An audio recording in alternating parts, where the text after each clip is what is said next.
welcome to Tales in the Dark.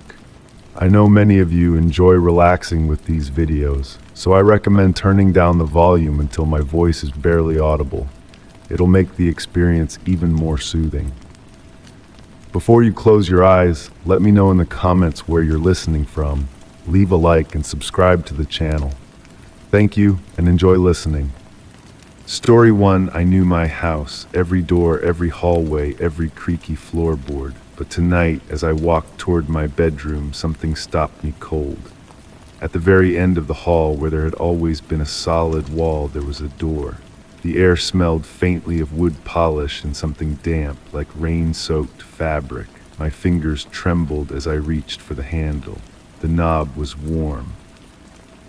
I pulled my hand back, rubbing my fingertips together. The warmth lingered, as if someone had been gripping the handle moments before. The sensation crawled up my arm, settling uncomfortably between my shoulder blades. This wasn't possible. I'd lived here for years. The hallway ended with a blank wall covered in family photos, not a door. Yet here it stood, wooden with an ornate brass handle, its edges sealed perfectly against the frame as if it had always belonged. I backed away, blinking hard, expecting the door to vanish. It remained patient and impossible. I took a photo with my phone, needing proof of what I was seeing. The image appeared normal on my screen, just a wooden door at the end of my hallway, nothing extraordinary except for its existence. I returned to my bedroom and lay awake, listening.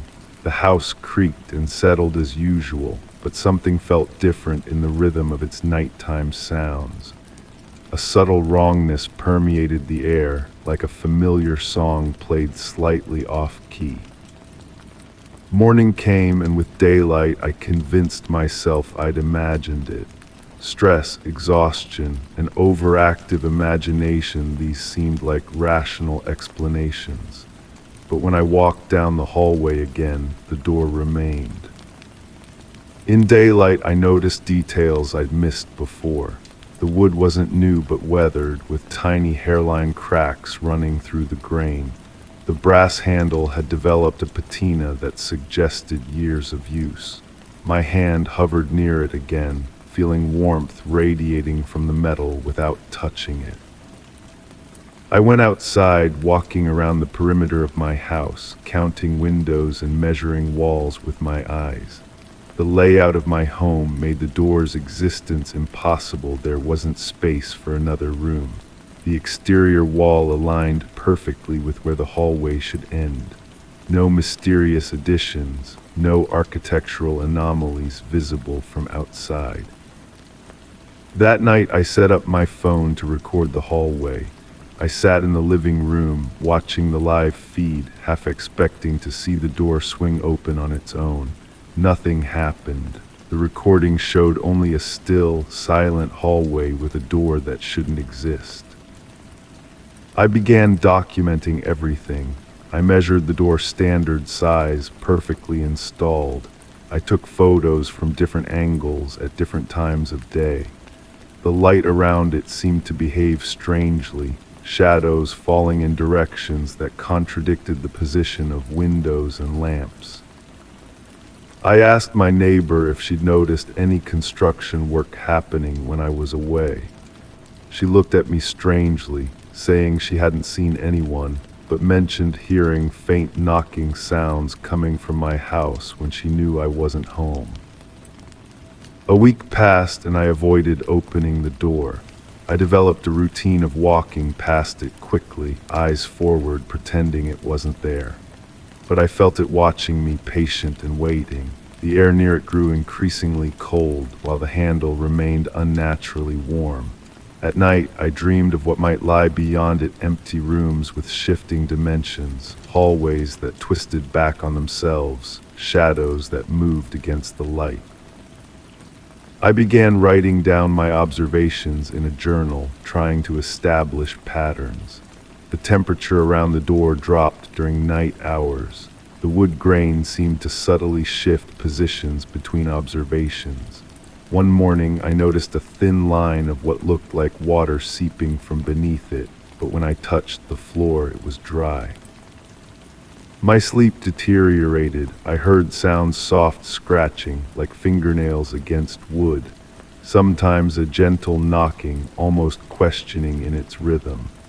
I convinced myself it was the house settling, branches against windows, normal nocturnal sounds amplified by fear and exhaustion. Then came the night when my curiosity overcame my fear. I approached the door with a flashlight in one hand and my phone recording in the other. The brass handle gleamed in the beam of light, almost inviting. I pressed my ear against the wood. At first, silence. Then faintly, what sounded like breathing, slow, measured, deliberate. I jerked back, heart pounding. The breathing continued, now audible without pressing against the door. I checked my phone's recording, but it captured only static where the sound should be. That night, I barricaded the door with a bookshelf. By morning, the bookshelf stood exactly where I'd left it, but now it pressed against a blank wall. The door had vanished. Relief washed over me until I noticed something wrong with the family photos that had returned to the wall.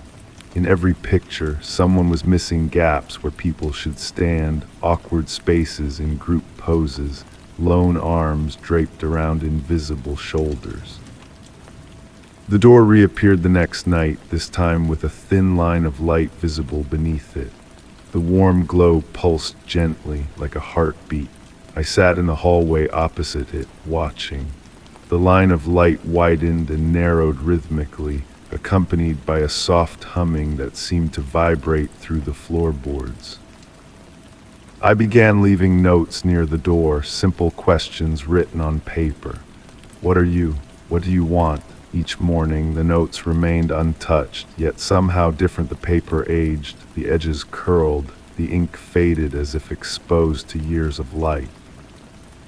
I set up more elaborate recording equipment, motion sensors, infrared cameras, audio recorders running continuously.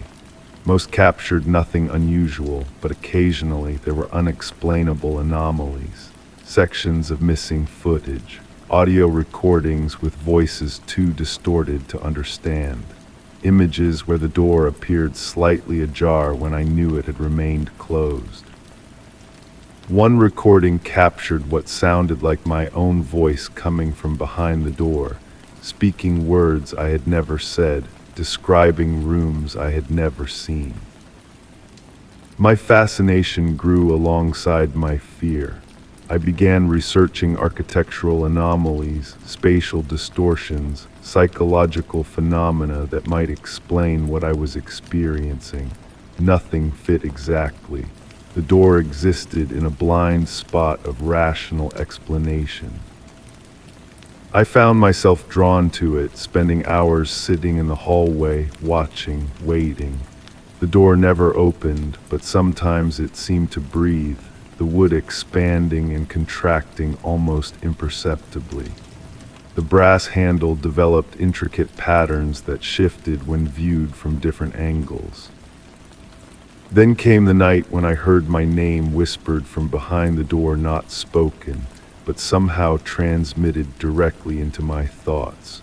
It carried no malice, only a profound sadness and longing that resonated within my chest.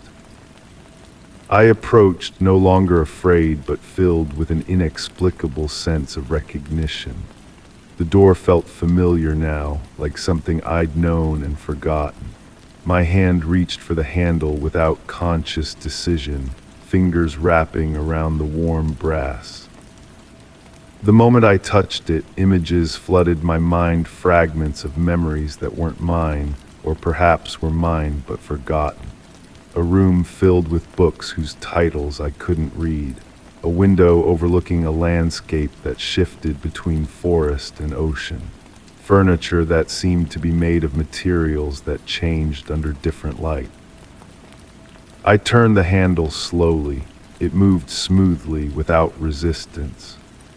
As the door began to open, a rush of cool air brushed against my face, carrying scents I couldn't identify, neither pleasant nor unpleasant, simply unknown.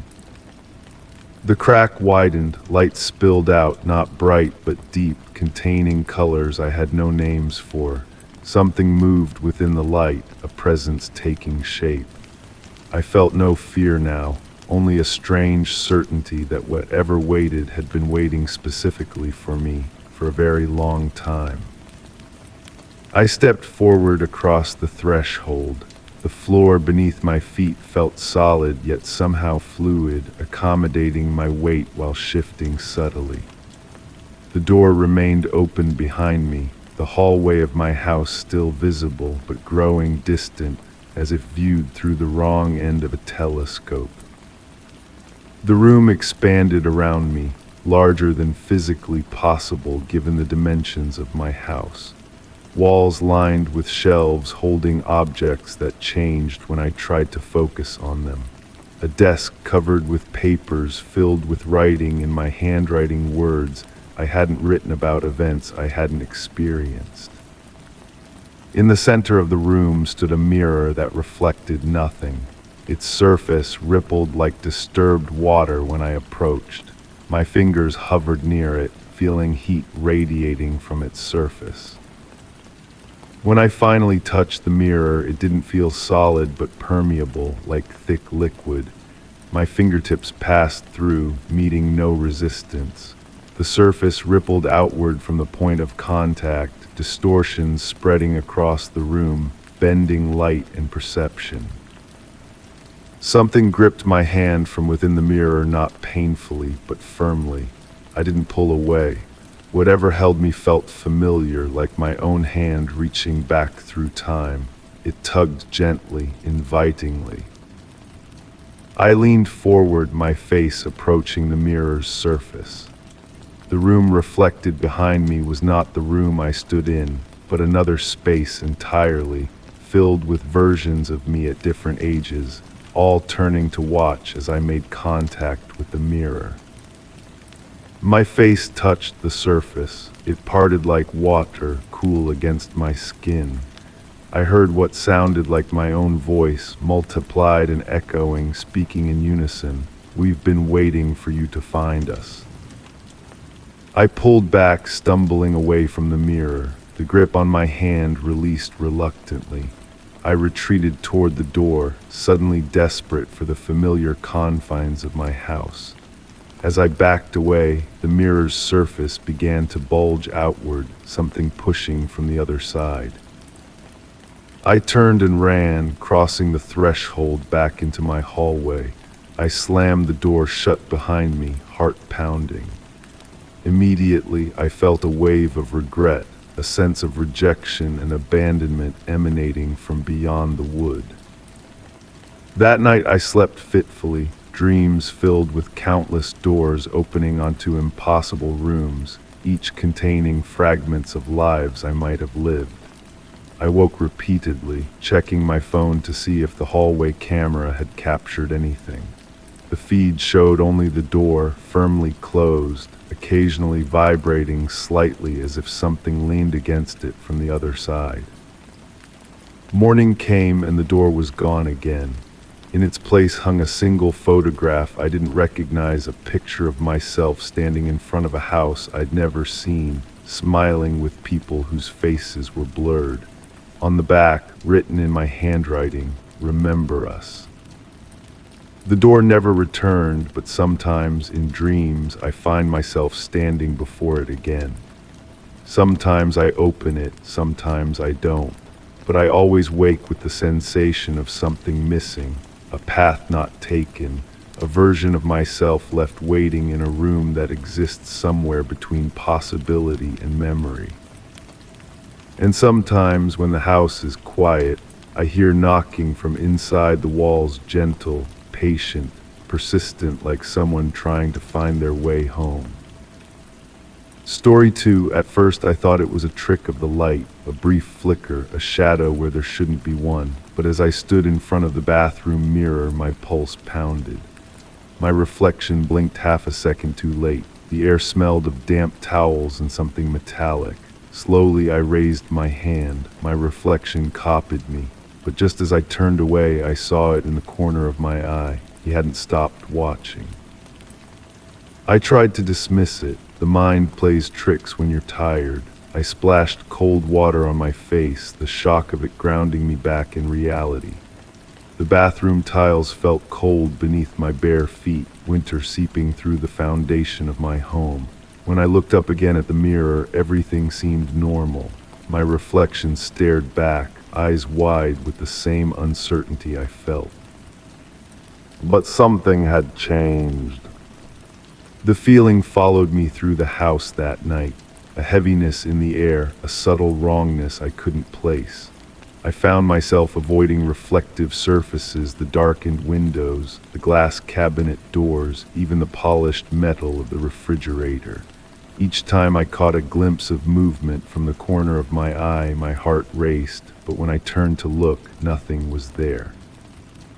Nothing I could prove anyway. That night sleep came in restless waves. I dreamed of corridors lined with mirrors, each reflection slightly different from the last. In the dream, I walked faster and faster until I was running, but the reflections moved at their own pace, turning to watch me as I passed. I woke with sweat cooling on my skin, the sheets tangled around my legs. The room was dark, but not quite dark enough. Moonlight filtered through the curtains, casting strange patterns on the wall, and there a shadow that shouldn't exist, stretching across the floor from nothing. I froze, unable to look away as it seemed to pulse, growing darker and more substantial. I reached for the lamp, desperate for light, but hesitated. What if illumination only confirmed what I feared? My fingers trembled inches from the switch. The shadow wavered, as if responding to my indecision. With a surge of courage, I flicked the light on. Nothing, just my bedroom, familiar and ordinary. I told myself it was stress. Work had been demanding lately. I needed rest, perhaps a weekend away. But even as I rationalized, I knew something fundamental had shifted in my reality. The mirror incident had cracked open a door I hadn't known existed, and now I couldn't close it. The next morning I awoke feeling strangely observed. The sensation clung to me as I made coffee, as I showered, as I dressed. I avoided the bathroom mirror, turning my back as I brushed my teeth, but avoidance only heightened my awareness. I could feel it there, waiting. When the phone rang, I jumped, nearly dropping my mug. The voice on the other end was a colleague asking about a report, but I struggled to focus on his words. Behind his voice, I heard something else, a faint echo, like someone else was listening on the line. "Do you hear that?" I interrupted him. "Hear what?" he asked, confusion evident. I shook my head, though he couldn't see me. "Nothing, sorry, bad connection." But the connection was perfect, crystal clear, in fact clear enough that I could hear the subtle breathing beneath our conversation. Not mine, not his, someone else. That night I conducted an experiment. I set up my phone to record video while I stood before the bathroom mirror. My hands shook as I pressed record, placing the device on the counter at an angle that captured both me and my reflection. I stared at myself for 5 long minutes, watching for any discrepancy.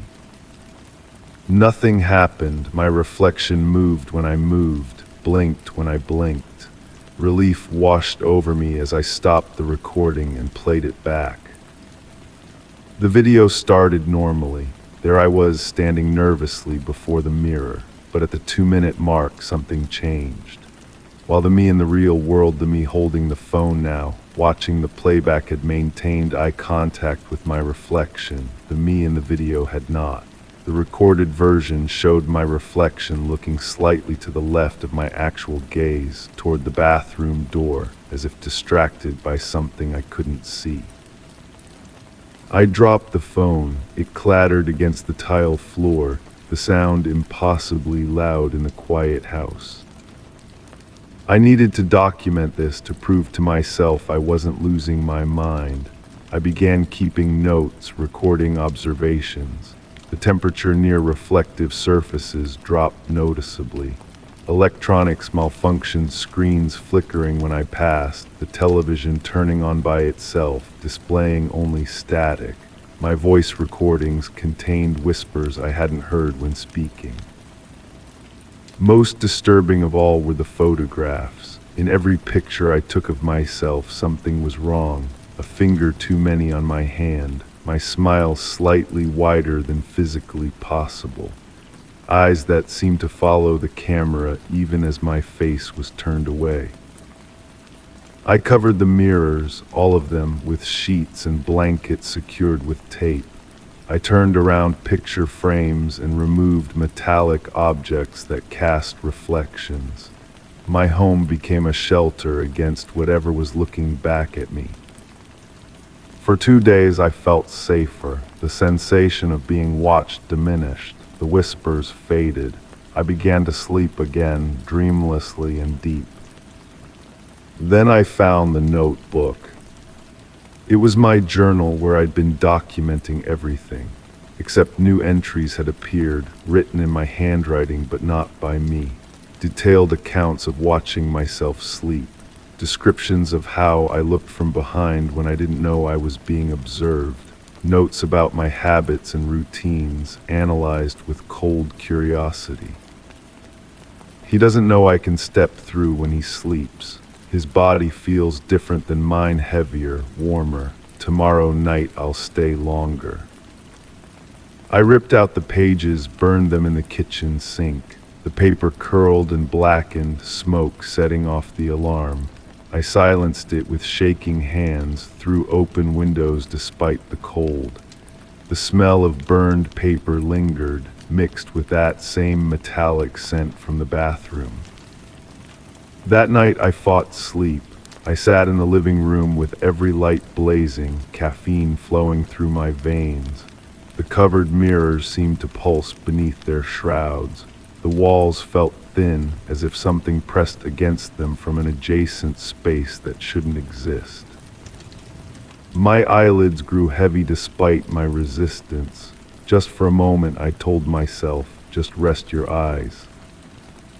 I woke to darkness, every light was off. The digital clock on the microwave was blank, power outage. I reached for my phone to use as a flashlight, but it was gone from my pocket. A soft glow emanated from the hallway. Pale blue light spilled across the floor, and with it came the metallic smell, stronger now. I knew I should run, leave the house, find help, never return, but curiosity pulled me forward with the same inexorable force as fear pushed from behind. I moved toward the light. The bathroom door stood open. Inside, the mirror was uncovered, the sheet that had concealed it neatly folded on the counter. The surface glowed with unnatural light, casting strange shadows across the tile floor. And there he was, my reflection, but not reflecting me. He stood straight while I was hunched in fear. He smiled while my face contorted in horror.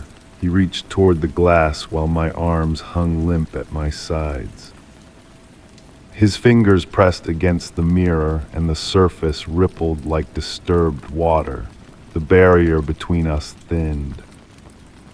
I should have run, should have smashed the mirror, should have done anything but what I did, which was to reach out with trembling fingers toward his. Our hands met at the surface. His skin felt cold, dry, wrong against mine. His grip tightened, painfully strong.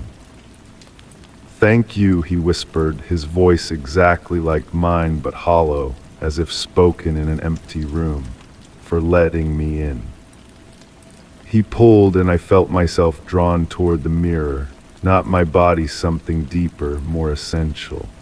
My consciousness stretched thin between 2 points, like taffy being pulled apart. I fought then, finally, tried to break his grip to pull away from the mirror's surface. But the more I struggled, the stronger he became. My vision doubled, tripled. I saw the bathroom from impossible angles, viewed myself from outside my body. The pain was exquisite, not physical, but the agony of being divided against myself, of being unmade at the most fundamental level. Then abruptly it stopped. I stood in the bathroom, breathing hard, hands braced against the counter.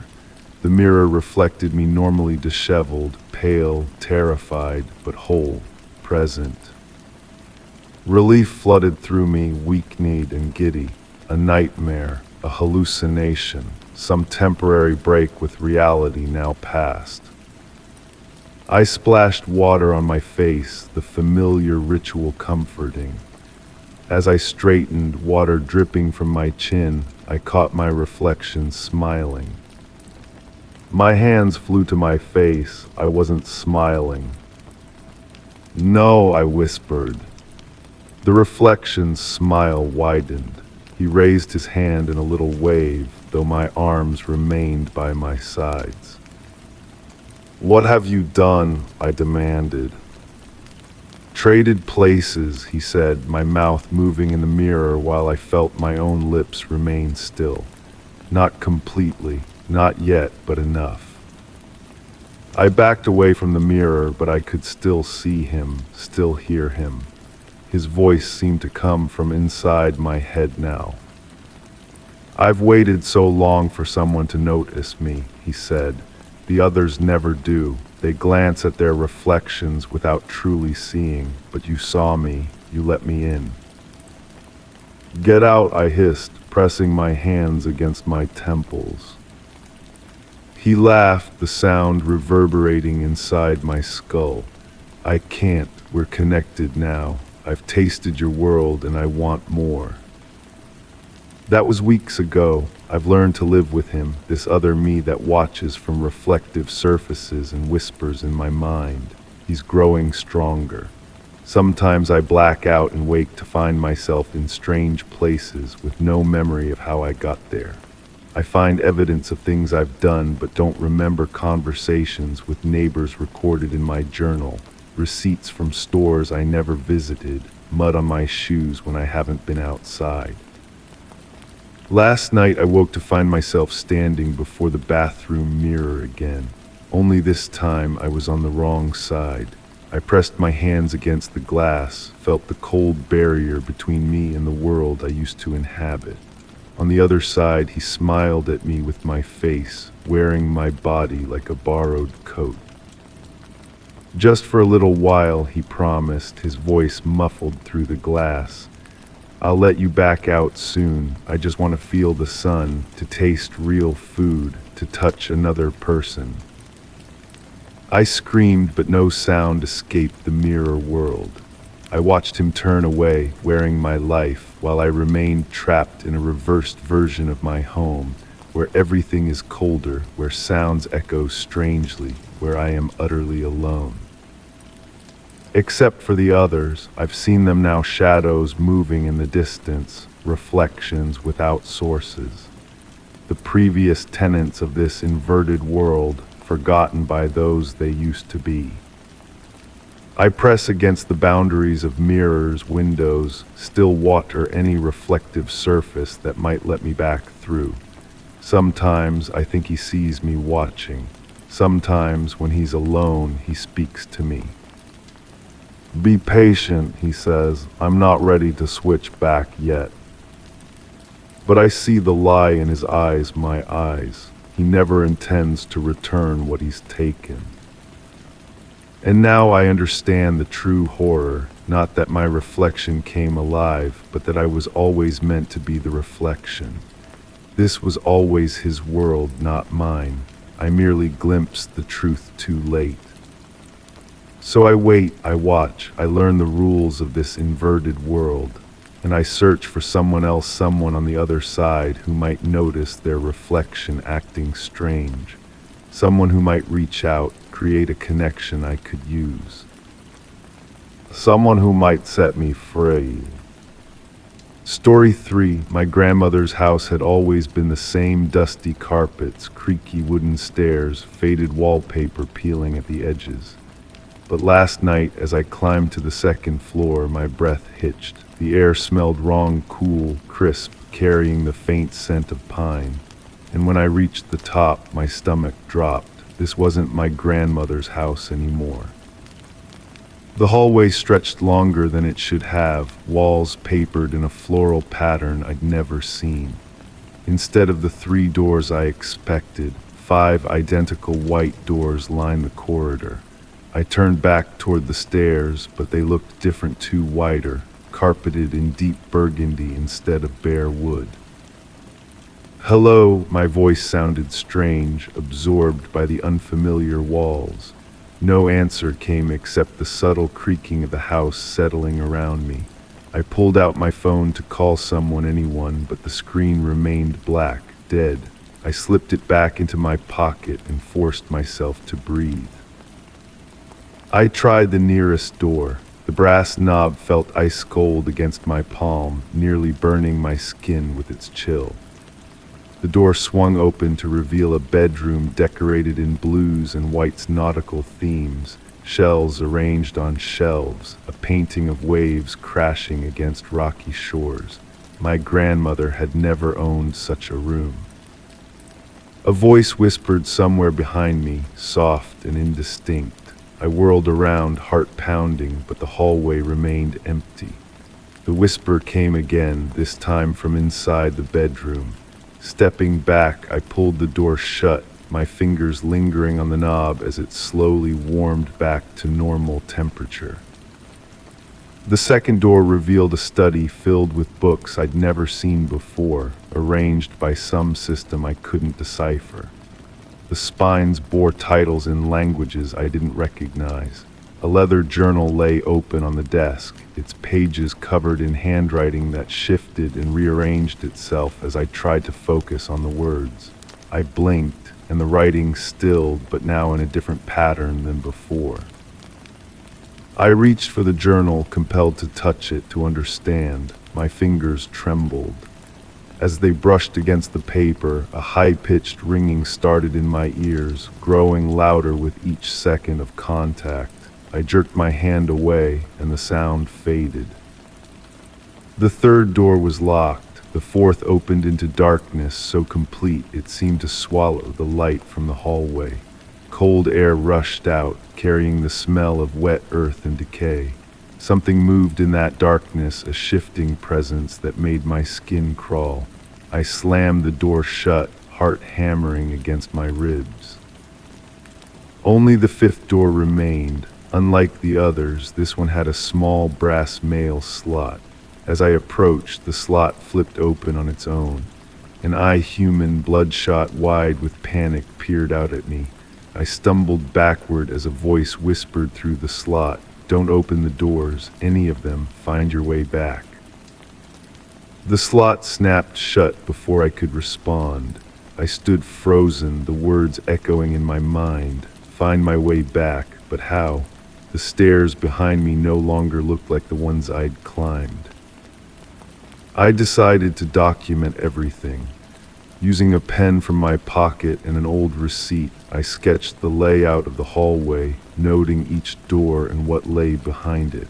Perhaps if I understood the pattern, I could find my way home. The walls began to hum. At first, I thought I imagined it, a subtle vibration, barely perceptible. I pressed my palm against the floral wallpaper, feeling the wall tremble beneath my touch. The vibration traveled up my arm, settling somewhere in my chest, resonating with my heartbeat until I couldn't tell which was which.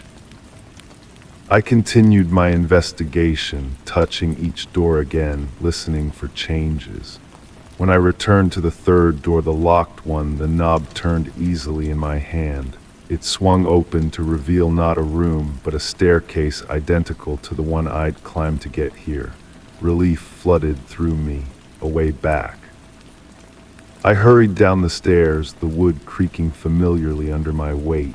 The scent of pine faded, replaced by the musty smell of my grandmother's house. But when I reached the bottom, I found myself in a living room I didn't recognize. Antique furniture arranged around a fireplace that glowed with embers despite no one attending it. Family photos adorned the mantel. My face stared back at me from every frame, but the people beside me were strangers. The front door stood ajar, revealing a sliver of night sky. Freedom, perhaps. I moved toward it, hope rising in my chest, when a reflection in the window caught my eye. I wasn't alone. A figure stood at the top of the stairs, watching me. My figure, my face, my clothes. It raised a hand in greeting, and I felt my own arm rise involuntarily in response. When it smiled, I felt the corners of my mouth stretch painfully. I ran for the door, throwing it open. Instead of the outside world, I found another hallway with 5 doors. The same hallway, but subtly different. The wallpaper pattern had changed slightly. The doors were spaced closer together. The air smelled of cinnamon now, not pine. Panic gripped me. I tried each door again, finding new rooms, new impossibilities. Behind one, a garden bloomed indoors, flowers turning to face me as I entered. Behind another, a kitchen where all the appliances ran backward, water flowing up from drains, clocks with counterclockwise hands. The journal appeared again in the third room, open to a new page. This time I could read the writing clearly. The house collects, the house changes, the house keeps. I returned to the hallway, desperate now. Something caught my attention, a thin seam in the wallpaper between 2 doors, almost invisible unless you knew to look for it. I dug my fingernails into the seam and pulled. The wallpaper tore away, revealing a small hidden door, child-sized. The miniature knob turned with difficulty, as if unused for years. The door opened into darkness, but a different kind, not the consuming void I'd seen earlier, but the comfortable darkness of a familiar place. I knelt down and crawled through. I emerged in my grandmother's attic, dust motes dancing in the beam of light from a small window. Relief washed over me until I noticed the differences. The boxes were arranged exactly as I remembered, but their labels had changed. The window looked out on an unfamiliar landscape, rolling hills, instead of the suburban neighborhood that should have been there. A noise drew my attention to the attic door. Footsteps on the stairs, my footsteps. I recognized the rhythm of my own walk. I hid behind a stack of boxes as the attic door opened. The figure that entered wore my face, but moved with subtle wrongness, joints bending at angles that seemed just slightly inhuman. It carried the journal I'd seen before, flipping through pages, making notes with my handwriting. It paused, sniffing the air like an animal. "I know you're here," it said with my voice. "No sense hiding from yourself." I remained still, barely breathing. It continued. "The house found you interesting. It wanted to keep you, a new room for its collection, but it got confused which one was the original, which one should it keep." A laugh that sounded like mine but wasn't. I convinced it I was the real you, and now here we are. The thing wearing my face moved between boxes, searching. I pressed myself against the wall, feeling it vibrate against my back like a living thing. "You have 2 choices," my doppelganger continued. "Keep wandering the house forever, opening doors that lead to more doors, or accept what's happened and make a place for yourself here." My fingers brushed against something behind me, a nail protruding from the wall. I worked it loose as the thing continued searching, its movements becoming jerky, impatient. "I'm going back to your life now. Your family won't notice the difference. I've studied you well enough. The house has shown me everything I need to know." It turned away, heading for the attic door. Clutching the nail in my palm, I made my decision. I would not wander this house forever. I would not be replaced. I lunged forward, driving the nail into the back of its neck. It screamed with my voice, twisting to face me. For an instant, its features rippled like water, revealing something else beneath the stolen face, something with too many eyes. Then everything shifted. The attic spun around me, walls and ceiling becoming floor and back again. I felt myself falling, though I didn't move. When the world settled, I stood alone in the attic. Blood dripped from my hand where I'd clenched the nail too tightly, cutting into my palm. Had I imagined the doppelganger, I rushed to the attic door, down the familiar stairs to my grandmother's second floor. Everything looked normal, the 3 doors I expected, the faded wallpaper, the creaky wooden stairs continuing down to the first floor. I hurried down, relief flooding through me, only to freeze at the bottom step.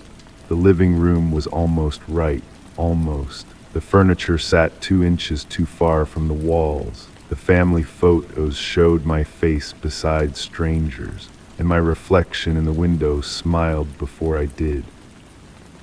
I live here now in this almost right version of my grandmother's house. I've learned its rules, its patterns. I keep the journal updated with my discoveries. Sometimes I find new doors where none existed before. Sometimes I hear footsteps that match my own, coming from rooms I haven't entered.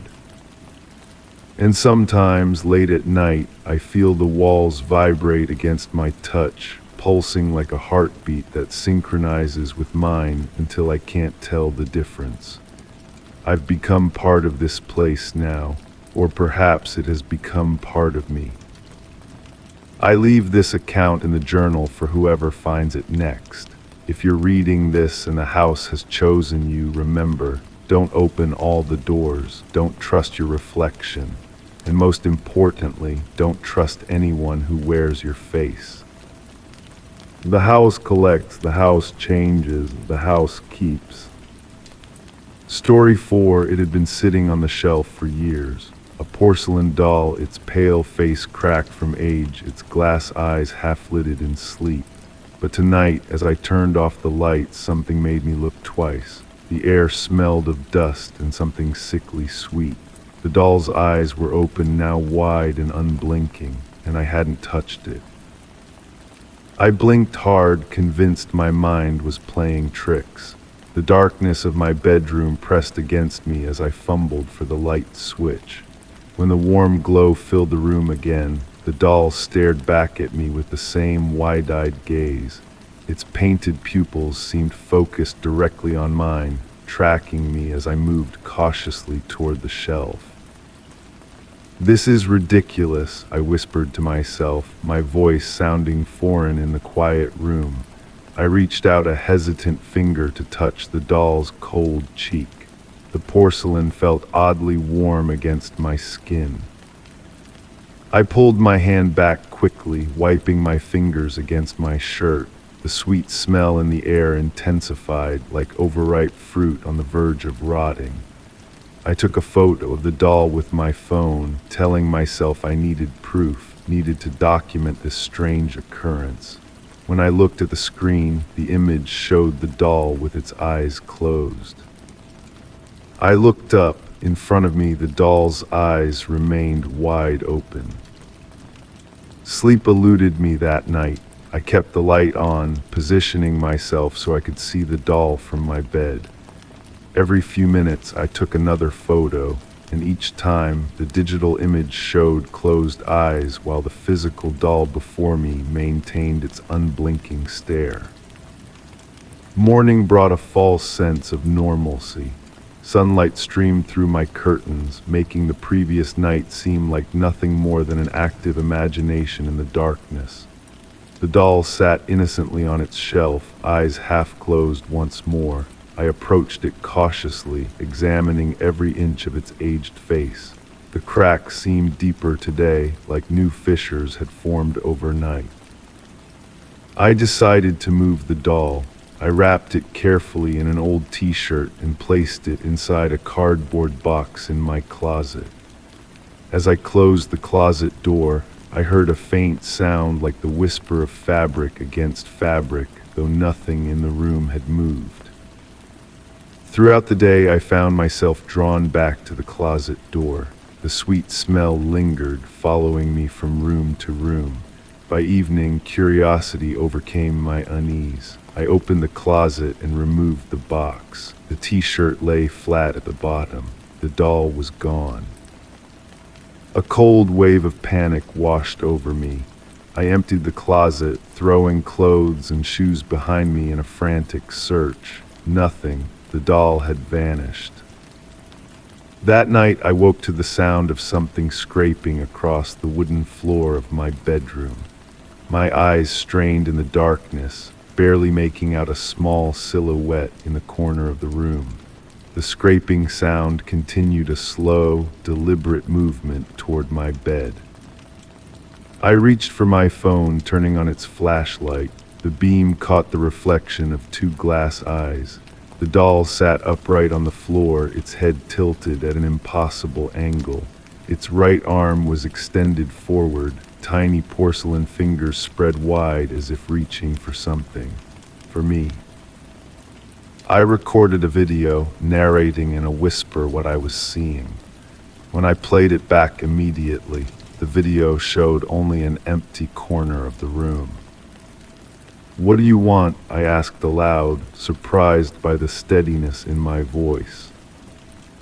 The air in the room changed, growing dense and heavy. The sweet smell became overwhelming, cloying, sticking to the back of my throat. I felt a pressure in my ears, as if I'd descended deep underwater. Then came a sound so faint I almost missed it, a high-pitched giggle that seemed to emanate from nowhere and everywhere at once. I spent the remainder of the night documenting everything. I took measurements of the room temperature, which dropped by several degrees whenever the doll was visible. I recorded audio, capturing strange static and occasional whispers too distorted to understand. I wrote detailed notes in a journal, pressing so hard with my pen that the paper tore in places. The following days blurred together in a haze of sleepless nights and constant vigilance. The doll appeared in different locations around my home, sitting at my kitchen table, perched on the edge of my bathtub, standing on the windowsill looking outward. Each time I tried to touch it, it would be gone when I returned my gaze after the inevitable blink. I began to notice other changes. My reflection in mirrors seemed delayed, moving a fraction of a second after I did. The walls of my home vibrated subtly when I placed my palm against them. Electronic devices malfunctioned around me. My television turned on by itself, displaying only static. My phone calls dropped after exactly 17 seconds. One morning, I found a small handprint in the dust on my coffee table, too small to be mine, with fingers too long and thin to belong to any child. Beside it was a message written in the dust, "Play with me." I took a photograph. The image showed only an unmarked, dusty surface. That evening, I sat cross-legged on the floor of my living room, the doll positioned opposite me. Its cracked face had changed, the fissures had extended, creating a network of lines that resembled a smile extending too far up its cheeks. "I'll play with you," I said, my voice hoarse from days of talking to myself. "What game would you like?" The lights flickered, the temperature plummeted, and then, impossibly, the doll's head turned a slow, mechanical movement accompanied by the sound of porcelain grinding against porcelain. "Hide and seek," came a whisper that seemed to bypass my ears and speak directly into my mind. The logical part of my brain screamed at me to run, to get out, to burn the house down if necessary. but a deeper, more primal part of me recognized that running was futile. Whatever had taken residence in the doll had already marked me somehow. I could feel it, a connection between us, tenuous but unbreakable. "You hide first," I said. The doll disappeared, not gradually, not when I blinked, but between one heartbeat and the next. It simply ceased to exist before my eyes. The game continued for days. I would find the doll hidden in increasingly impossible places inside sealed containers, balanced on the thin edge of a mirror suspended from the ceiling. Each discovery was accompanied by that same childlike giggle and a growing sense that the rules of reality no longer applied within my walls. My documentation became more frantic, pages of notes filled with increasingly disjointed observations, hundreds of photographs showing nothing but empty rooms, audio recordings of my own voice talking to something invisible. I stopped leaving my home. I abandoned sleep altogether. Food lost all taste, becoming mere sustenance to keep me alert enough to continue the game. Then came the night when everything changed. I found the doll sitting on my pillow, its back to me. As I approached, it slowly rotated to face me. Its porcelain face had shattered completely, revealing a hollow interior, empty except for a small scrap of paper. With trembling fingers, I unfolded the note. Written in handwriting identical to my own were the words, "My turn to seek." The lights went out. In the sudden darkness, I heard the sound of porcelain feet hitting the floor. The sweet smell vanished, replaced by the metallic scent of blood. The temperature rose rapidly, the air becoming thick and difficult to breathe. I ran blindly through my home, colliding with furniture, scrambling toward what I thought was the front door. My hand closed around the knob, twisting desperately. It wouldn't budge. "Found you," whispered a voice directly behind me. I spun around, seeing nothing but darkness. Something cold touched my cheek, a tiny porcelain hand. I screamed, the sound dying in my throat as I felt a strange sensation spreading from the point of contact. A coldness seeping into my skin, hardening it, making it difficult to move. I managed to stumble back to my bedroom, collapsing beside my journal. With stiffening fingers, I wrote a final entry. "It's inside me now." My skin has begun to crack. Fine lines appear across my hands and arms, spreading up toward my face. My movements have become jerky, mechanical. When I speak, my voice produces a sound like grinding porcelain. The mirror shows me still, but different. My eyes look glassy, reflective. When I blink, I can hear a click, like small balls of glass rolling in hollow sockets. I sit on the shelf now, watching, waiting. The door will open eventually. Someone will enter, wondering why I've gone silent. They'll find me here, seemingly abandoned. They'll look at me twice, perhaps. They might notice the strange, sweet smell in the air. They might see my eyes wide and unblinking. And the game will begin again. Story 5. It started with a soft sink in the ground, just a slight dip in the earth behind my house. But as the days passed, it deepened, forming a narrow hole lined with bricks too perfect to be natural. The scent of damp soil and something sharp, like rusted metal, curled through the air as I knelt beside it. My stomach twisted. The tunnel stretched deep into the darkness, and at the very edge I saw footprints leading inside. I ran my fingers along the edge of the bricks, feeling their unnaturally smooth surface. They were old, worn by what seemed like decades of existence, yet I knew with absolute certainty that nothing had been here before. This part of my yard had always been flat, unremarkable grass where I'd walk barefoot during summer evenings. "Impossible," I whispered, my breath visible in the suddenly cool air surrounding the opening. The footprints bothered me most, small, about the size of a child's, pressed into the soft earth and disappearing into the blackness. I leaned forward, listening.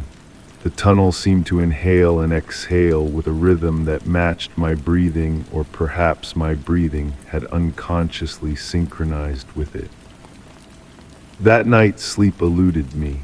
My bedroom window faced the backyard, and I couldn't shake the feeling that something was emerging from that hole, crawling across my lawn, scraping at my walls. I pulled the curtains shut, but still heard faint scratching sounds that could have been tree branches, but we'd cut down all the trees near the house last autumn. Morning brought fog and an unsettling discovery. The tunnel had widened by several inches. The brickwork remained perfect despite the expansion, as if the structure had been designed to grow. I took photos with my phone, but when I reviewed them later, each image showed only a dark smudge where the tunnel should have been. My curiosity overwhelmed my apprehension. I gathered supplies, a flashlight, a notebook, gloves, and a small camera. The metal ladder I dragged from the garage fit perfectly against the tunnel's entrance, as if measured precisely for this purpose. As I descended, the air grew thick and tasted metallic. The brick walls felt warm against my palm, despite the chill that had settled over the tunnel. 10 feet down, the passage leveled off horizontally, extending forward into darkness.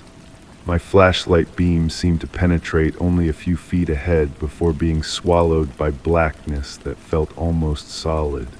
The walls here were inscribed with symbols not graffiti, but deliberate markings that resembled letters from no alphabet I recognized. I traced one with my finger and felt a sharp vibration travel up my arm.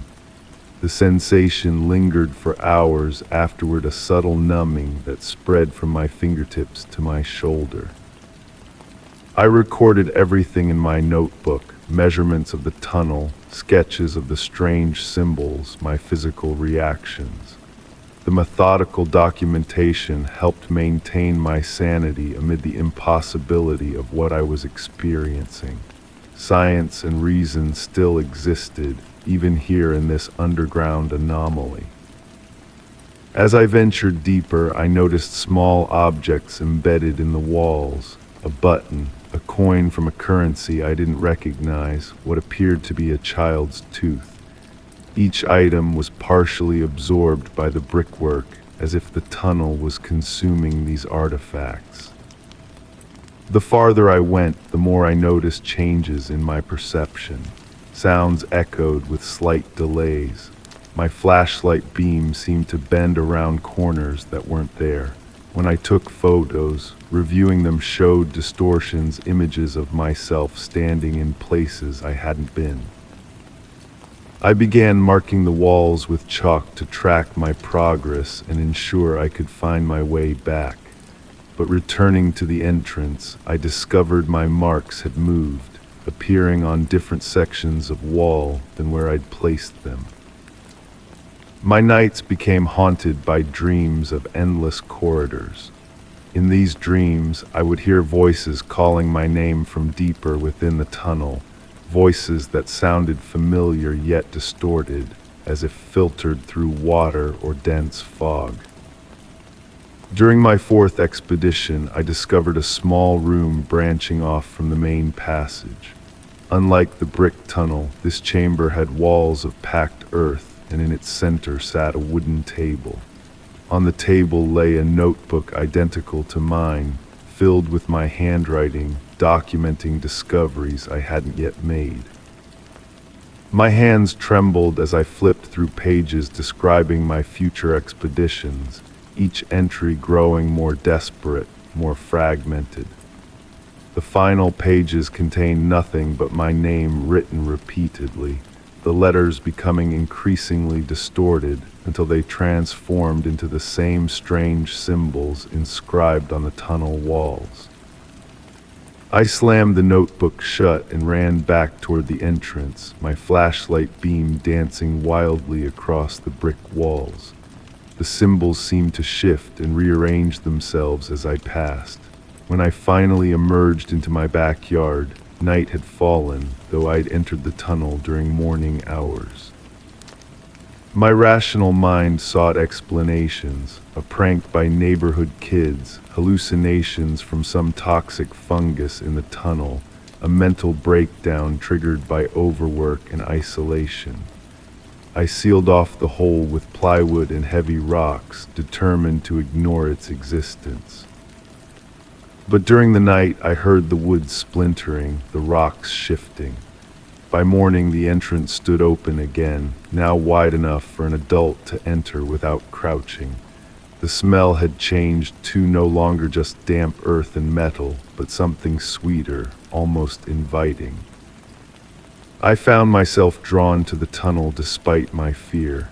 Something inside called to me, not with words, but with a pull that resonated deep within my body. I began spending more time underground than above, my notebook filling with observations that made less sense with each entry. My neighbors noticed my obsession. I caught them watching from their windows as I emerged, dirt-covered and disoriented, from my backyard expeditions. When they asked about my activities, I found myself unable to provide coherent answers.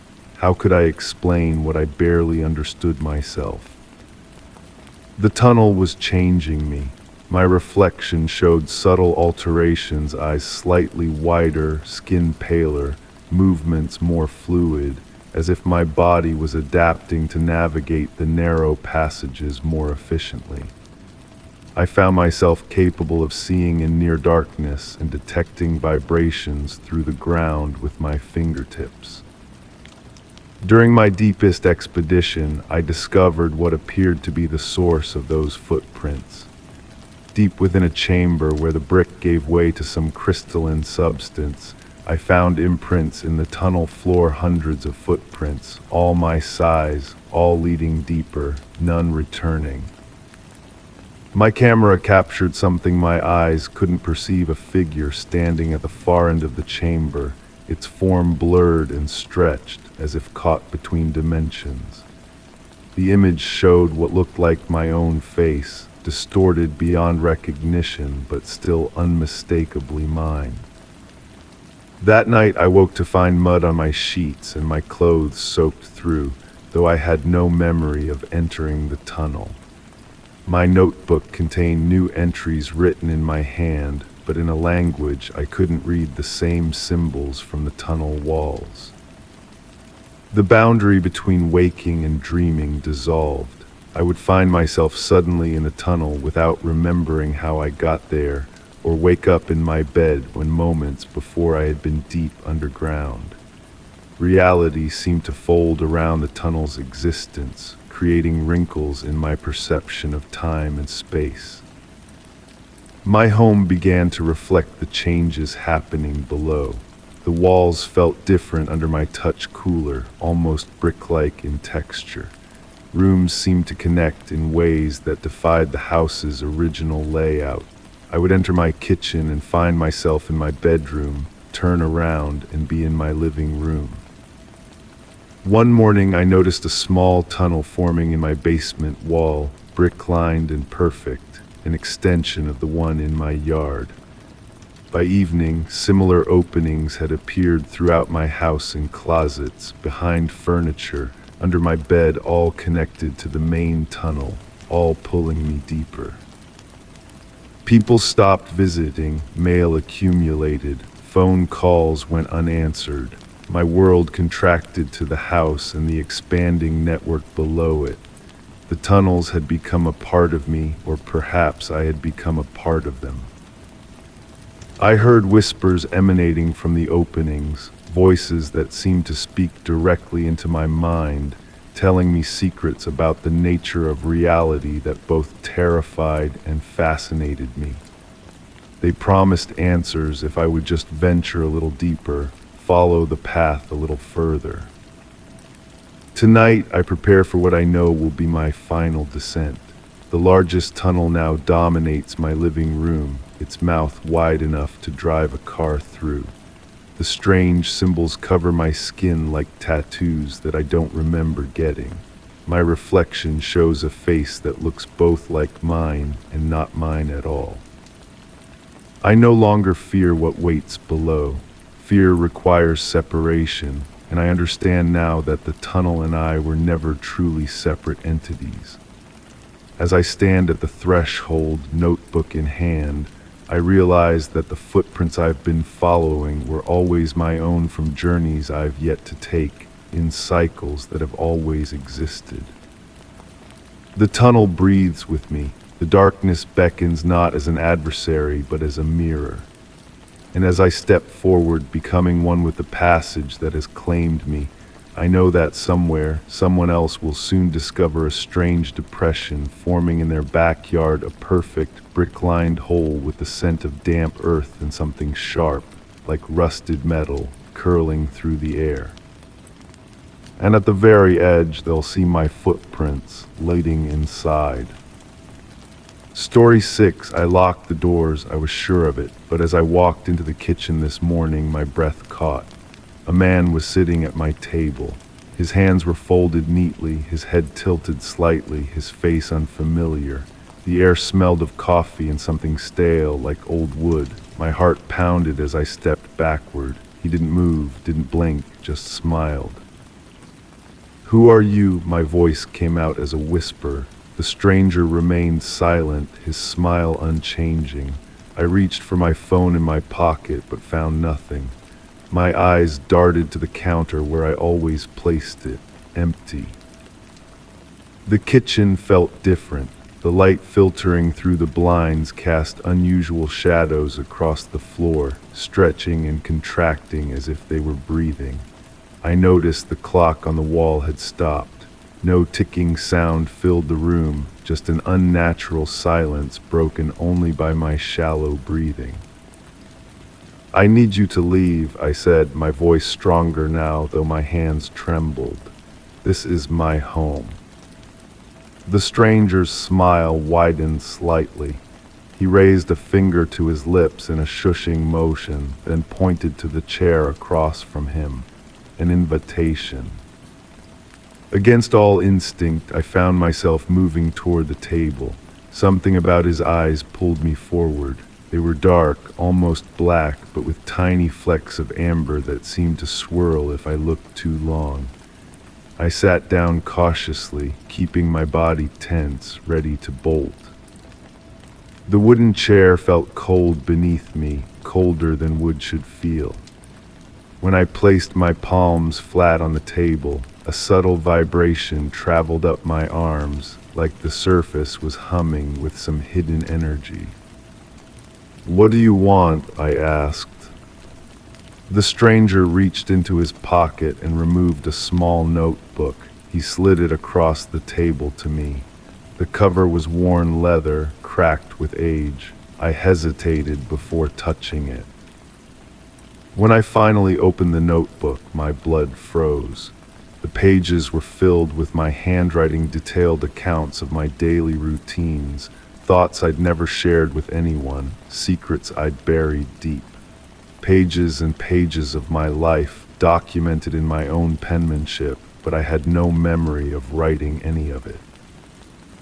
"I didn't write this," I said, but even as the words left my mouth, I recognized the unique way I crossed my T's, the slight slant of my Y's. It was unmistakably mine. The stranger's expression remained fixed, that unsettling smile never wavering. He tapped the notebook with one long finger, indicating I should keep reading. As I turned the pages, the entries became stranger. Notes about shadows that moved independently of their owners, descriptions of whispers coming from empty rooms, sketches of faces I'd never seen before except one. On the final page was a detailed drawing of the stranger sitting across from me. I slammed the book shut. What is this? Some kind of joke? The stranger leaned forward. For the first time, I noticed how the light seemed to bend around him, as if he were slightly out of sync with reality. He reached for my hand, and I was too stunned to pull away. His touch was neither warm nor cold, it simply wasn't there. I could see his fingers wrapping around mine, but I felt nothing. My stomach lurched. I yanked my hand back and stood up so quickly that my chair crashed to the floor. The sound echoed through the kitchen, abnormally loud. The stranger didn't flinch. "You need to leave," I repeated, backing toward the doorway. "Now." He shook his head slowly, still smiling that terrible smile. Then he gestured around the kitchen as if to say, "Look again." That's when I noticed the details. The chipped blue mug on the counter wasn't mine. The magnets on the refrigerator were arranged in a pattern I didn't recognize. The wallpaper, which I'd always thought was floral, now showed tiny, interconnected geometric shapes that seemed to shift when viewed from the corner of my eye. "What have you done to my house?" My voice cracked. The stranger stood up. He was tall, much taller than he'd appeared while sitting. His movements were fluid but wrong somehow, like watching film played at the wrong speed. He walked to the refrigerator and opened it. The interior light flickered, illuminating rows of glass jars filled with dark liquid. Each jar was meticulously labeled with dates. With growing horror, I realized they contained some kind of specimens, things that once might have been organic, but were now preserved in murky solution. I backed away, bumping into walls that felt soft and yielding. The stranger closed the refrigerator and turned to me. He pointed toward a door I'd never noticed before, a narrow wooden door beside the pantry.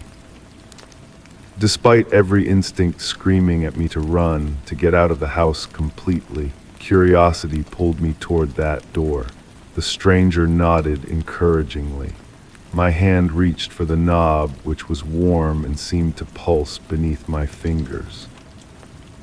The door opened with surprising ease. Beyond it stretched a long corridor that couldn't possibly fit within the dimensions of my house.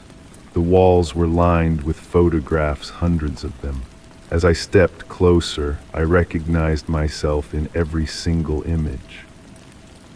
Me sleeping, me walking down streets I'd never visited, me sitting in restaurants I'd never dined in, me talking to people I'd never met. Each photo was dated, some from years I hadn't yet lived. The stranger appeared beside me, though I hadn't heard him approach. He gestured down the corridor, inviting me deeper into impossibility. "Who are you?" I asked again, my voice barely audible. For the first time he spoke. His voice was dry and brittle, like pages turning in an ancient book. "I'm the observer," he said. "I've always been here." "In my house." His smile widened. "In your life." "I felt sick. Why can I see you now? Why today?" "Because today you started looking." I shook my head. "I don't understand." He led me down the corridor, past the endless photos of my life. At the end was another door.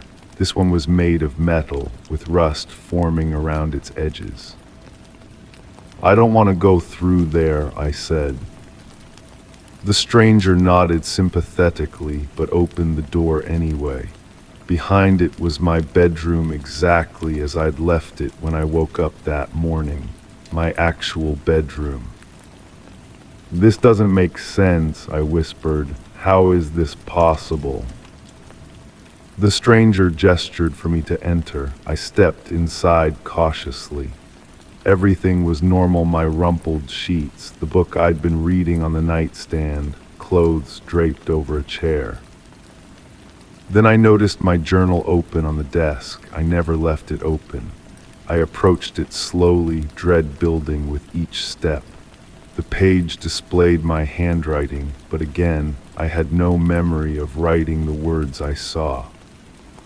I think someone is living in my house. I hear movements when I should be alone. Things aren't where I leave them. I'm going to set up cameras tonight. The date on the entry was from yesterday. I turned to question the stranger, but he was gone. In his place was a small digital camera, the kind used for home security. The red recording light was on. With trembling hands, I picked it up and pressed the playback button. The screen showed footage of my kitchen from last night, empty at first. Then a figure walked into frame. It was me. On the video, I sat at the table, opened a notebook, the same leather-bound one the stranger had shown me, and began writing furiously. I wrote for nearly an hour without stopping. Then I looked directly at the camera, smiled the exact same smile the stranger had worn, and the footage ended. I dropped the camera. It clattered on the hardwood floor as I rushed back to the kitchen. Everything was normal now: my familiar mug, my refrigerator magnets, my floral wallpaper. No strange door by the pantry, no stranger at my table. But the notebook was there. I approached it cautiously, as if it might bite. When I opened it, the pages were filled with my handwriting, detailed accounts of a stranger I'd been seeing in my peripheral vision for months. Descriptions of lost time, paranoid theories about someone living in the spaces between walls. The final entry, dated today, read, "When I see him clearly for the first time, I'll know it's too late." I closed the notebook and placed it back on the table. Something caught my eye in the window above the sink, a reflection. For a brief moment, I saw not my face, but the face of the stranger, smiling back at me. I blinked and it was gone, but now I know. Now I understand why my neighbors have been giving me concerned looks, why friends have stopped returning my calls, why my family insists I seek help. The stranger never left. He was never here to begin with.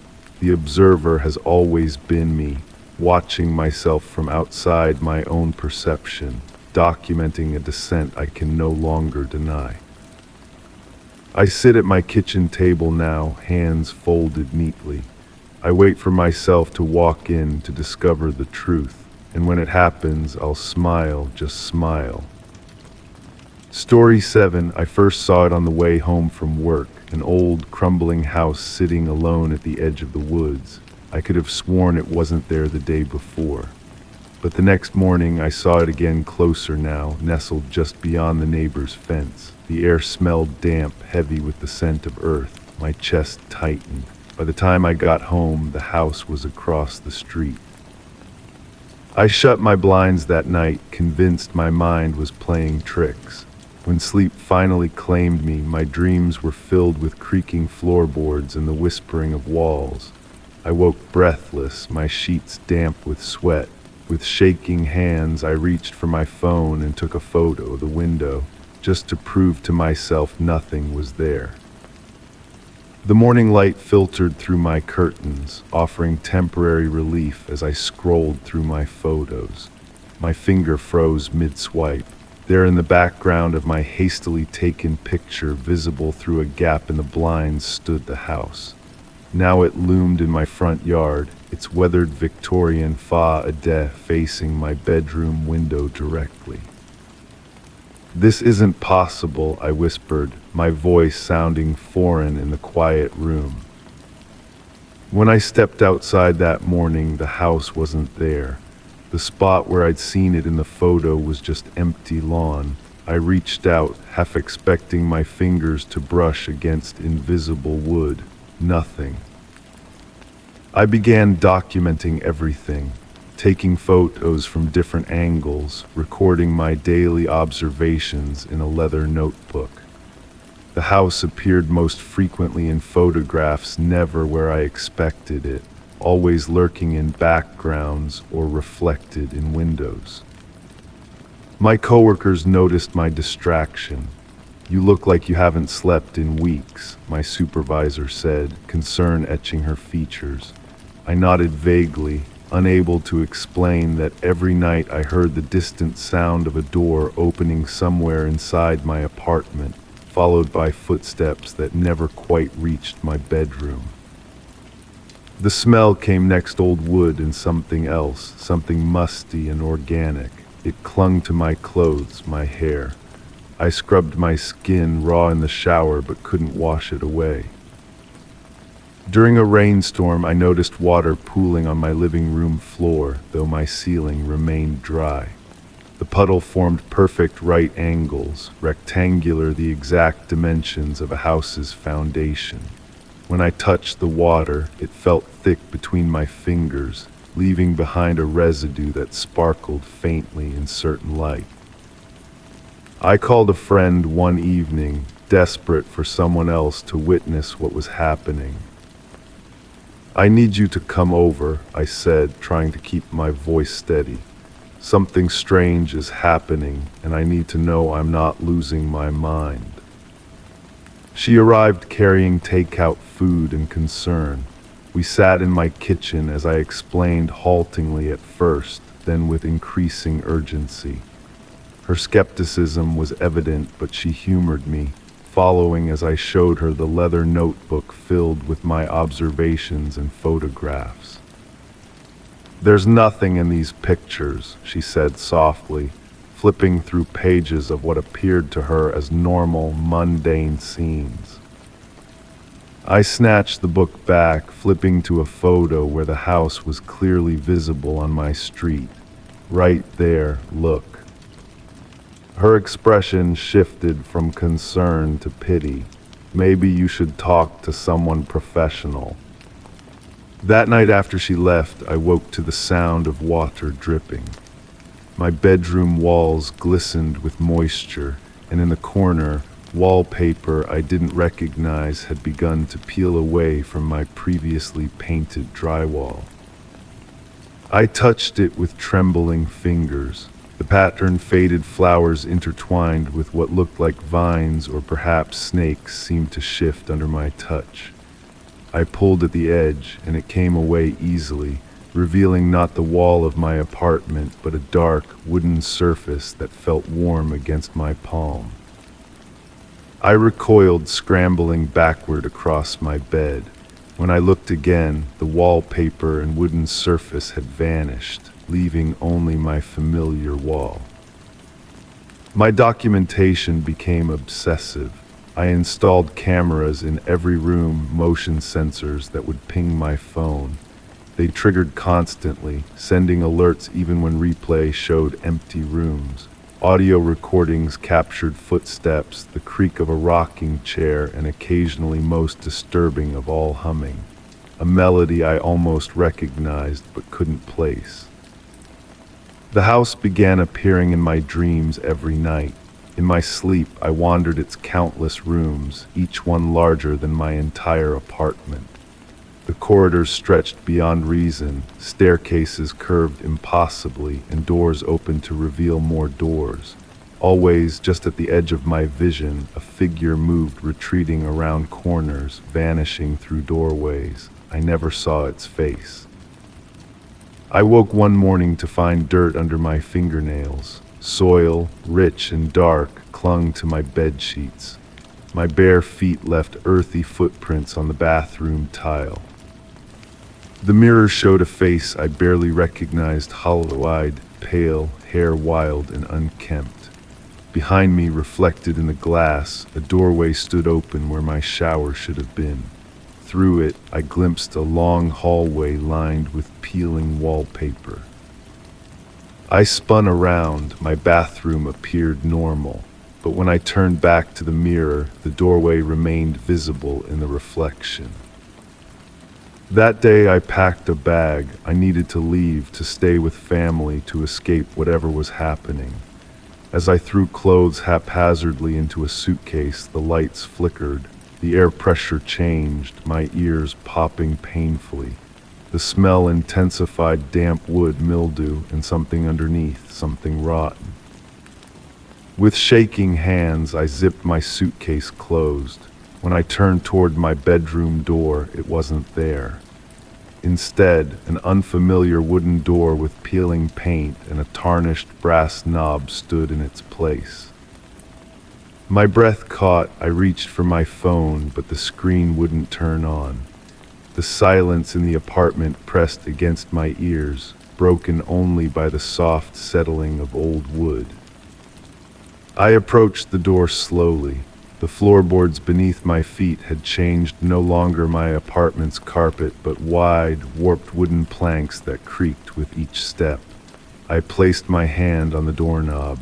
It turned easily. Beyond lay not my apartment hallway, but a vast entrance foyer. A grand staircase curved upward, its banister gleaming dully in light that filtered through stained glass windows. A crystal chandelier hung overhead, covered in cobwebs.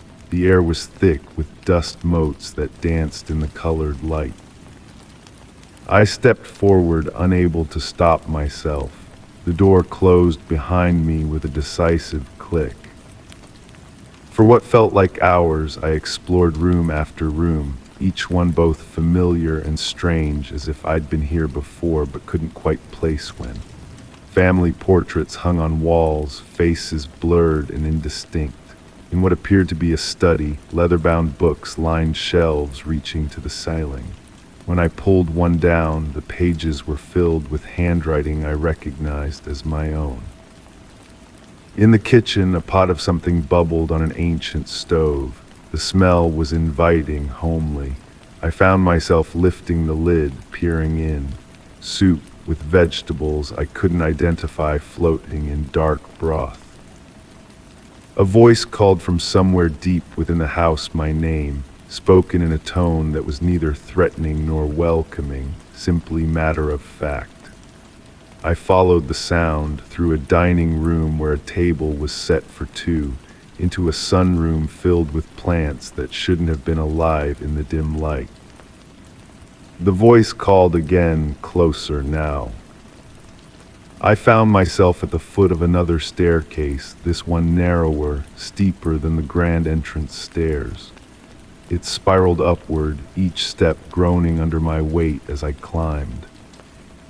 At the top, a single door waited, slightly ajar. Beyond it, someone moved a shadow passing across a thin strip of light. "Hello," my voice sounded muffled, as if the air itself absorbed the sound.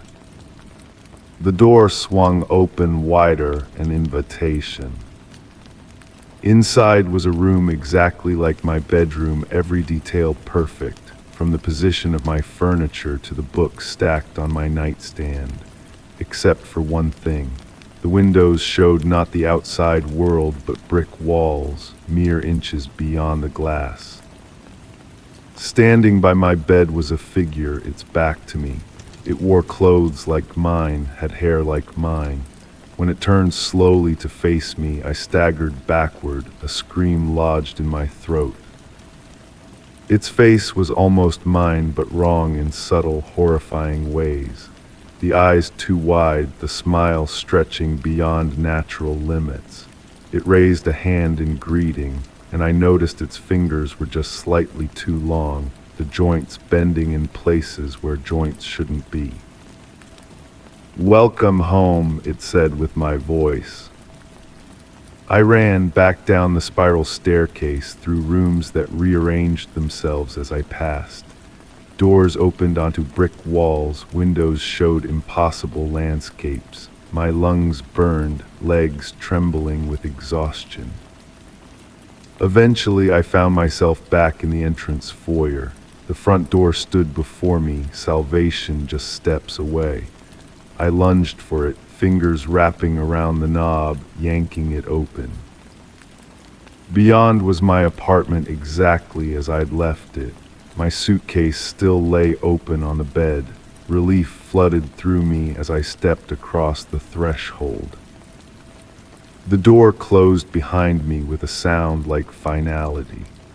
I stood trembling in my bedroom, running my hands over familiar walls, touching my possessions to reassure myself of their reality. That was 2 weeks ago. I've since moved to a new place, far from my old apartment. I've told no one where I've gone, not friends, not family, not coworkers. For a while, I believed I was safe, that whatever had happened was tied to that place, that I'd escaped. Until this morning, when I noticed something across the street from my new home. An old, crumbling house that I could have sworn wasn't there yesterday. The air smells damp, heavy with the scent of earth. And when I glance in the mirror just for a moment, I see a face almost but not quite my own, smiling back. Worst of all, I've found dirt under my fingernails again. Rich, dark soil that smells of home. Story 8, I had always been a light sleeper. Every sound, every creak of the house woke me instantly. But last night, as I lay staring at the ceiling, something made my skin crawl. Dark smudges stretched across the white paint handprints. Dozens of them, fingers spread wide, pressed deep into the plaster. The air smelled stale, thick with dust and something bitter. And as I watched, one of the prints grew darker, like something had just touched it. My first instinct was to blink hard to clear whatever sleep-deprived hallucination had taken hold. But when I opened my eyes again, the handprints remained more defined now, as if whoever made them had pressed harder. The rational part of my brain scrambled for explanations. Water damage, mold patterns, the strange shadows cast by the old oak tree outside my window. I reached for my phone on the nightstand, its screen illuminating the room with a harsh blue glow. I snapped several photos, my hands trembling slightly. The pictures showed nothing but a clean white ceiling. Yet when I looked up again, the handprints remained, some now appearing to drip slightly, as if made with wet ink. Sleep was impossible after that. I spent the remainder of the night huddled in my reading chair, occasionally glancing up to confirm the handprints hadn't moved. By morning, they had faded to faint smudges, barely visible in the dawn light filtering through my curtains. I convinced myself it had been an episode of sleep paralysis, a waking nightmare, nothing more. I'd been working too hard lately, my mind stretched thin between deadlines and personal stress. I made a mental note to book an appointment with my doctor, then went about my day. The following night, I prepared for bed with extra care. Chamomile tea, no screens for an hour before sleep, lavender oil in my diffuser. I even took a mild sleeping pill, determined to get a full night's rest without interruption. I woke to the sound of breathing. Not my own, this was different, shallow and rapid, coming from above. My eyes snapped open, and there they were again. The handprints, but different this time, smaller, like those of a child, and between them something new, a face. Or rather, the impression of a face pushed into the ceiling as if someone had pressed their features against a thin membrane from the other side. My throat closed up, I couldn't scream, couldn't move. The face had no details, just hollow depressions where eyes should be and a stretched, oval depression for a mouth. As I watched, frozen, the mouth shape widened and the breathing sound grew louder. This time I didn't bother with explanations. I threw back the covers and ran from the room, slamming the door behind me. I spent the night on my living room sofa, lights blazing, television murmuring in the background to drown out any other sounds. In the morning light, I felt foolish again, but not foolish enough to dismiss what I'd seen entirely. I decided to document everything. I bought a high-quality camera and set it up on a tripod pointing at the ceiling. I placed a digital voice recorder on my nightstand. I even found an old notebook and began keeping a detailed journal of the events. Day 1 of investigation, I wrote, feeling slightly ridiculous. Ceiling appears normal during daylight, no visible marks, no structural abnormalities. I took baseline photos and examined the plaster closely, nothing unusual. That night I left the camera running and slept in the guest room. When I reviewed the footage the next morning, my blood ran cold. The video showed nothing unusual on the ceiling until exactly 3:27 minutes into recording when the camera itself moved. Not much, just a slight adjustment as if someone had nudged it, but I had been nowhere near it at the time. The voice recorder had picked up something too. Beneath the white noise of my central air system, barely audible even when I increased the volume, a child's voice singing a melody I didn't recognize. My investigation intensified. I researched the history of my house, finding nothing remarkable in its past. No tragedies, no unexplained disappearances. I examined the attic space above my bedroom, finding only dust and insulation. I even consulted a structural engineer who assured me the ceiling was solid and undamaged. Yet each night the phenomena grew stronger, the handprints multiplied, the face impression became more defined. Sometimes now I could make out a nose, the suggestion of cheekbones. The singing on my recordings grew clearer, though the words remained indecipherable. I began to notice other changes throughout my home. The water from my kitchen tap ran cold, then scalding hot, then cold again without touching the handles. My houseplants withered despite regular care. Electronics malfunctioned, my laptop screen displaying fractured images, my television turning on by itself to display nothing but static.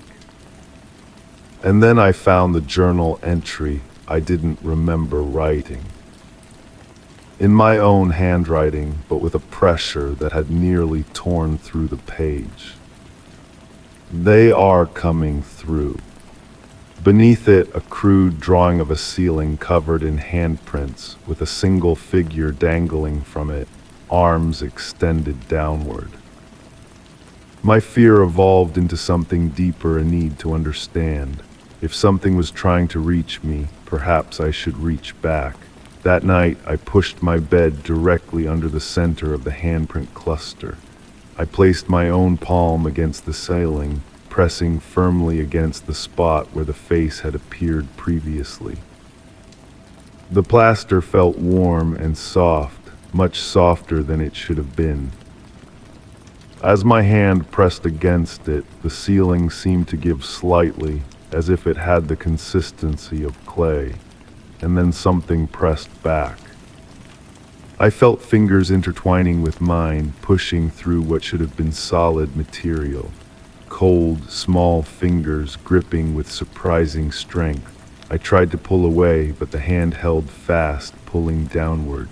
The ceiling bulged, plaster cracking around our joined hands. With my free hand, I grabbed my phone and took a photo. This time, the image captured everything: the handprints, the face impression, and most disturbingly, the small hand reaching through the ceiling, clutching mine. I yanked my hand free with a cry, falling backward onto the bed. Above me, the ceiling rippled like the surface of a pond, handprints appearing and disappearing in waves. The face impression deepened, features becoming more distinct: eyes, nose, mouth, all belonging to a child I didn't recognize. I fled the house that night, staying at a nearby motel, but distance provided no relief. When I closed my eyes, I saw the ceiling. When I touched any surface, it felt soft and yielding, like my bedroom ceiling had become. In the shower, I looked up to see handprints forming in the steam. They were following me. When I returned home days later, I found my journal filled with new entries, pages and pages of the same message. Let us through. My camera had continued recording in my absence. The footage showed my ceiling gradually stretching downward like a membrane under pressure, handprints pushing through from the other side. The face impression had become so pronounced that it now hung from the ceiling like a mask. Something was trying to enter my world, and whatever barrier separated us was growing thinner. I sit now at my desk writing this account. My ceiling has become a landscape of impressions, hands, faces, even entire limbs pressing against it from the other side. The house groans constantly, walls flexing inward at odd angles. When I press my ear against any surface, I hear them. Voices, so many voices, calling from somewhere beyond. My investigation has led me to one conclusion.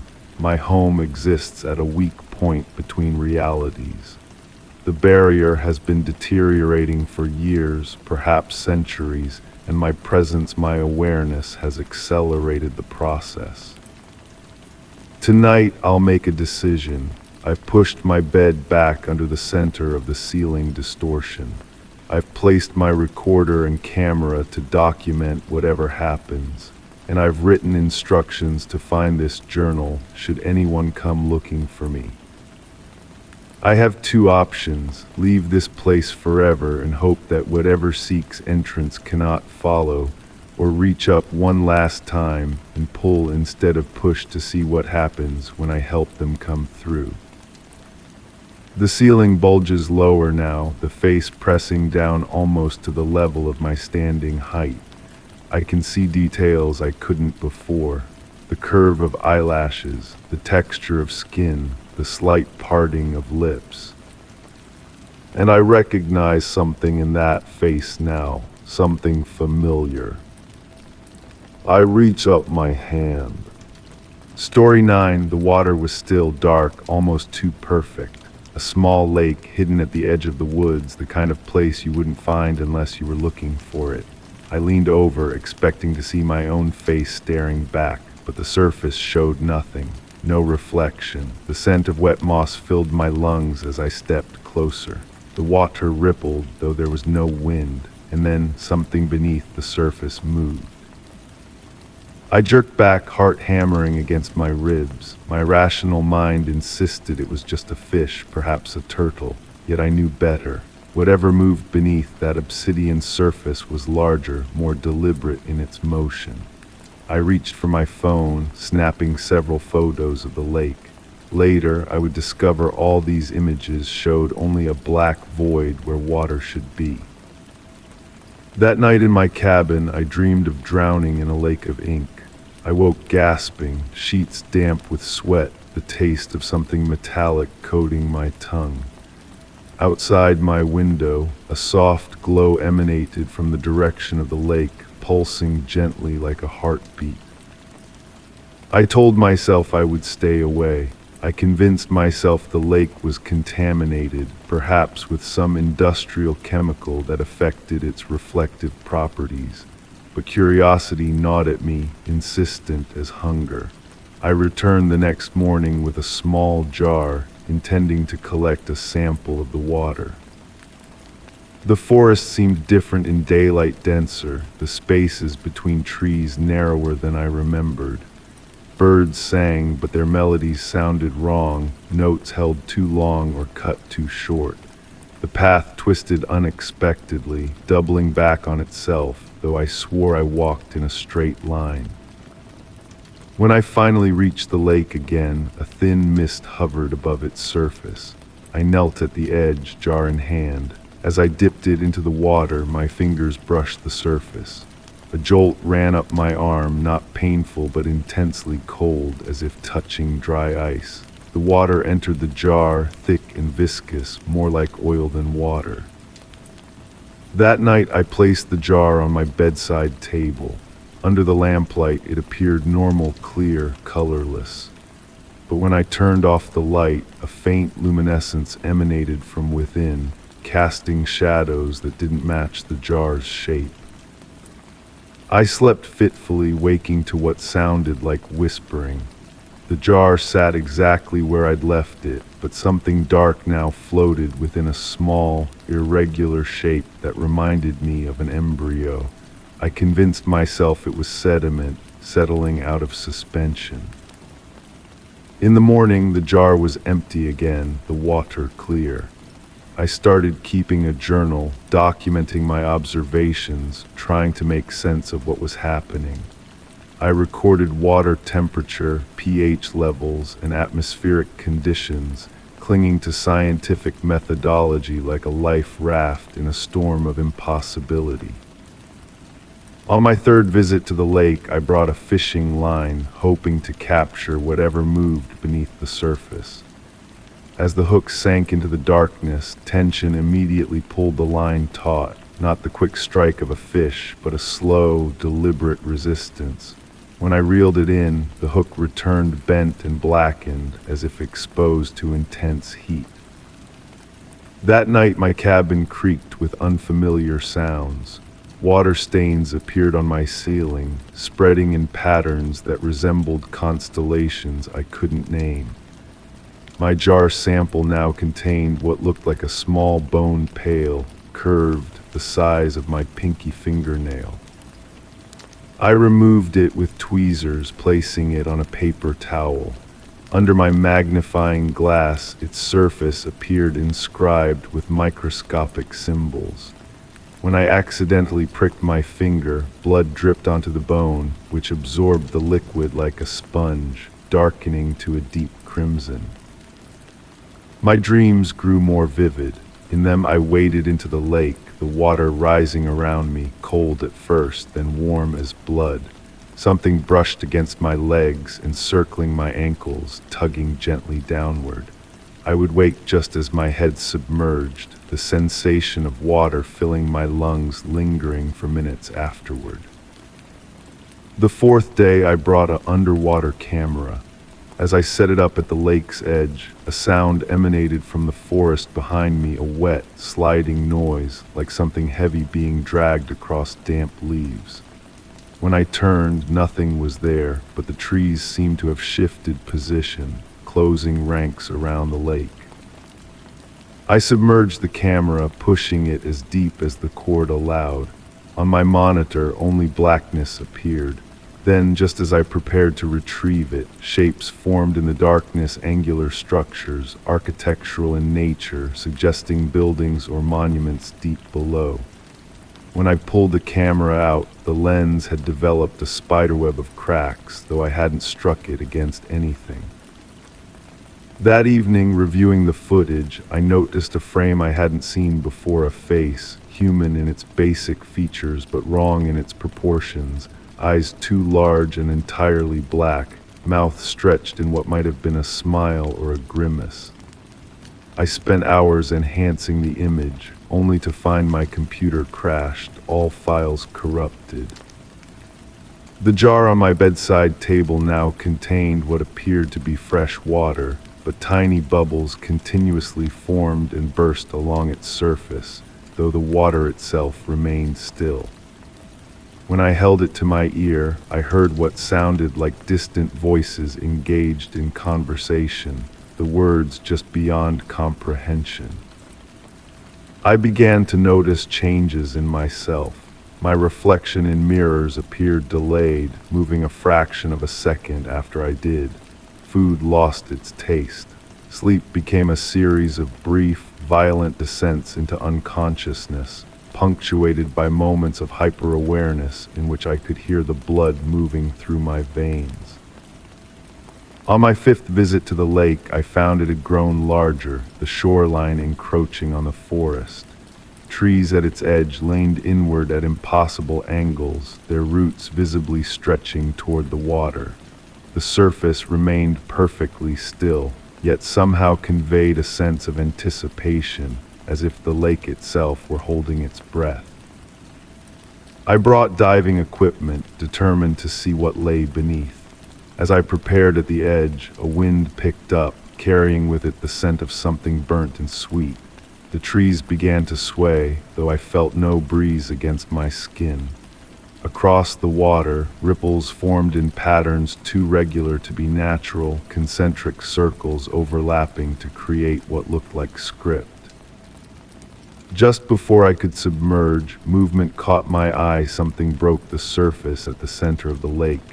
Not a splash, but a slow emergence, as if the water itself were rising up, taking shape. I raised my camera with trembling hands, capturing an image of what appeared to be a human figure, featureless and dark, standing on the surface before sinking back down. That night I developed a fever. My skin felt too tight, especially around my neck and wrists, where blue veins pushed against the surface like worms beneath soil. The jar on my table now contained dark water, thick as syrup, in which small lights moved like fireflies. In my delirious state, I hallucinated the walls of my cabin becoming transparent, revealing the lake on all sides, surrounding me completely. The ceiling dripped water that tasted of salt and copper when it touched my lips. Morning brought no relief. My journal entries became increasingly disjointed, my handwriting evolving into something I barely recognized, words occasionally replaced by symbols similar to those I'd seen in my camera footage. On what I knew would be my final visit to the lake, I brought nothing with me. The forest had thinned, trees fallen and rotting, the path now straight and obvious, as if the lake were eagerly inviting me in. The water had risen, covering what had previously been shore, lapping at my feet as soon as I arrived. The surface now possessed a slight sheen, not quite reflective, but no longer the perfect void it had been. As I stared into it, shapes began to resolve, not my reflection, but what appeared to be another world visible beneath the surface. Spires of pale stone rose from a landscape of undulating terrain. Figures moved between them, their proportions just human enough to be disturbing in their differences. I knelt at the edge, transfixed, one figure separated from the others, approaching the boundary between our worlds. As it neared, I recognized the face from my corrupted camera footage, now seeing it clearly my own face, transformed by whatever existed in that inverse realm. It raised a hand, pressing it against the underside of the water's surface, creating a bulge that rose upward. Without conscious decision, I found my own hand extending, fingers splayed, moving to meet this distorted mirror of myself. Our fingertips connected through the membrane of the lake. The sensation was not wet but electric, a current passing between us, between worlds. The surface tension broke, not with a splash but with a sound like glass cracking. Cold engulfed my hand, then my arm, pulling me forward. I should have resisted, should have fought against the inexorable draw. Instead, I leaned into it, suddenly certain that I would not drown but transform. As the water closed over my head, my lungs filled not with liquid but with a strange new air, heavy with unknown scents.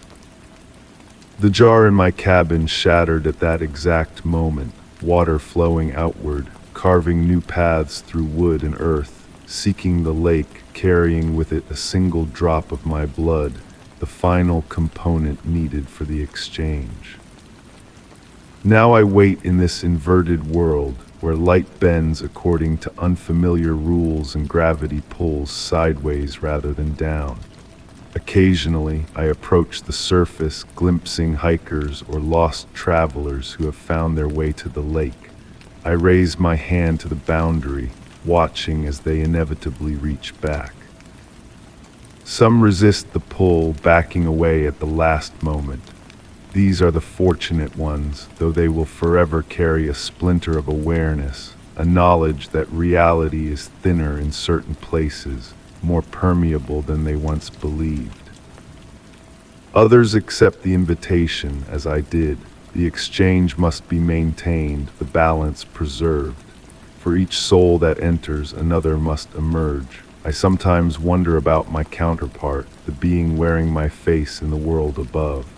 I wonder if it maintains my journal, documenting its observations of human life with the same clinical detachment with which I studied the lake. The lake that still shows no reflection, even from below. Story 10. On a hazy evening, while meandering through the labyrinth of city streets, a peculiar rhyme caught my eye inscribed on a brick wall.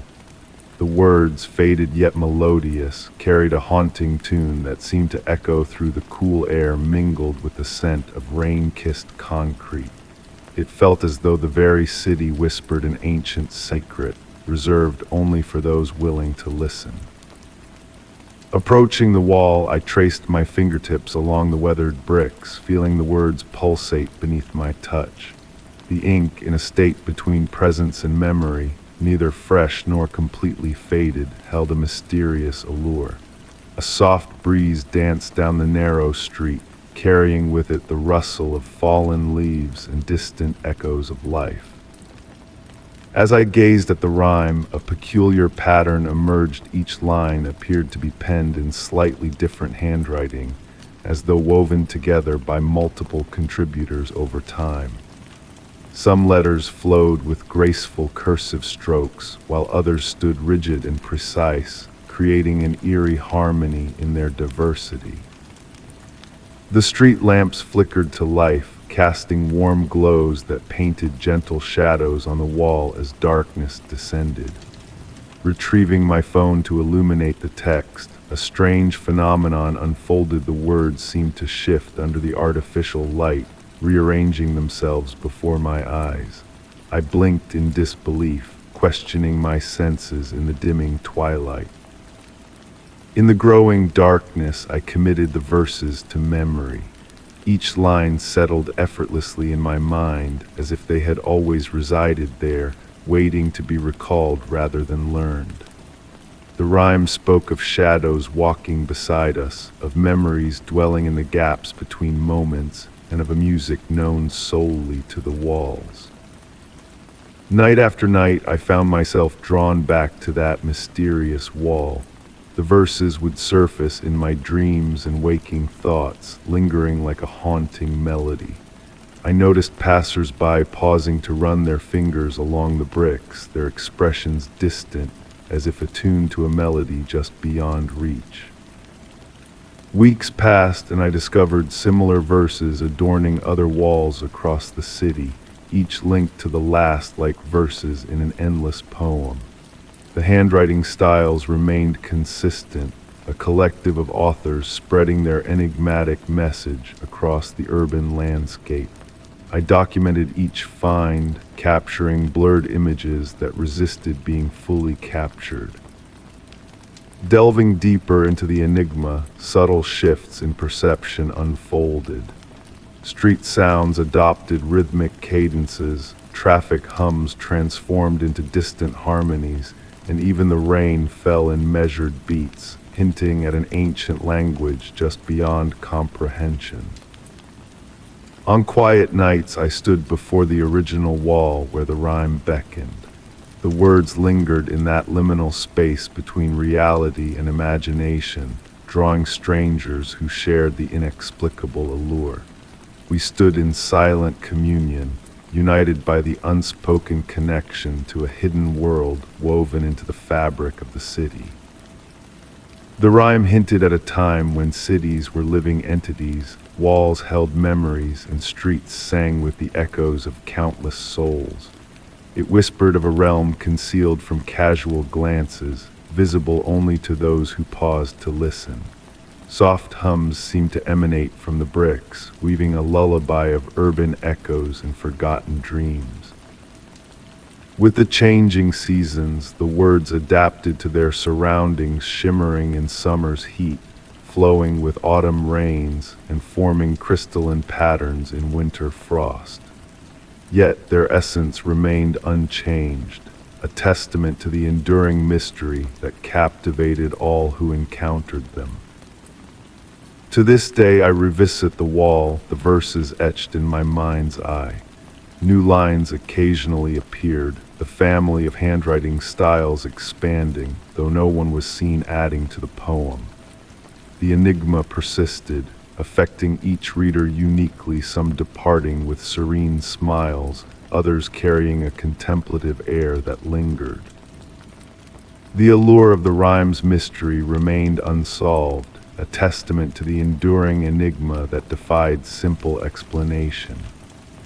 In a world of unraveled secrets, the comfort of lingering mysteries whispered through the city streets, in the dance of shadows and the persistence of words that transcended full understanding. As night descended, the city embraced its evening rhythm, and I pondered the unknown authors whose writings mingled on the wall. Were they still out there, enriching their endless poem? Did they, like me, seek solace in the whispers of brick and mortar, in search of that hidden melody that bound us all in an unspoken tale?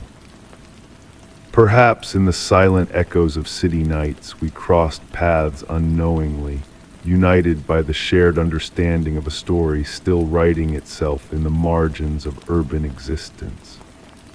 And as the night enveloped the city in its embrace, the rhyme's haunting melody lingered, a timeless reminder of the mysteries that dwell within the labyrinth of our collective consciousness.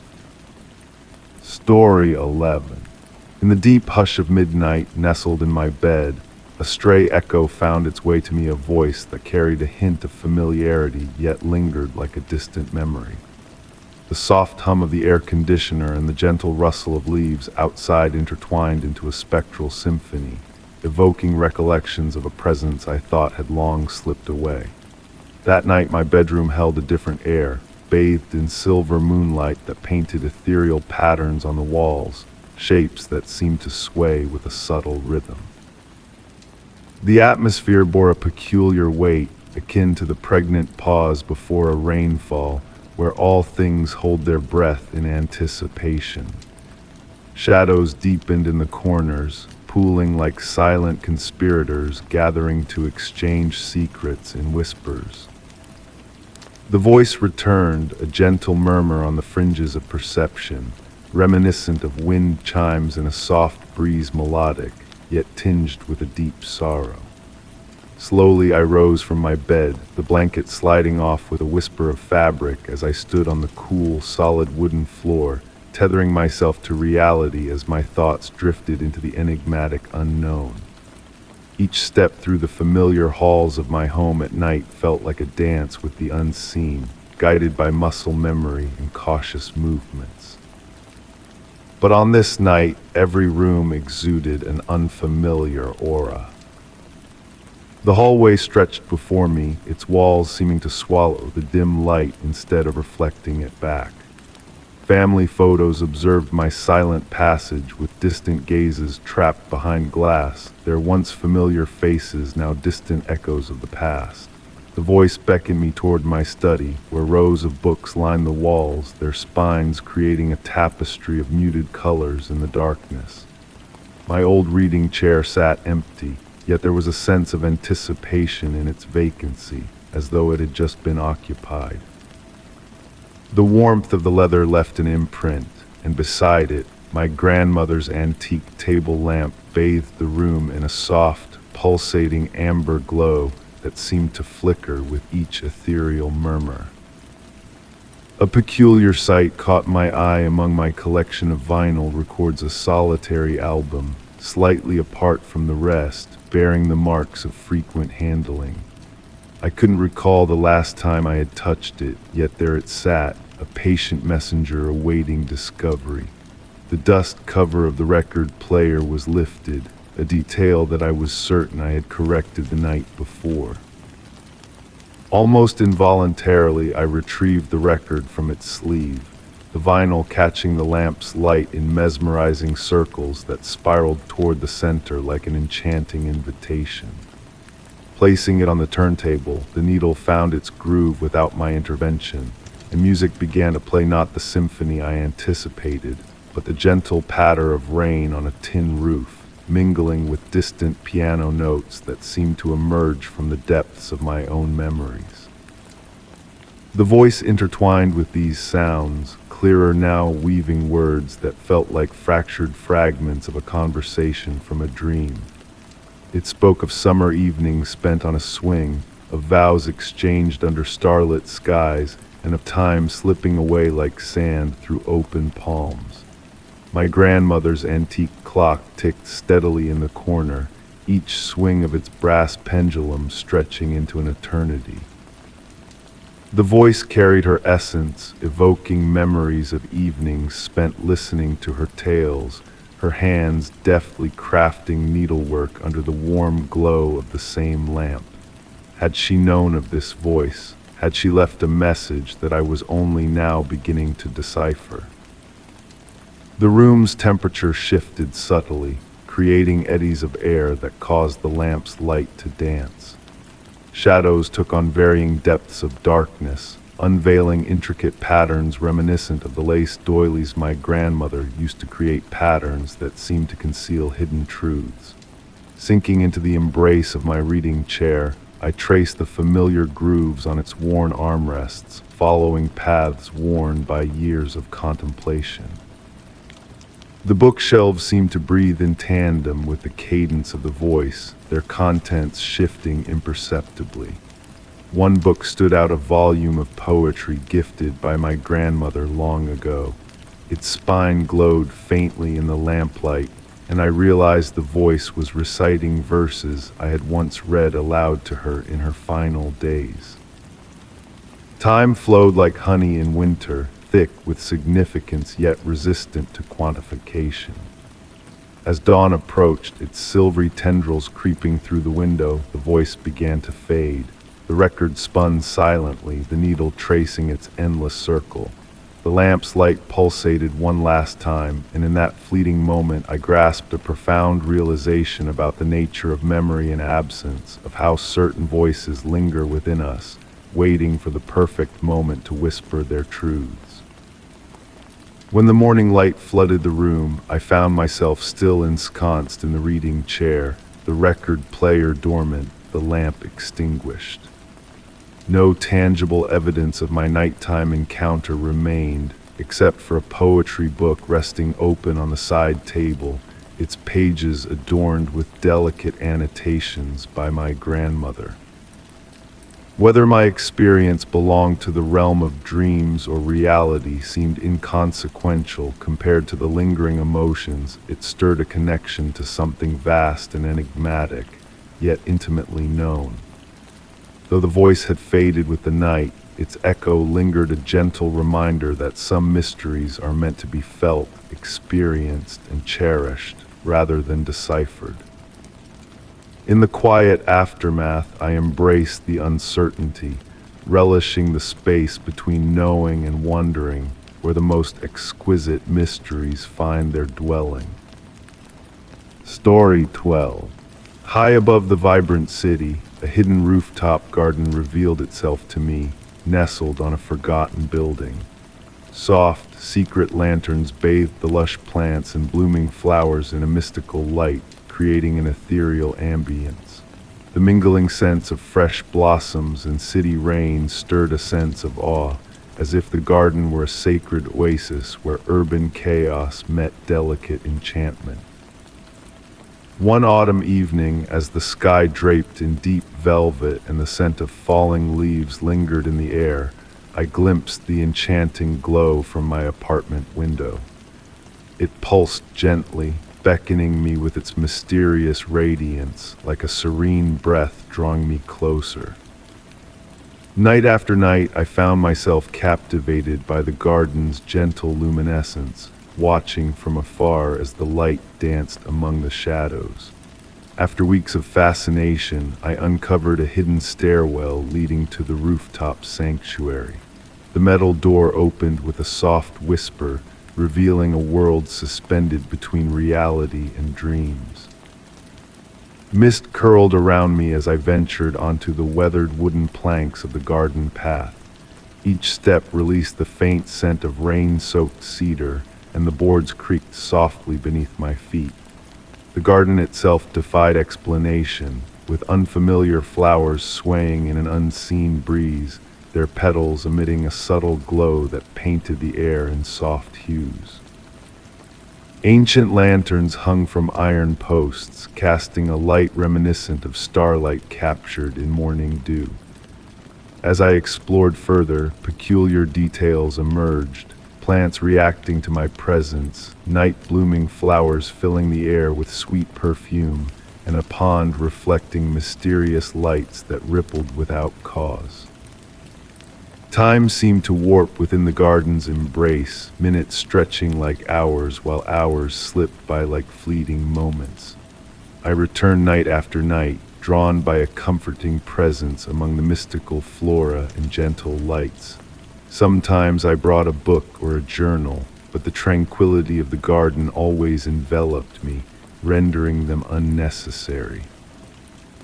One evening I came upon a weathered stone bench hidden behind luminescent vines, adorned with intricate symbols that seemed to shift and tell untold stories. The garden's ambient music, a whispered symphony at the edge of hearing, added to the enchantment, originating from flowers or the spaces between stars. Occasionally I discovered small objects left behind by unseen visitors. A glowing pearl button, a warm brass key, a script-covered paper that changed languages when I looked away. These remnants hinted at others who knew of the garden's existence, yet I never encountered another soul in this mystical realm. As the seasons shifted, so did the garden in ways beyond natural explanation. Impossibly colored flowers bloomed in winter, and autumn leaves danced in spring breezes. The constant mist and gentle glow remained, preserving the magic that had initially drawn me in. I continue to visit the garden, embracing its mysteries without seeking to unravel them. It has become my sanctuary, where reality and dreams converge, time flows leisurely, and the world below fades into insignificance. Among the luminescent blooms, I glimpse reflections of other hidden gardens, similar sanctuaries existing between the known and the mysterious. Perhaps this rooftop garden is but one of many secret havens scattered across the world, awaiting discovery by those in need. The gentle pulse of light against the night sky beckons to others, inviting them to experience the enchantment as I have. While the garden's magic and existence remain elusive, I have found solace in accepting the unanswered questions, finding peace not in explanations, but in embracing the unknown. Story 13. Late one night, cruising down a lonesome stretch of highway, a solitary figure caught my eye, an ancient radio tower, outlined against the silver glow of the moon above. As I drove past, the car's radio crackled with static, a peculiar interruption followed by a subtle rhythmic transmission that seemed to pulse with enigmatic significance. The cool night breeze carried hints of metal and distant storms, weaving an atmosphere that whispered of forgotten secrets. Intrigued, I found myself compelled to pull over, drawn by an unseen force of curiosity. The soft hum of my car's engine dwindled into silence as I switched off the ignition, leaving only the gentle rustle of wind through the tall grass and the persistent, rhythmic crackle emanating from the radio. The signal grew clearer, a series of prolonged and shortened bursts reminiscent of Morse code, yet somehow different. The towering structure stood like a guardian against the deep indigo sky, its warning lights extinguished long ago. Time had weathered its metal frame, etching intricate patterns that appeared almost deliberate in their design. Above, drifting clouds cast ever-shifting shadows, causing the tower to sway ever so subtly in the moonlight. There was a familiarity in the rhythm of the signal, akin to a half-forgotten melody from childhood. Closing my eyes, I allowed the sound to envelop me, searching my memory for a trace of where I might have encountered it before. The static ebbed and flowed like gentle tides, carrying faint whispers of possible words just beyond comprehension. A desire to capture this anomaly urged me to reach for my phone, but to my surprise, it remained unresponsive despite being fully charged. The air grew heavy with anticipation, as though the very essence around me held its breath. A light mist began to form, swirling around the tower's base like a tender embrace. Enthralled by the cadence of the signal, memories began to surface, memories that felt foreign, not entirely my own. Visions of individuals toiling in a control room materialized, their features illuminated by the warm glow of analog machinery. Urgent conversations unfolded about a matter of great importance, something deemed worthy of preservation. The scene was vivid, the aroma of coffee lingering in the air, the mechanical whir of tape reels echoing in my ears. The mist thickened, veiling the tower in an ethereal shroud, while the signal's pattern subtly shifted, granting me glimpses of its message. Numbers, dates, scientific data, and coordinates danced through my mind, a cryptic puzzle meticulously encoded for discovery. Time seemed to blur as I sat there, enveloped in the cocoon of sound and mist. The temperature dipped, prompting me to draw my jacket closer, yet I couldn't tear myself away. Each burst of static felt like a fragment of a grand enigma, patiently awaiting resolution. A soft radiance began to emanate from the tower's base, pulsating in harmony with the radio signal, casting a golden light that waltzed through the mist. Mesmerized, I watched the enchanting display, its rhythm syncing with the cadence of my breath. Heavy-lidded, I succumbed to the hypnotic allure of the light's dance. The signal evolved into a melodic tune, resembling a soothing lullaby. It dawned on me that the memories I had glimpsed weren't happenstance. They were deliberately transmitted, preserved within this eternal loop of static and silence. With the approaching dawn, the mist dispersed and the signal faded into the stillness. The tower stood silent once more, its enigmas shrouded in layers of decay and age. My phone suddenly sprang to life, indicating missed calls from concerned loved ones. The sun painted the sky in pastel hues, casting a dreamlike quality over the night's events. Setting off down the empty highway, a subtle shift had taken place within me. The signal's rhythm lingered, humming beneath the surface of my thoughts. I knew I would return to this place to unravel more of its enigma.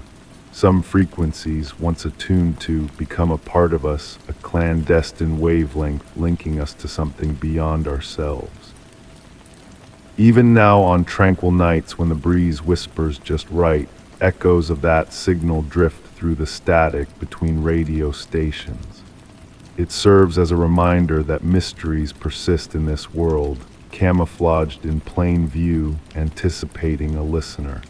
The tower stands as a tribute to those who preceded, their message encrypted in endless waves of static, patiently awaiting the decipherer. Story 14. Late one night, I found myself in an abandoned arcade on the outskirts of the city. The neon lights flickered intermittently, casting shadows over the dusty arcade games. In the hushed stillness, a gentle hum resonated from the shadows, filling the air with a nostalgic aroma of old popcorn and forgotten thrills. It was as though the arcade breathed with echoes of laughter and wistful memories. Tracing my fingertips along the worn plastic surfaces of the game cabinets, I felt the intricate textures buried beneath layers of dust. Each step I took left soft imprints in the thin carpet of gray powder that coated the ground. My breath seemed to meld with the low electrical hum that pervaded the space, creating a strangely calming cadence. In the dim glow, I could discern faded artwork on the machine's fantastical realms and characters now mere ghostly outlines. Some screens flickered weakly, displaying fragmented images that danced like elusive dreams. An old racing game caught my eye, its leather seat worn and its steering wheel turning ever so slightly on its own. As I ventured further into the arcade, the temperature dropped noticeably. The hum intensified, morphing into a melodic harmony akin to a choir singing from afar. I found myself swaying gently to this mysterious rhythm, my footsteps synchronizing with its enigmatic beat. The air felt pregnant with possibility, as though the boundary between reality and fantasy had blurred in this forgotten sanctuary. Exploring a narrow hallway leading to a maintenance area, I passed vintage posters of long-forgotten games, the floorboards whispering beneath my feet with each step. The humming seemed to react to my presence, its pitch and intensity shifting as I moved. At the end of the hallway stood a weathered wooden door, its peeling paint resembling intricate circuit patterns. The brass handle felt warm to the touch, and as I turned it, the humming swelled, enveloping my senses. Beyond the door, a small room bathed in a soft blue light unfolded before me. Arcade motherboards lined the walls, their LED lights blinking in cryptic patterns. At the room's center, an ancient computer terminal displayed scrolling text that eluded my comprehension. The characters appeared to be a blend of game code and something deeper, something ancient. The humming emanated from the terminal, its pulsating waves causing dust particles to twirl in the air like celestial bodies. Drawn to the hypnotic display, I settled into the creaking operator's chair. The text began to coalesce into patterns that almost made sense, reminiscent of trying to grasp a fading dream upon waking. My fingers hovered over the aged keyboard, instinctively tapping away. Time lost its grip in that ethereal chamber. The blue light seemed to seep into my very being, while the humming reverberated within my bones. I typed tales of bygone worlds, dreams long forgotten, and narratives untold. The machine responded in fragments of code and bursts of static, weaving a coherent tale that resonated with me on a profound level. When I rose from the chair, my limbs felt stiff, the passage of time a nebulous concept.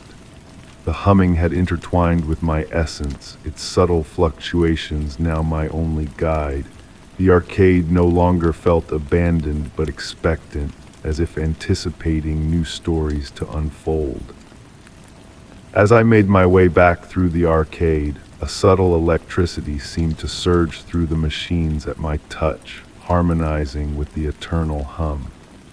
The racing game's steering wheel lay still, yet its screen depicted a road extending endlessly into a digital dawn.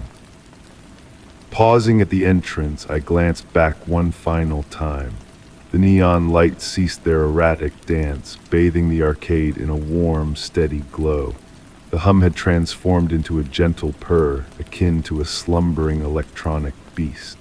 In that moment, I knew I would return, lured by the melodic silence and the promise of undiscovered tales lingering in the interstice between games.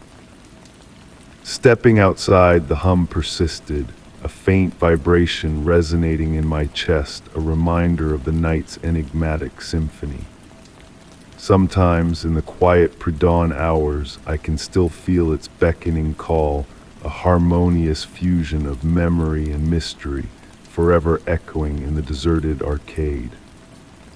Story 15. On a misty evening, I wandered past an abandoned playground where the rusted swings swayed softly in the gentle breeze.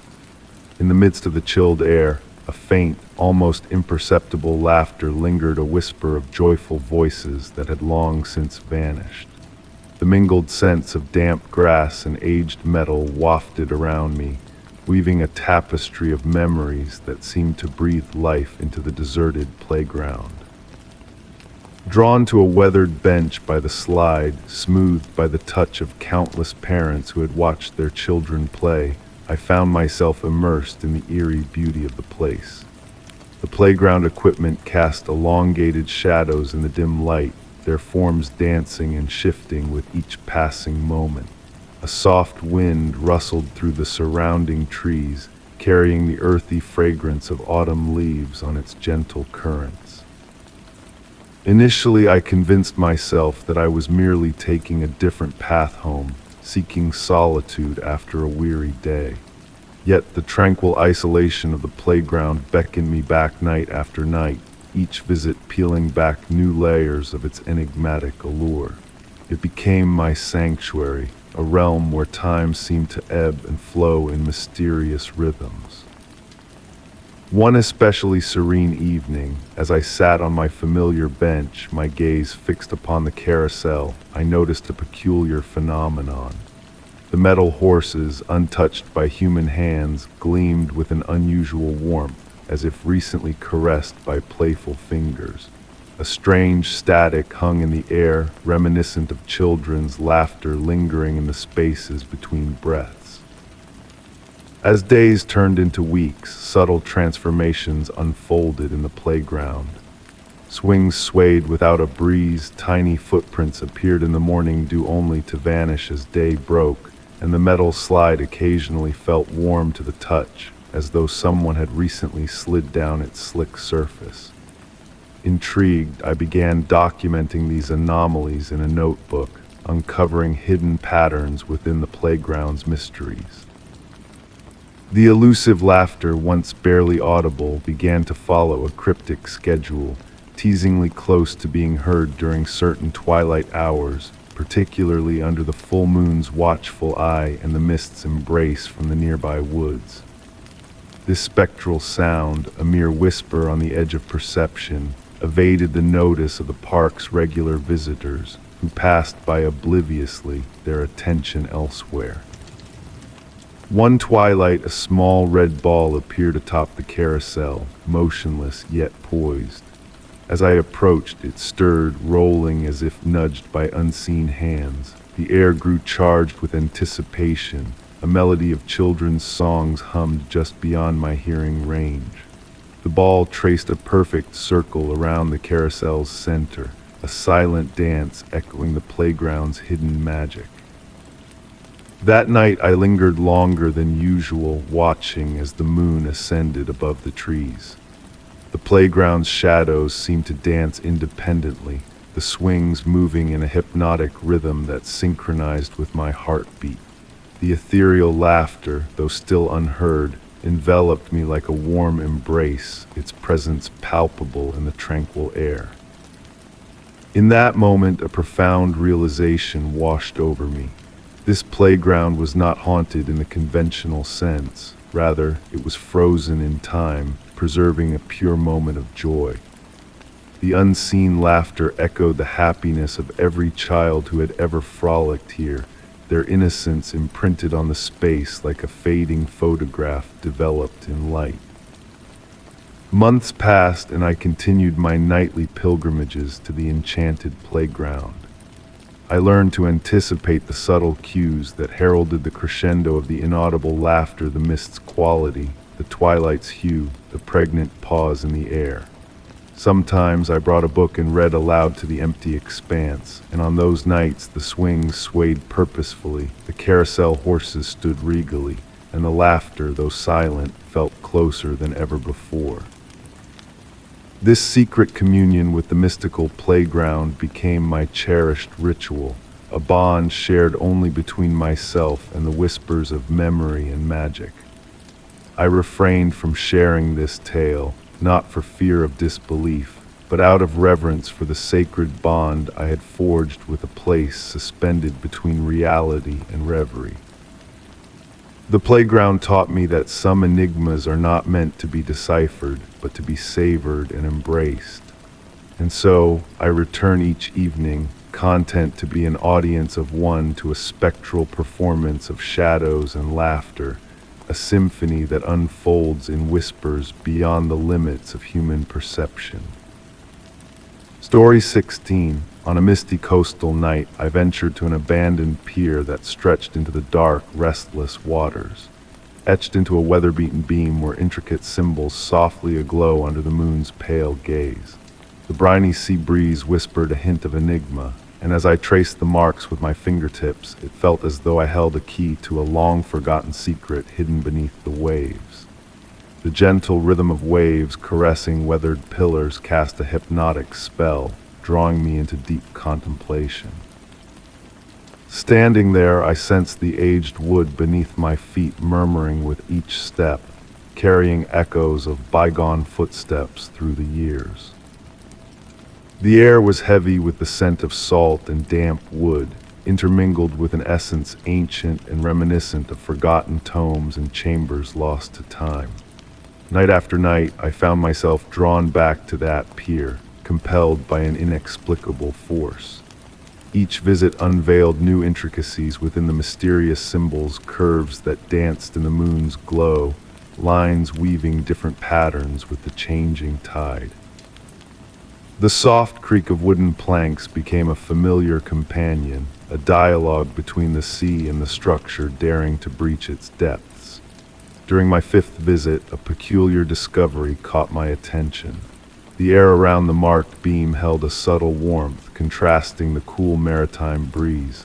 Placing my hand against it, the wood pulsed gently with a warmth synchronized to my own heartbeat, akin to cradling a cup of tea that never cooled. The fog often thickened as I studied the symbols, enveloping me like a gentle embrace. Within its shroud, sounds dulled and distant, creating an intimate realm where time ebbed differently. At times, a faint hum seemed to rise from beneath the pier, harmonizing with the ocean's cadence. One tranquil night, as I sat beside the marked beam, I noticed the water below had stilled unusually. Its surface mirrored the moon with pristine clarity, yet beneath that reflective veil, shadows moved with deliberate grace. Too fluid to be fish, too vast for common marine life, their forms eluded recognition. The symbols began to weave into my dreams, transforming into maps of uncharted realms or flowing beneath my touch as living script. Keeping a journal, I sketched the symbols as they revealed themselves each night, noting their subtle shifts with the moon's phases. Weeks passed, and I observed that other pier visitors remained oblivious to the markings. Their gazes slid past the beam, dismissing it as mere weathered wood. Even when I pointed them out, acknowledgement was brief, their attention drifting away like water sliding off glass. True revelation arrived with the new moon. In lunar absence, the symbols emitted a gentle phosphorescence, casting a soothing blue-green light rippling like underwater currents. The warm pulse within the wood intensified, and the hum beneath the pier grew clearer, carrying melodic notes resembling an ancient, forgotten tongue. Near the marked beam, small objects appeared, stones with spiral motifs, iridescent shell fragments glowing from within, strands of silvery seaweed forming delicate filigree patterns. Each item felt like a message, though its meaning remained veiled. As I pen these words, I comprehend my integration into the enigma dwelling here. The symbols surfaced elsewhere in bathroom mirror condensation, rain patterns on windows, cream swirls in morning coffee. No longer mere enigmas to decipher, they now form a dialogue I slowly begin to comprehend. The pier transcends a mere structure reaching into the sea. It serves as a threshold, a boundary between known and unknown. The gentle mystery of the symbols unfurls, withholding full revelation, yet offering enough to beckon my nightly return to this place where mundane reality converges with a deeper, ancient, and infinitely patient realm beyond human grasp. I've learned to cherish that certain mysteries are meant to be felt rather than solved. The markings on the pier have taught me to find solace in ambiguity, to embrace the gentle tug of the unknown. As I sit here now, observing the fog enveloping me and feeling the familiar pulse beneath my fingertips, I grasp that unraveling this mystery isn't my purpose. Instead, I am destined to become a part of its ongoing narrative, contributing my own layer to the age-old tale whispered in this liminal space between land and sea. Story 17, as I sifted through a dusty box of neglected art supplies in a quaint thrift store, My fingers brushed against a worn sketchbook hidden beneath a pile of faded canvases. Curiosity piqued. I opened its cover to reveal a treasure trove of intricate blueprints, each line etched with precision on fragile, yellowed pages.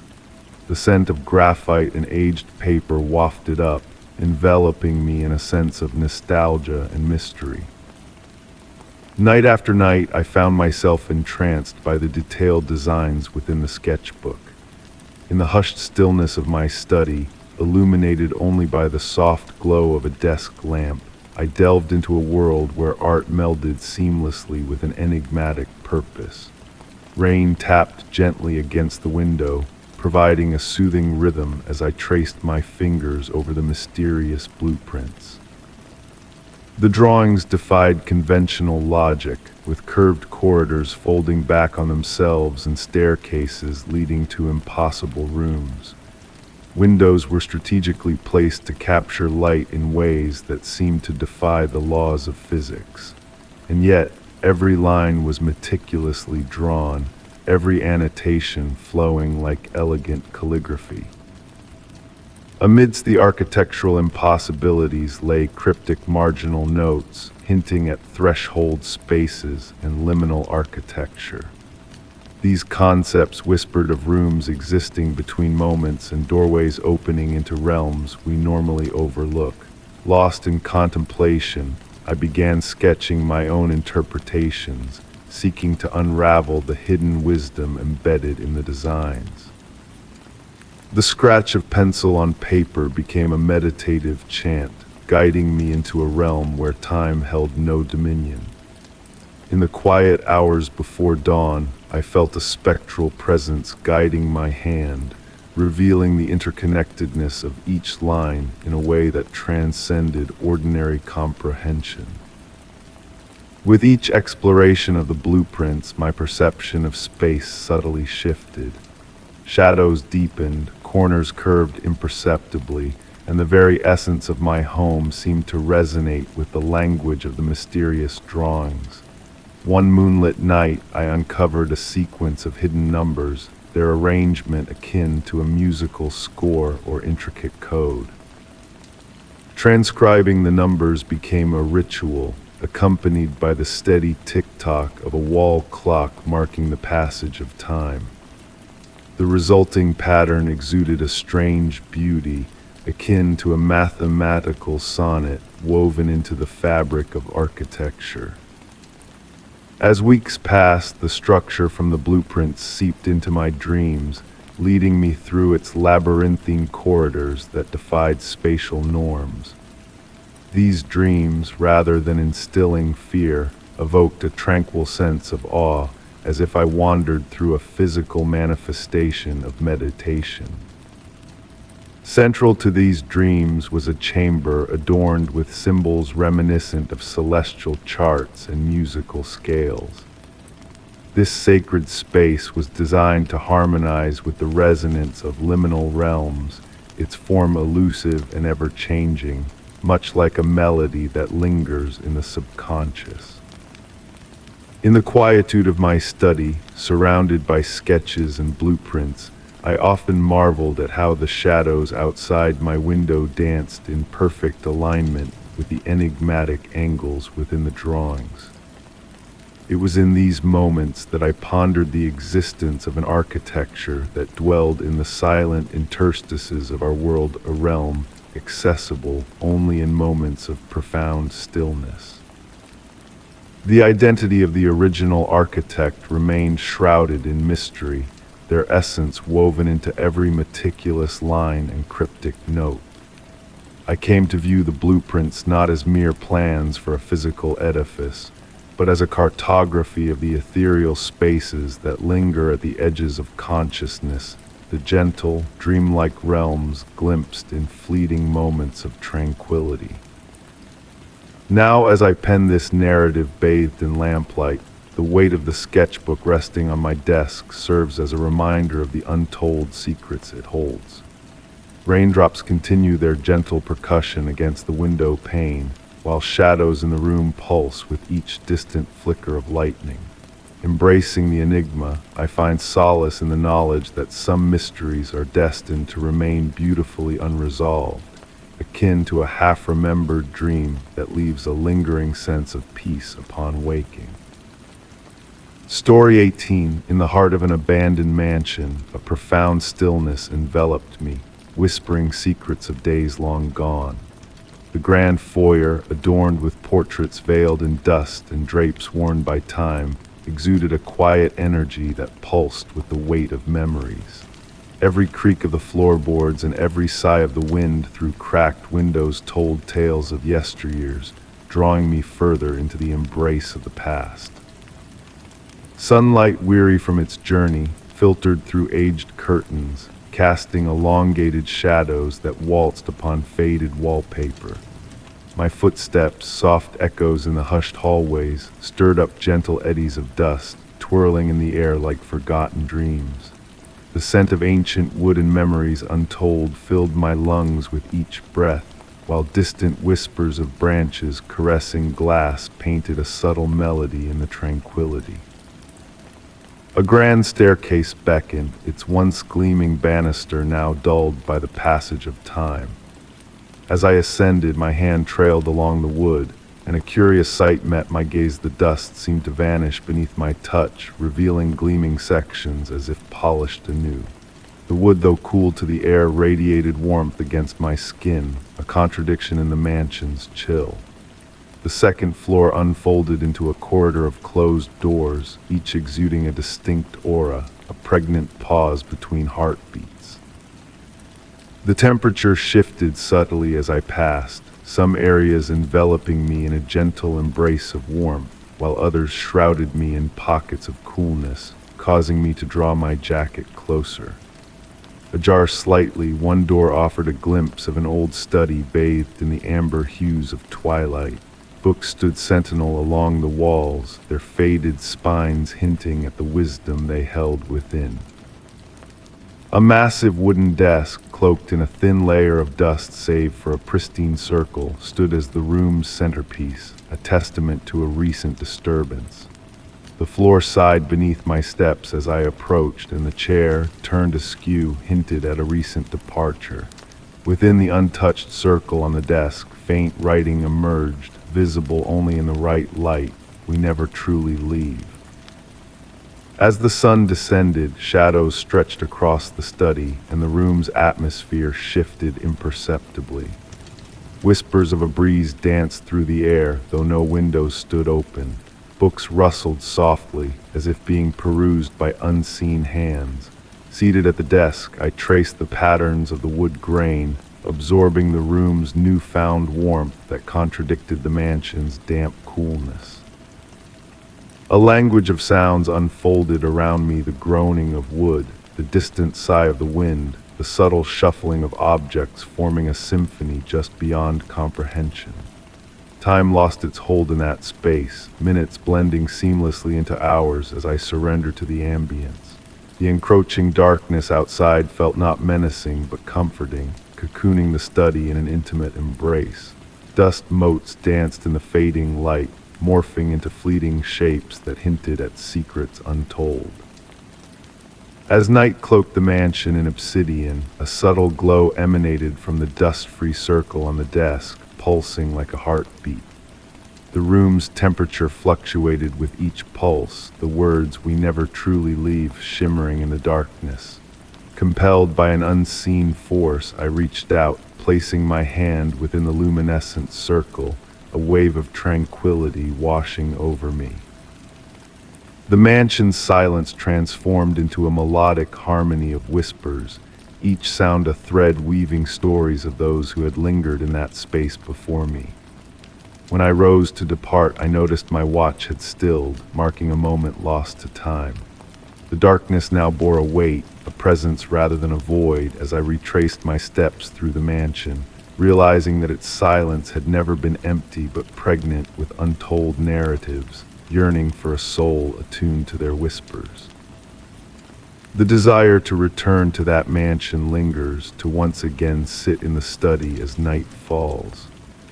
In the quiet of my own home, echoes of that musical silence find me, reminding me that spaces cradle more than memories, they hold remnants of souls past, awaiting recognition in the dust and shadows. Story 19. Drawn by an unexplainable urge to explore, I found myself stepping into an ancient theater at the edge of town, its former grandeur now cloaked in decay. The intricate balconies and velvet seats murmured tales of a time long gone, filled with applause and theatrical fervor. As I treaded upon the creaking stage, a faint, echoing voice caressed my ears, reciting verses laden with sorrow and aching desire. The sound lingered in the air, bouncing off the weathered walls, intertwining with the musty fragrance of neglected dreams and aged drapes, leaving me to ponder whether the theater truly stood empty.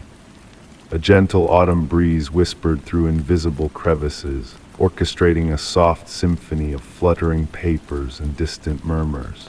My steps were hushed on the wooden floor, each plank emitting a gentle sigh beneath my weight. The atmosphere held a peculiar density, akin to wading through layers of memories suspended in time.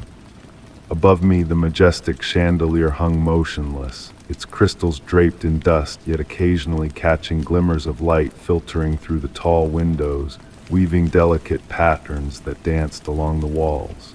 Intrigued, I gravitated toward the stage wing, where forgotten props lay veiled in sheets resembling gentle waves in the dim light.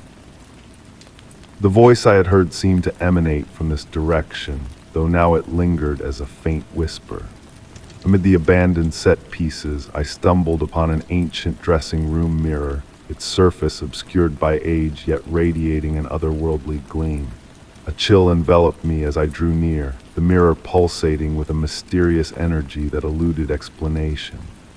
Within its reflection, I glimpsed movements not of my own making, shadows of performers from eras past honing their craft. The voice grew slightly clearer, a woman, perhaps reciting verses from what felt like a tragic romance. Her words carried a melodic cadence that was both comforting and melancholic. Time seemed to ebb and flow uniquely within this realm. Minutes stretched into hours as I delved deeper, uncovering aged playbills disintegrating at my touch and costumes redolent with the faintest hint of perfume. The voice continued its gentle soliloquy, guiding me through the forgotten recesses of the theater. In the orchestra pit, sheet music lay scattered across antique stands, the notes faded yet discernible, as if awaiting the return of musicians to breathe life into them once more. With evening's approach, the shifting quality of light through the windows cast elongated shadows that seemed to move with intent across the seats. The voice gained strength, though never escalating beyond a soothing murmur. Seated in one of the better preserved velvet chairs, I observed as specks of dust danced in the waning sunlight. The theater seemed to pulsate around me, its walls expanding and contracting under the weight of countless narratives.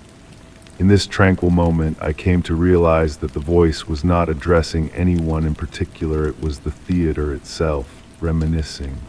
Each word bore fragments of performances past, of thunderous ovations and tearful farewells, of premiere nights and final curtain calls.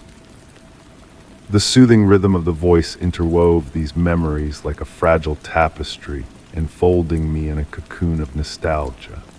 As night descended, a new dimension unfolded within the darkness. The voice resonated from all directions and none simultaneously, filling the space with a warm vibration that seemed to animate the very air. The words grew clearer, yet their essence remained just beyond reach, akin to recalling a dream upon waking. The chandelier overhead now caught the moon's glow, casting subtle rainbow hues that danced across the ceiling like the aurora borealis. Drifting on the edge of consciousness and slumber, the voice served as a gentle lullaby. The boundary between reality and reverie blurred further. In these twilight moments of awareness, I could almost discern the phantom audience, their presence hinted at by the interplay of moonlight and shadow. They sat in reverent silence, as captivated by the voice as the night deepened. A profound serenity enveloped the theater. The voice began to fade, not abruptly but gradually, akin to a tide receding from the shore. Its waning left behind a sense of gratitude, as if my presence had validated and honored all the stories enshrined within these walls. The theater settled around me, groaning and sighing like an old friend preparing for slumber. When I eventually rose to depart, the voice had dwindled to a mere memory, a faint echo in my mind. Yet the theater felt altered, more animated somehow, despite its abandonment. Progressing toward the exit, each footfall accompanied by the gentle protest of aged floorboards, I comprehended that certain places never truly empty. They merely wait, cradling their stories close until a willing listener comes along.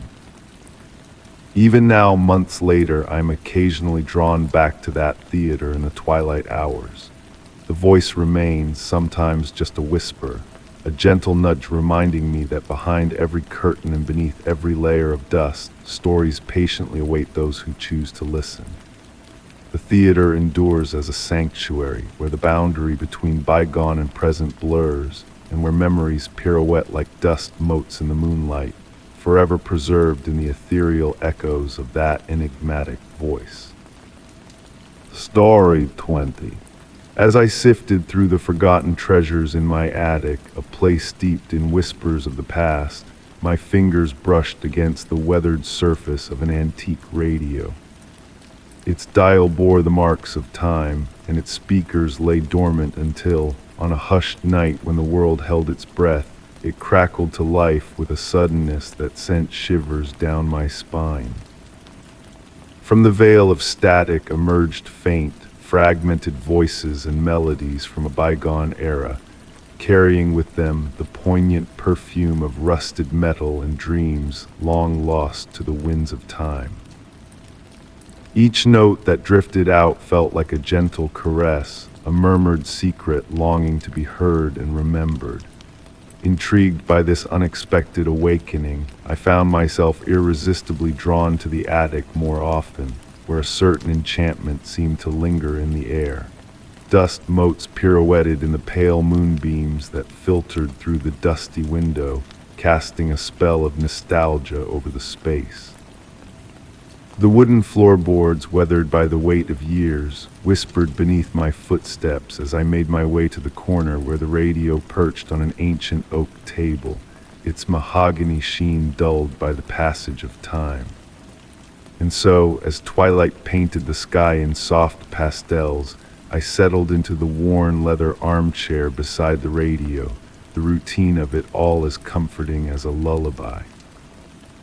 Turning the brass dial with a reverence reserved for sacred rituals, I watched as the vacuum tubes bathed the room in a warm amber glow, a beacon of light in the sea of shadows. And then I waited, my breath held in anticipation, as the world beyond faded into a mere backdrop to the symphony of static.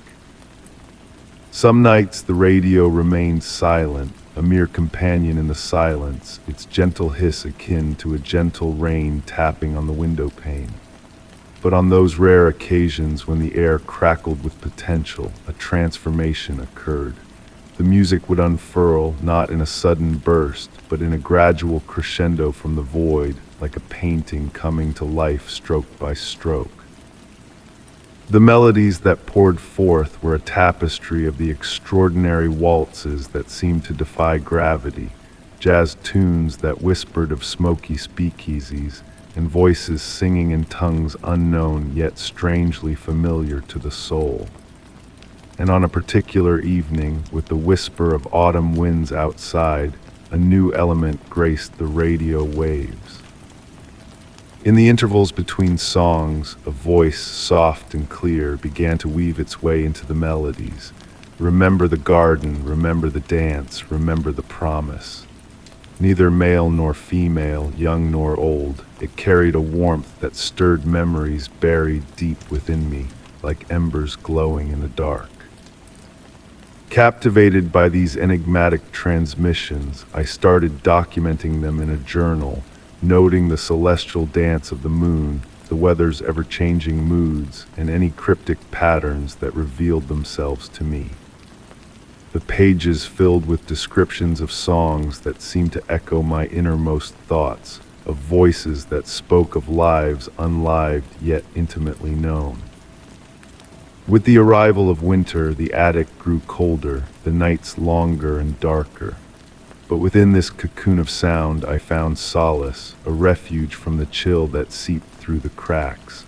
Sometimes, lulled by the melodies, I would drift into a slumber, only to awaken hours later to find the radio still whispering its secrets, its tendrils weaving through the fabric of my dreams. In those liminal moments between waking and sleeping, the voices behind the music would materialize in my mind's eye, ephemeral figures dancing on the edge of perception. But it was on a night when snow blanketed the world in silence that the radio's true power unfurled before me.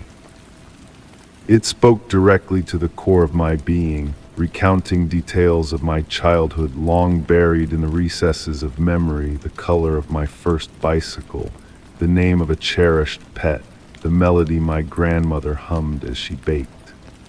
And instead of fear, a profound serenity enveloped me, as if I were being gently guided back to the essence of who I was. With the passing of months, I began to notice subtle shifts in my reality. Colors bloomed with newfound vibrancy, memories sharpened into focus, and dreams took on a significance I could scarcely comprehend. The radio's influence transcended its mere existence, stirring something dormant within me, a slumbering part of my soul awakening to the call of the music. Some nights the radio fell into a deep silence, and in those moments of quiet, I pondered the mysteries of existence. How many layers of truth lay hidden from our sight? How many harmonies of life played out beyond our perception? The radio ceased to be a mere object, transforming into a portal to realms unseen, offering glimpses into a reality that mirrored our own. I refrained from dissecting the radio, from peeling back its layers to uncover its secrets. For deep down, I knew that its magic, if indeed it was magic, resided in the intangible space between the known and the unknown. Perhaps it wasn't the radio itself that held the wonder, but the way it guided me to tune into frequencies that resonated with the core of my being. And so, as I pen these words by the soft glow of the vacuum tubes, the radio continues its nightly serenade, a symphony of enigmas that defy explanation.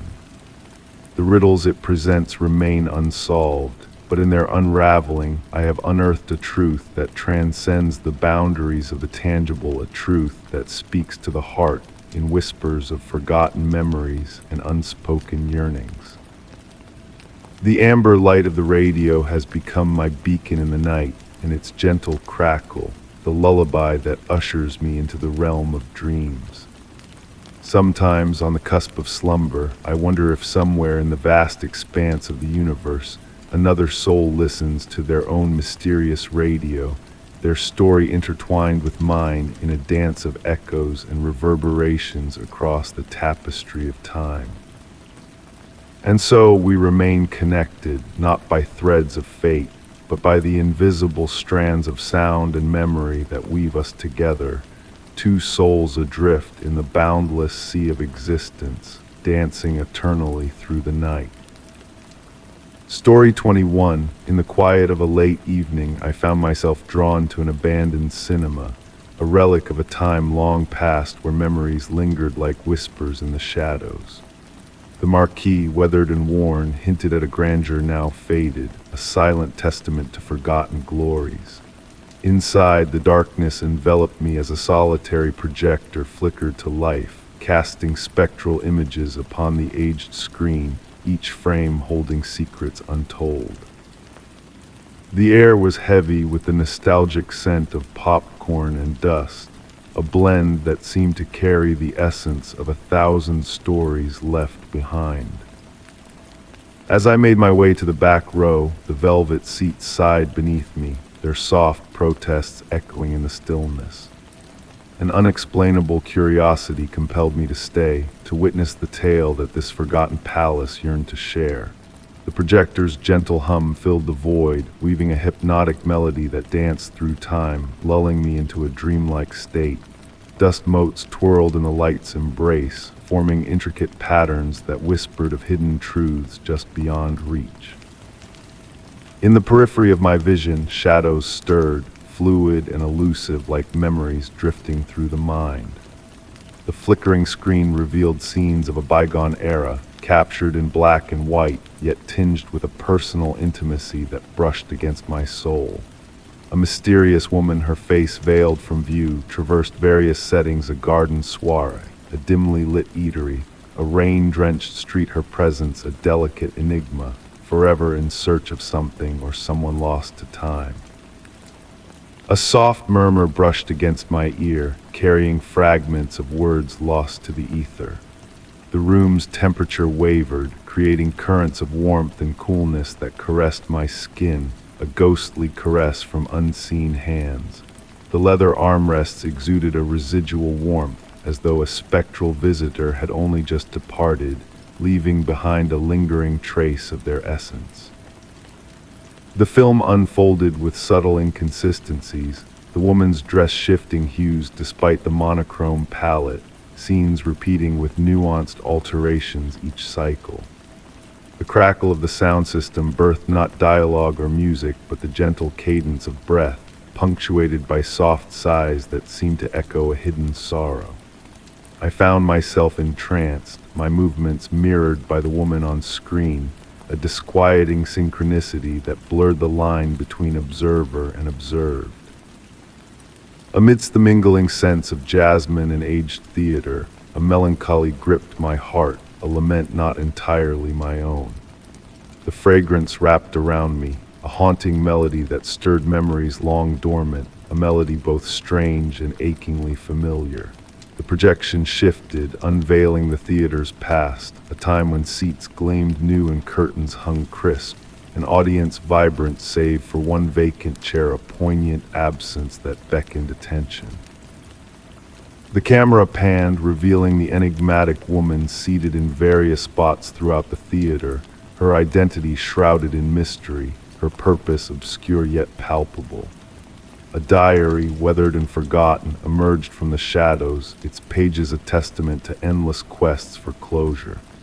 The handwritten entries spoke of a search for the elusive perfect ending, a pursuit spanning years and culminating in an unfinished tale left dangling in the twilight of time.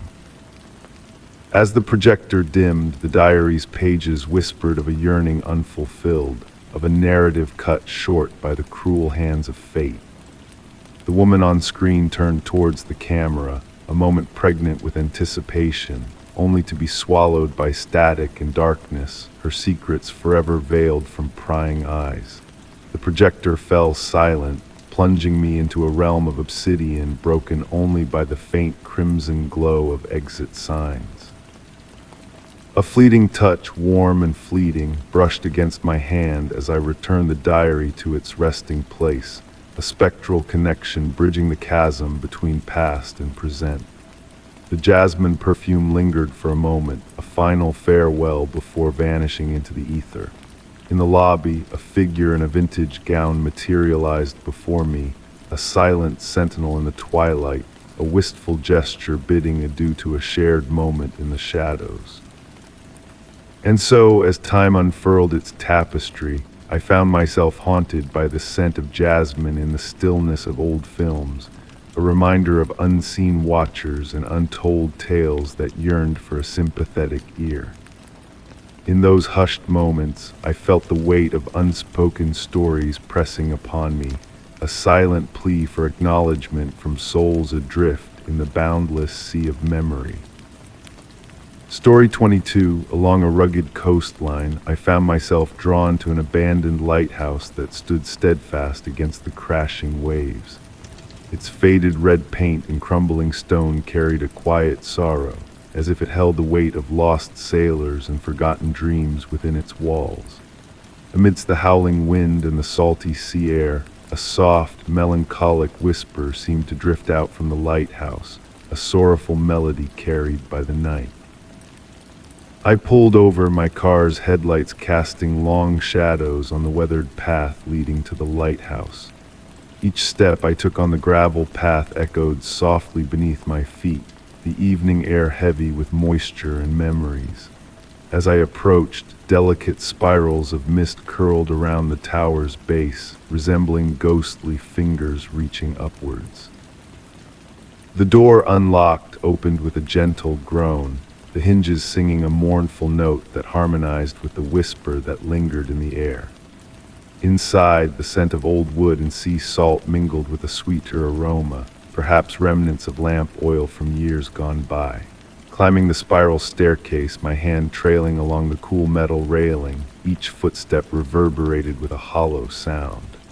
The worn wooden steps creaked softly in recognition of my presence, as if welcoming me into the lighthouse's embrace.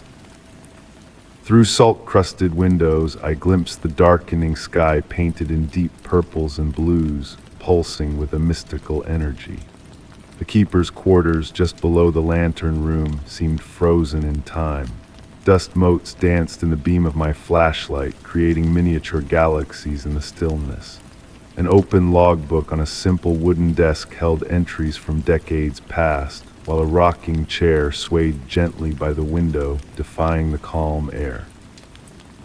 Photographs adorned the walls, depicting the lighthouse at various times, each featuring a woman in a long dress gazing out to sea with an air of eternal waiting. The whisper intensified as I ascended to the lantern room, a haunting memory carried on the breeze.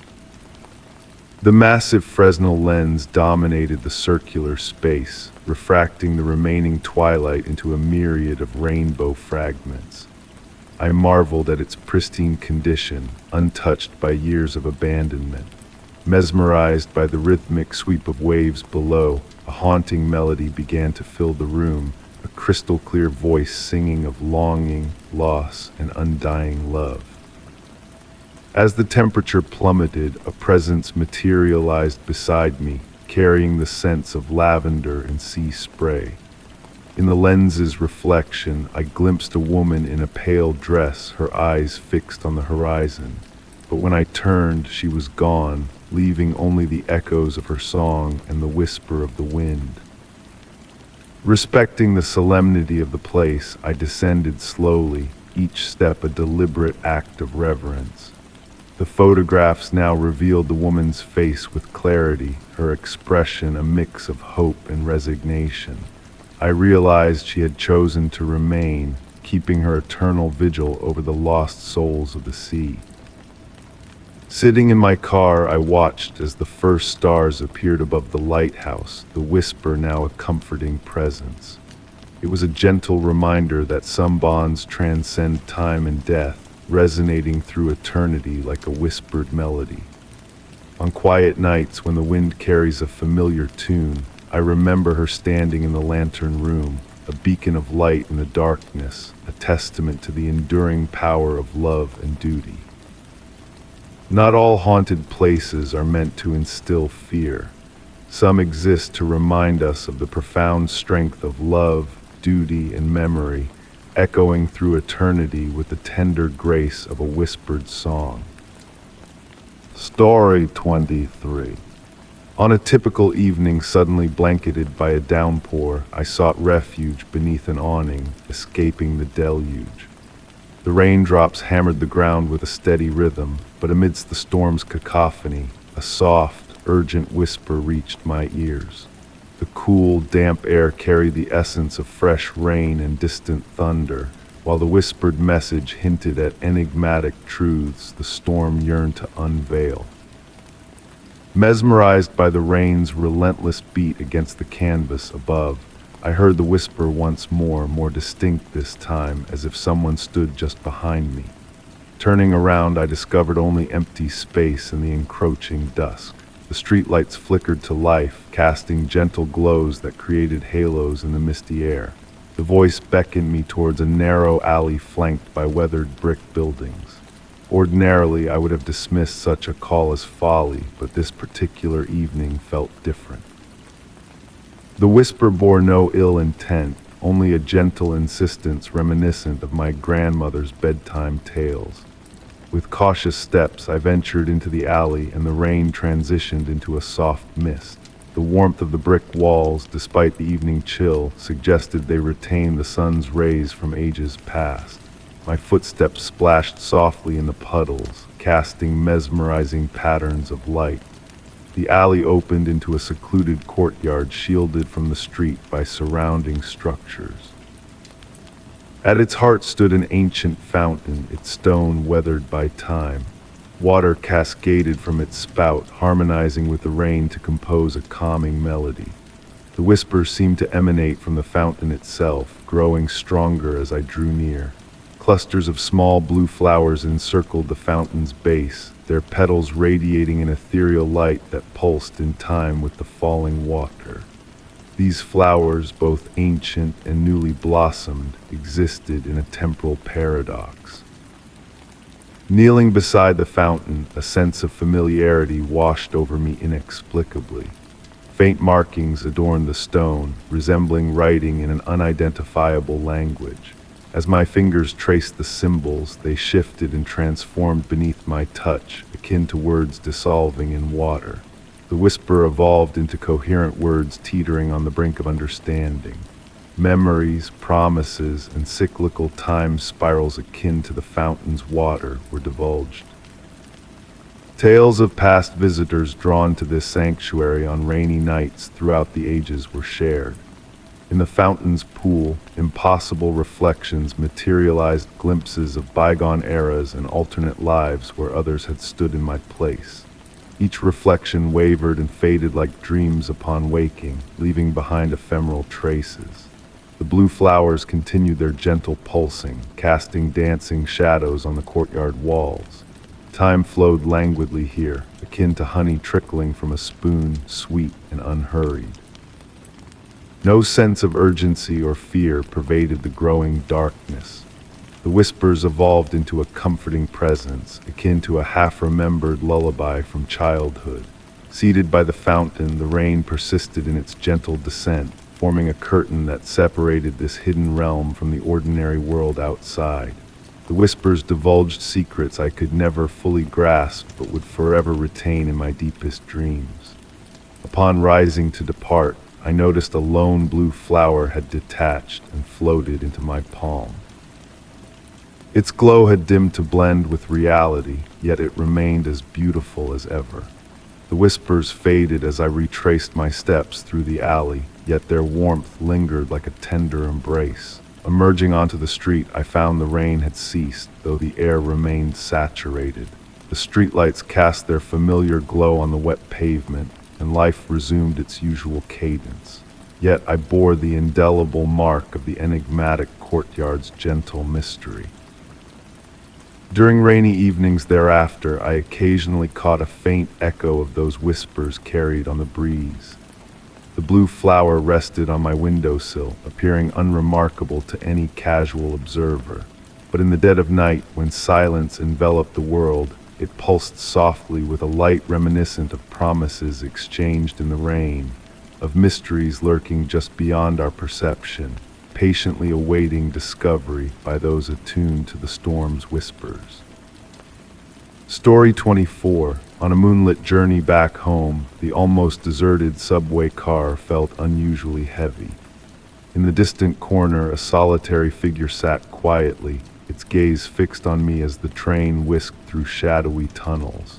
The air was dense with a mingled sense of perspiration and stagnant air, and a disquieting sensation of being observed settled upon me.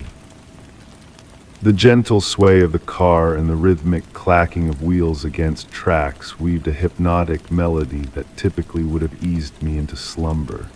Yet this night was different.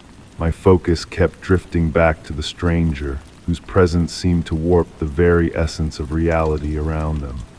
The fluorescent lights overhead flickered sporadically, casting eerie shadows that danced across the worn metal walls. I noticed a peculiar detail about my fellow traveler. Their silhouette appeared slightly blurred, as if glimpsed through a rain-streaked pane.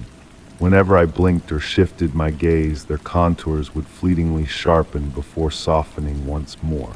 The effect was subtle enough to dismiss as a trick of tired eyes, if not for what unfolded next. The stranger lifted their hand in a gesture that resembled a greeting, yet the motion left lingering trails in the air, akin to how sparklers trace light in the night sky. Each movement generated ripples in the space surrounding them, distorting the advertisements on the walls behind. The temperature inside the car seemed to plummet, and a shiver ran down my spine. Time began to stretch and contract, breathing in sync with the expanding and contracting darkness outside the windows. The usual ambient noises of the subway, the rush of air, the mechanical creaks, the distant echoes all faded into a velvety hush, leaving only the rhythmic thud of wheels on tracks. I found myself scrutinizing their attire, a blend of modern and antiquated styles. A coat that could have been worn yesterday or a century past, shoes that shifted between designs when not under direct scrutiny. Their visage remained enshrouded in shadow despite the glaring lights above, as though darkness gravitated towards them. The stranger began to hum, a melody just beyond audible reach. Instead of hearing it with my ears, I felt the tune reverberating in my chest, a haunting refrain evoking childhood lullabies and forgotten reveries. My eyelids grew heavy, yet I resisted their pull, ensnared between comfort and disquiet. Subtle transformations crept through the subway car. Advertisements displayed different images when caught from the corner of my eye. The metal poles seemed to bend at impossible angles before snapping back to normal when focused upon. The windows reflected scenes that defied logic: verdant gardens, hushed libraries, distant galaxies. The stranger rose gracefully, moving like liquid in zero gravity. Taking a step towards me, I observed their feet barely grazing the floor. The air around them shimmered with an opalescent sheen, akin to heat waves rising from sun-soaked pavement. Their presence exuded an aura of ancient wisdom and boundless patience. Seated across from me, I briefly glimpsed their countenance, kind and ancient, familiar yet impossible to commit to memory. When they spoke, their voice rustled like autumn leaves in the wind. "You perceive more than most," they intoned, though their lips remained still.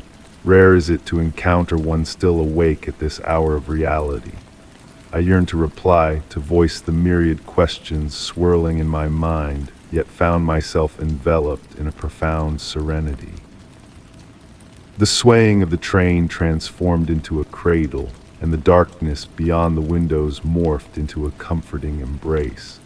The stranger's presence no longer felt menacing, but rather akin to reuniting with an old friend whose name lingered just beyond recollection. Upon reopening my eyes, I found myself alone in the subway car. The fluorescent lights hummed with their customary harshness. The advertisements displayed their mundane offerings. The air had reverted to its usual temperature, and the sounds of the subway resumed their familiar cadence. Yet something had shifted. A subtle iridescence clung to my garments in the window's reflection, akin to dewdrops in a spider's web. In my pocket, I discovered a ticket stub I didn't recall obtaining, adorned with symbols from an unfamiliar alphabet I somehow comprehended perfectly. Now, whenever I embark on a late-night subway journey, I pay heed to my fellow passengers. Occasionally, when the light strikes just so, I catch glimpses of blurred outlines and lingering afterimages. And every now and then I perceive a distant hum that resonates not in my ears, but in my very core, a whisper that reality is far more fluid than perceived, particularly within those liminal realms between here and there, between wakefulness and slumber. Story 25. On a misty evening, I found myself wandering along a creaking pier that extended into a bay cloaked in fog. The whispers of the waves and the distant calls of seabirds formed a serene backdrop, but it was the emergence of an inexplicable melody that truly captured my attention. It was a clandestine symphony woven by the wind and water, a harmonious secret shared only with those who dared to listen. The air was heavy with the briny scent of the sea and the earthy aroma of aged wood, enveloping the pier in a quiet, enigmatic performance orchestrated by nature itself. As I meandered further along the weathered planks, the fog enveloped me like a soft, gray veil. Each step I took elicited a gentle groan from the old boards beneath my feet, adding a rhythmic element to the ethereal music that seemed to drift from all directions at once. The melody was both haunting and soothing, like a forgotten lullaby carried on an unseen breeze. The lanterns that dotted the pier cast warm pools of amber light through the mist, their glow creating shifting halos that danced with the evening breeze. In the dim light, I noticed a curious phenomenon. The railings of the pier seemed to vibrate ever so slightly, as if resonating with the mysterious music that filled the air. When I reached out and touched the smooth, weathered wood, I could sense a subtle tremor, like the fading echo of a struck chord. Time felt different in this place, as if the ordinary world had receded, muffled by the encompassing fog. With each step into the mist, the symphony evolved, growing more intricate and layered. What had begun as a simple tune expanded to include the whispers of wind through unseen crevices, the gentle percussion of water against the pilings, and an elusive sound that resembled distant voices singing in perfect harmony.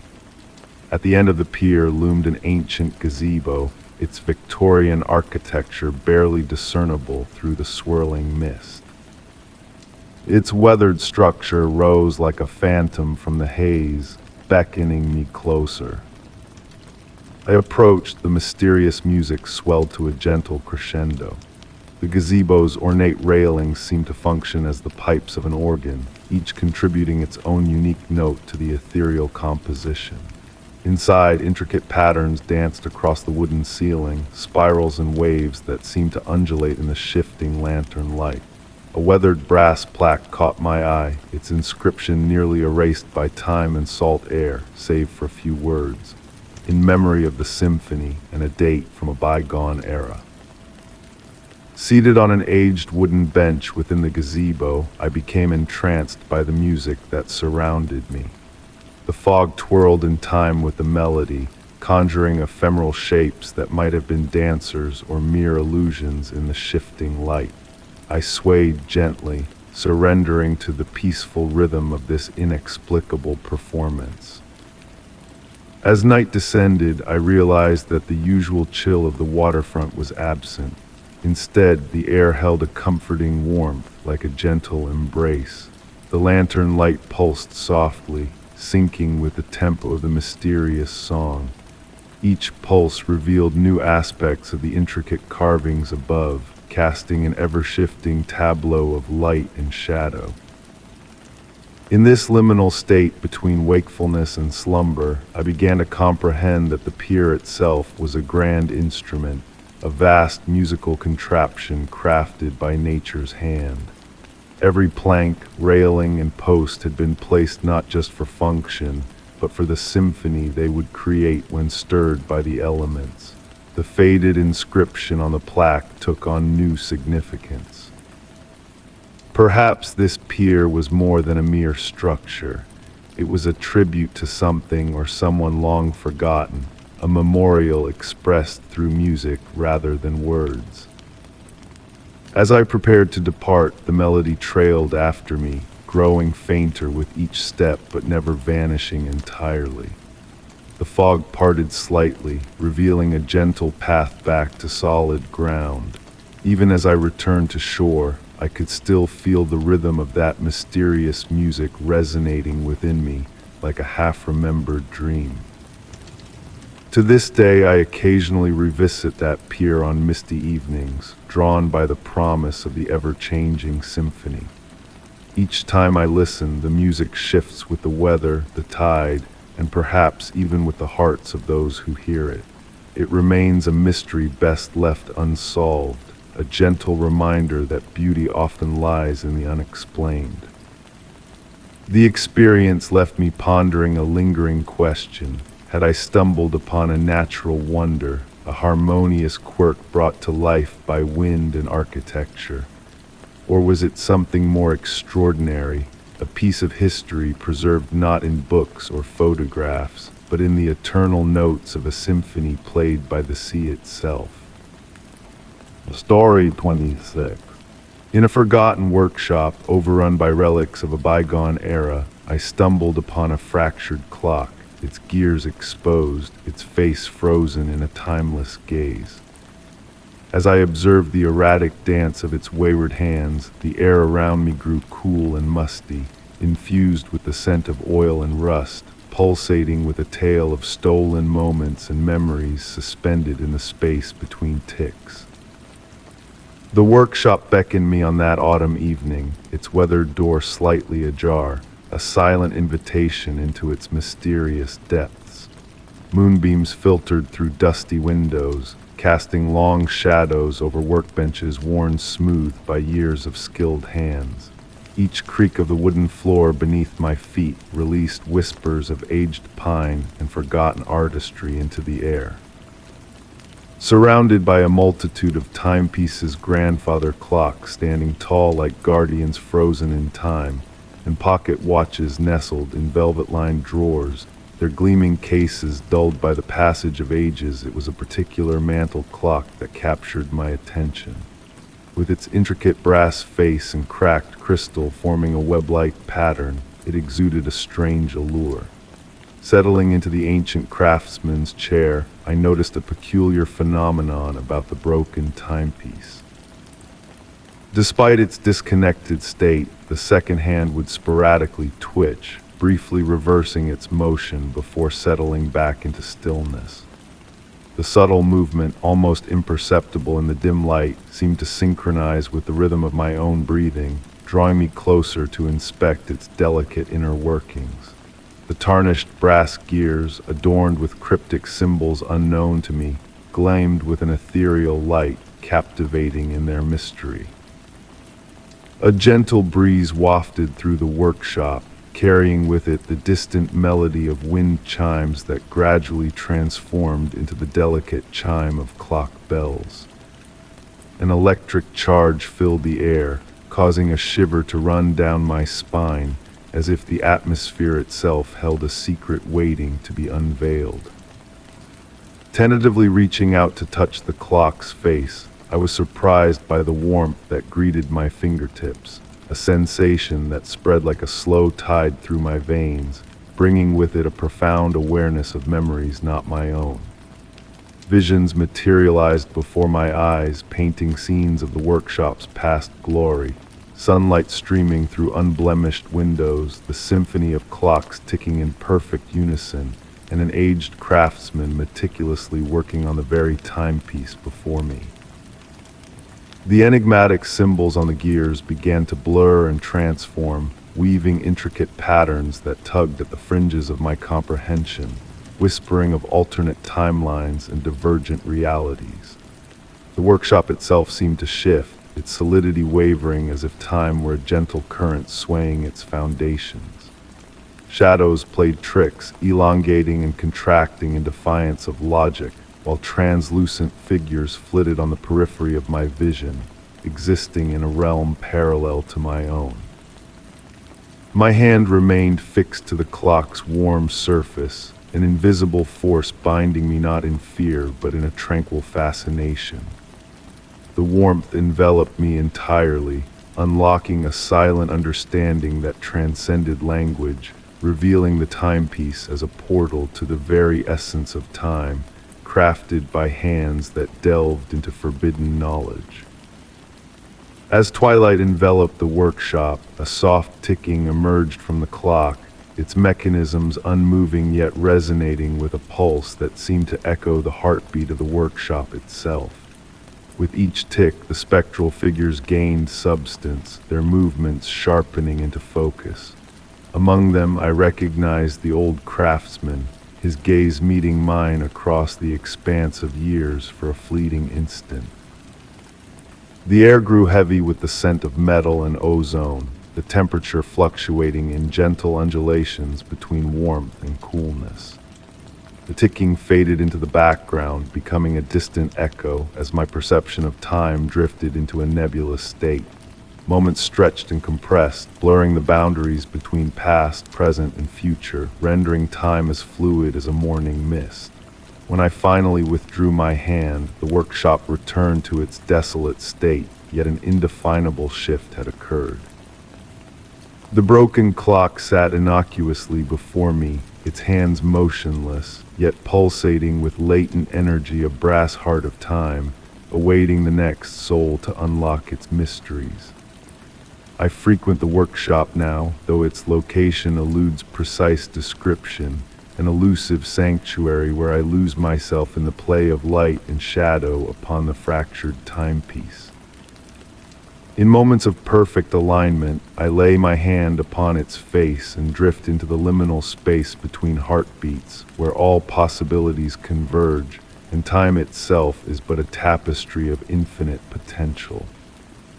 I resist the urge to mend the shattered timepiece, understanding that some things are more beautiful in their imperfection, harboring crevices through which magic seeps into our reality. In the stillness of night, when the workshop is bathed in silvery moonlight and memories linger like ghosts, I swear I can hear it, the soft, steady ticking that weaves a symphony of moments unrealized yet eternal. Story 27, The Enigmatic Symbol.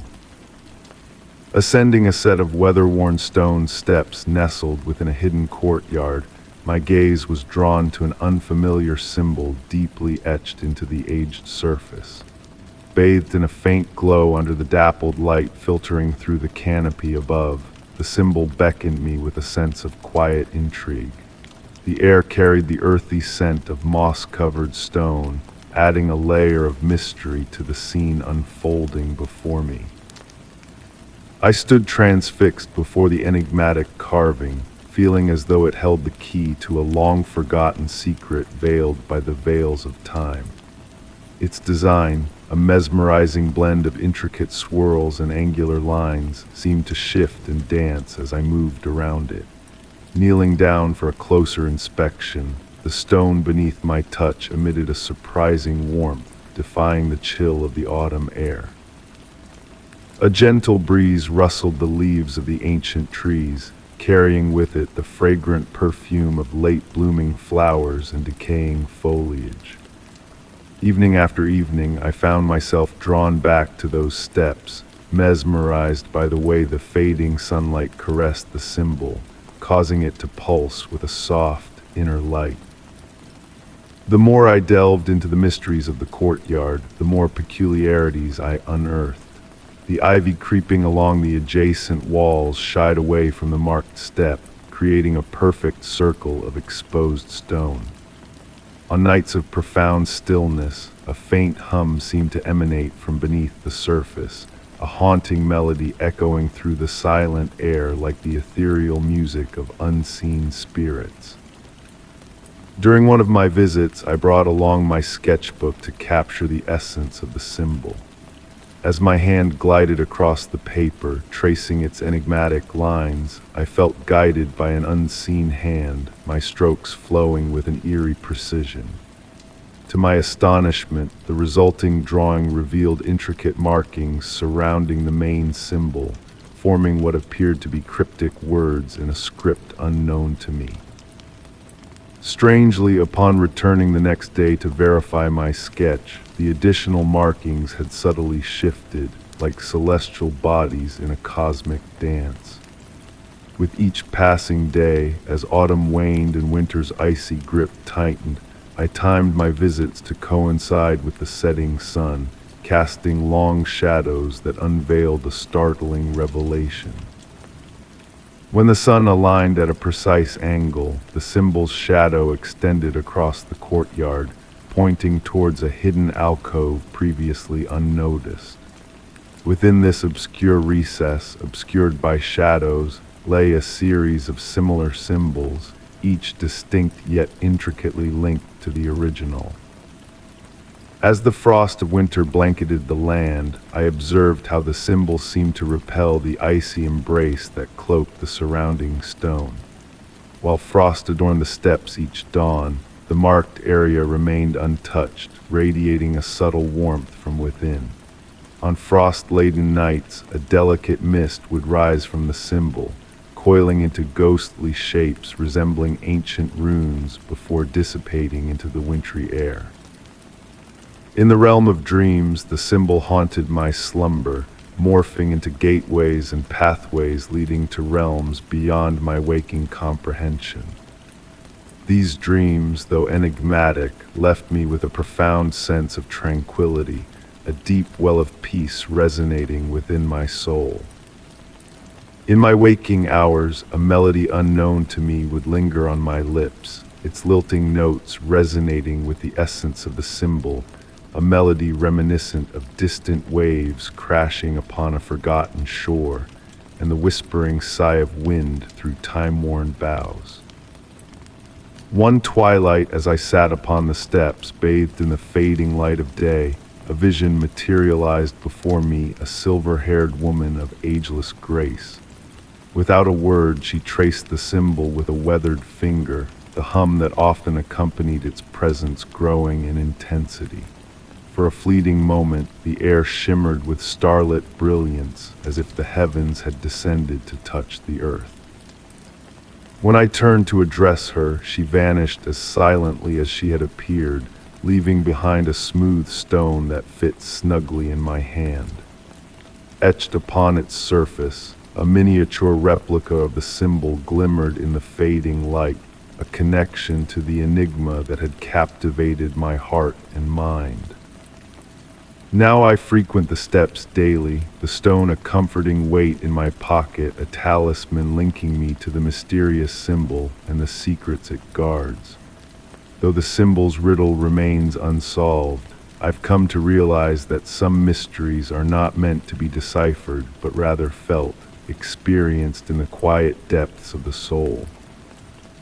The weathered steps have become a gateway to introspection, a silent reminder that within the mundane, magic and enigma lie waiting for the observant eye. In the hushed moments between dusk and dawn, I sense the phantom echo of the old woman's hum, a melody that speaks of timeless truths and ancient wisdom. While the full extent of the symbol's significance eludes me, I find solace in its enigmatic presence, a gentle reassurance that not all mysteries demand unraveling to be cherished. In the embrace of its mystery, I discover a profound peace, a silent understanding that some secrets are best left to the whispers of the wind and the dance of shadows upon ancient stones. Story 28. In the hush of a moonlit night, I ventured into an ancient observatory on the edge of town. Amongst the silent telescopes and faded star maps, a mural of eyes etched into a weathered wall caught my attention. The celestial expanse outside blended with the mysterious glow within, as a gentle breeze carried whispers of ozone and ancient knowledge, hinting that the very structure itself was sentient, safeguarding cosmic truths from a forgotten era. Stepping over the threshold, time seemed to stretch and slow. My flashlight revealed time-worn wooden floors, their patterns resembling frozen rivers under the soft glow. The air held a profound stillness, pregnant with the weight of countless nights spent gazing at the skies above. Progressing further into the circular chamber, my focus was drawn to abandoned instruments. A grand telescope, tarnished with age, stood pointed towards infinity through the open dome. Papers scattered around it bore faded calculations and symbols, like echoes of bygone wisdom dancing across the yellowed pages. The eyes on the wall, observed earlier, seemed to follow my every move, not menacing, but rather exuding a sense of patient observation, as if they had witnessed the cosmic ballet for eons. Some eyes were deeply carved into the stone, while others shimmered faintly, reflecting the starlight filtering through the dome. A soft wind stirred the dust, creating lazy spirals that danced in the moon's gentle glow. The scent of ancient tomes and metal mingled with a hint of something ethereal, a fragrance evoking meteor showers and the aurora borealis. Intrigued, I made my way to a corner where an antique desk stood adorned with star charts from different epochs. Upon closer inspection, I noticed a peculiar anomaly. The constellations on the oldest charts did not align with their modern counterparts. Initially attributing this to the passage of time, a pattern emerged with further comparison. The stars seemed to have shifted gradually, not as expected due to astronomical phenomena, but as if the very fabric of the sky had quietly rearranged its celestial tapestry. With a soft creak, the drawers of the desk revealed leather-bound journals filled with elegant script. Entries spoke of watchful eyes in the void and breathing stellar patterns.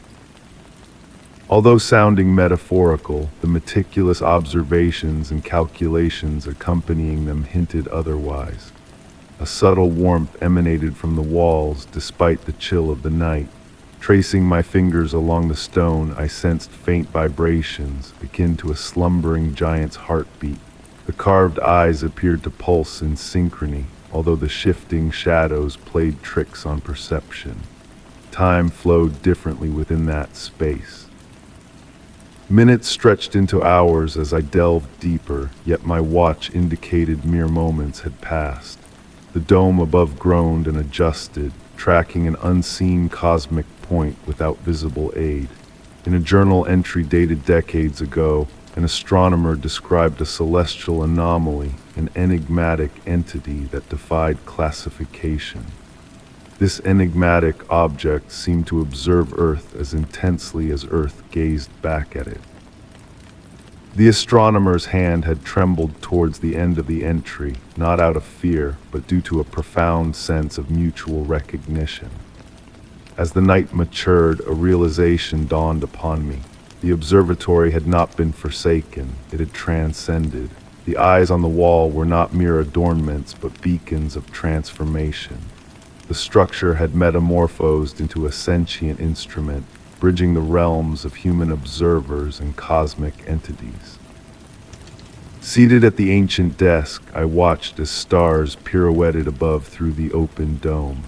The carved eyes pulsed with celestial rhythms, and I felt myself harmonizing with their timeless vigilance. The boundary between watcher and watched blurred, becoming fluid and interconnected. With the approach of dawn, the urge to depart tugged at my senses, yet I departed altered by my communion with the watching eyes. The observatory had imparted its secret. In the vast theater of the cosmos, we are not solitary spectators, but integral players in a cosmic symphony. Occasionally, I revisit the observatory, though never lingering as on that inaugural night. The eyes on the wall remain eternal sentinels, reminding me that in the grand spectacle of observation, we are both audience and actors. The most profound truth unveiled to me was that genuine understanding transcends language and rationale.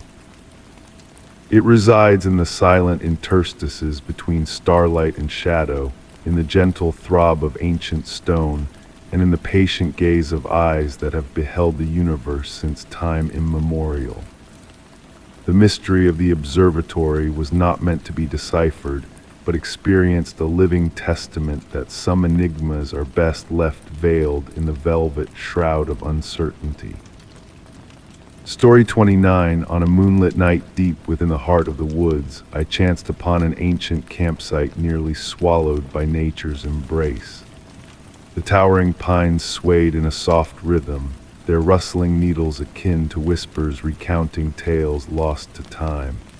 The crisp air, redolent with the fragrance of cedar and earth, carried a hushed promise of long-forgotten secrets waiting to be discovered.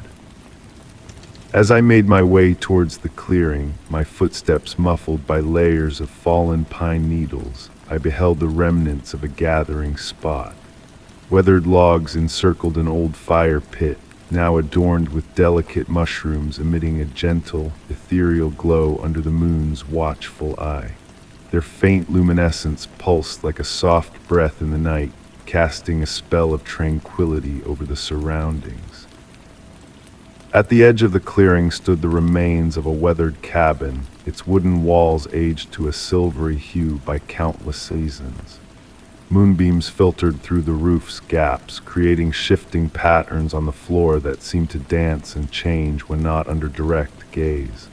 The slightly ajar door swayed imperceptibly in the night breeze, blending its rhythmic creak with the murmurs of the pines. Within, time had woven its tale. Dust motes pirouetted in the moon's beams, while the wooden floor creaked beneath my weight, as if sharing ancient memories with each step. A stone fireplace dominated one wall, its chimney soaring skyward like a silent sentinel. Within its cold hearth, dried leaves had gathered, forming abstract shapes reminiscent of an enigmatic script.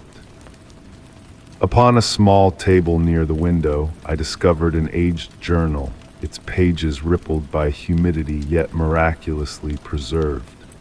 The warm touch of its leather cover belied the cool night air.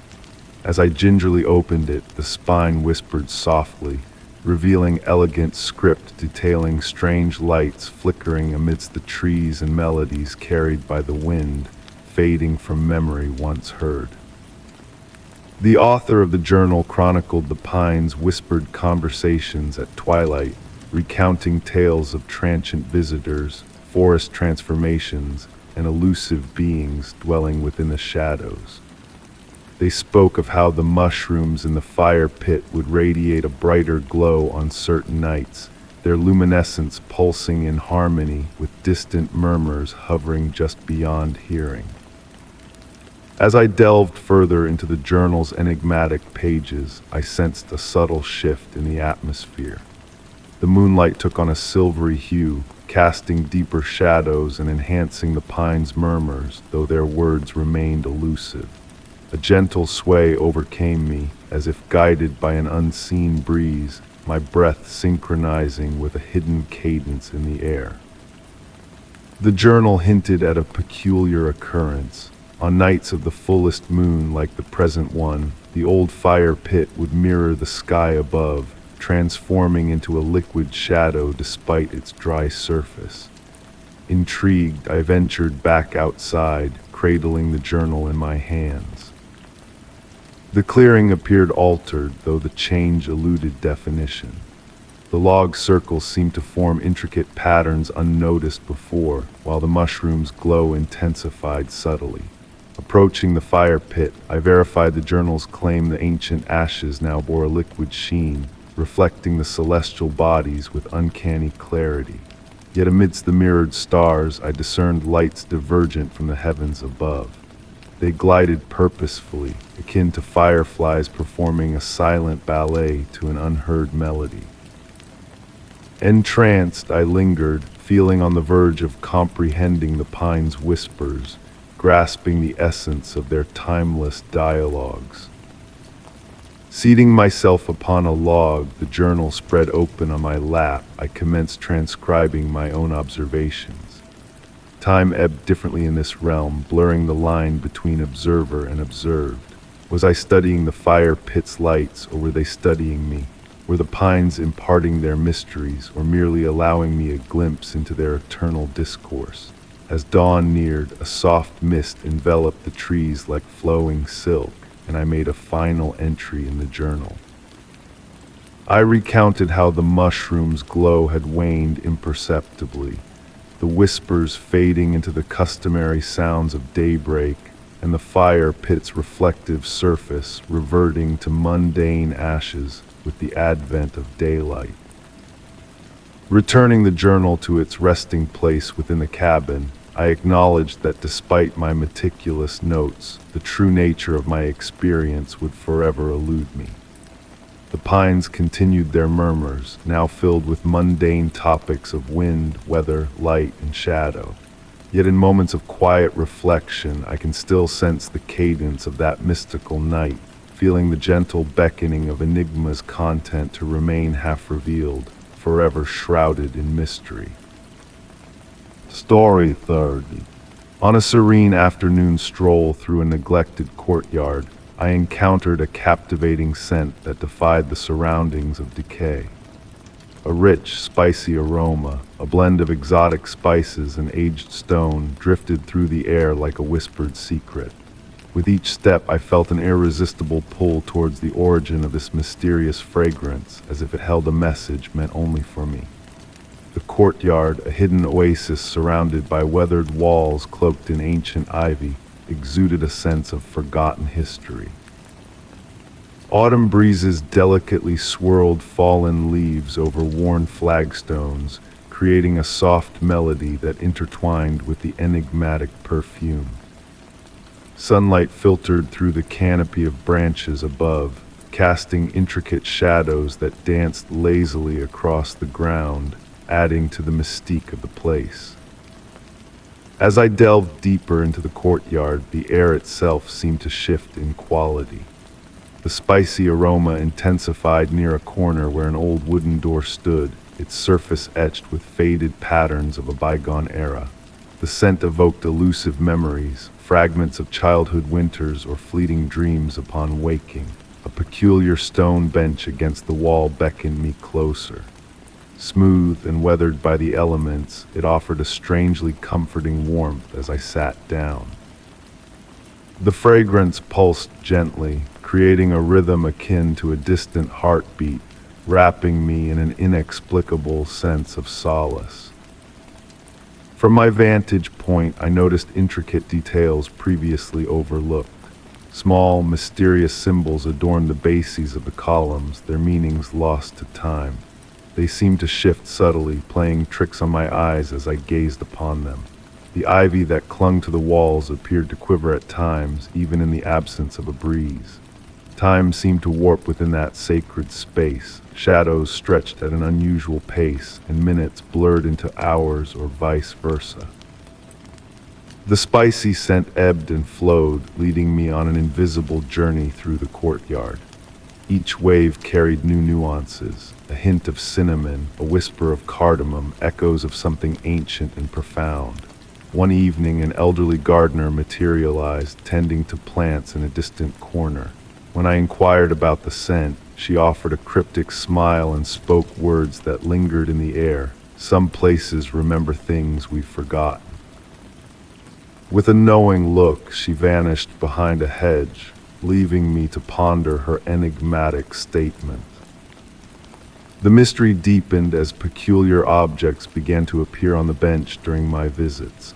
A brass key without a lock, a dried flower unknown to me, a scrap of paper inscribed in a language foreign to my eyes. Each item vanished before my next visit, replaced by another enigma. Weeks turned into months, and the courtyard became a daily pilgrimage. The scent evolved with each visit, a constant companion that shifted and evolved but retained its core essence. Subtle movements caught my eye on occasion, fleeting glimpses of a presence that eluded direct observation. One tranquil evening, as sunlight bathed the walls in amber hues, fragrant smoke rose from between two flagstones near the bench. The smoke twisted into intricate shapes, almost resembling letters, before dissolving into the twilight. The spicy scent grew stronger, more immediate, enveloping me in its embrace. I reached out to touch the ephemeral smoke, expecting it to dissipate at my touch.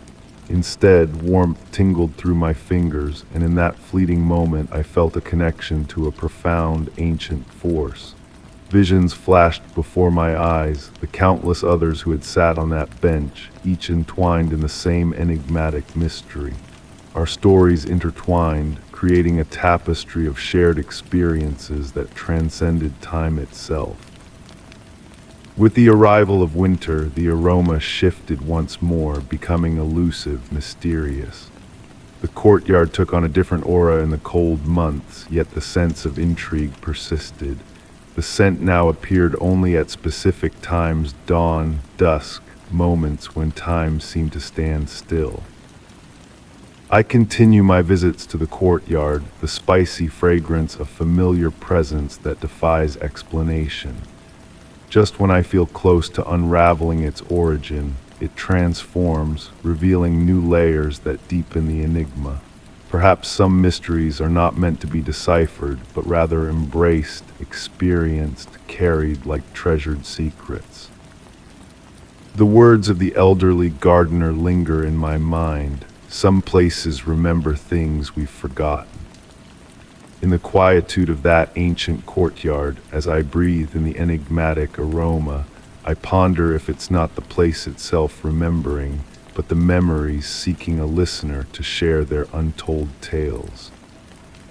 Story 31. In the hush of an early morning stroll through a serene meadow, I found myself captivated by the glistening dew adorning the grass.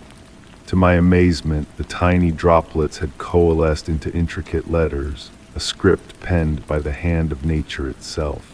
The air was redolent with the fragrance of moist earth and untamed blooms, enveloping me in a cocoon of tranquility. A sense of undeniable connection whispered through the mist, as if the ephemeral message woven in the dew was a secret meant solely for my eyes.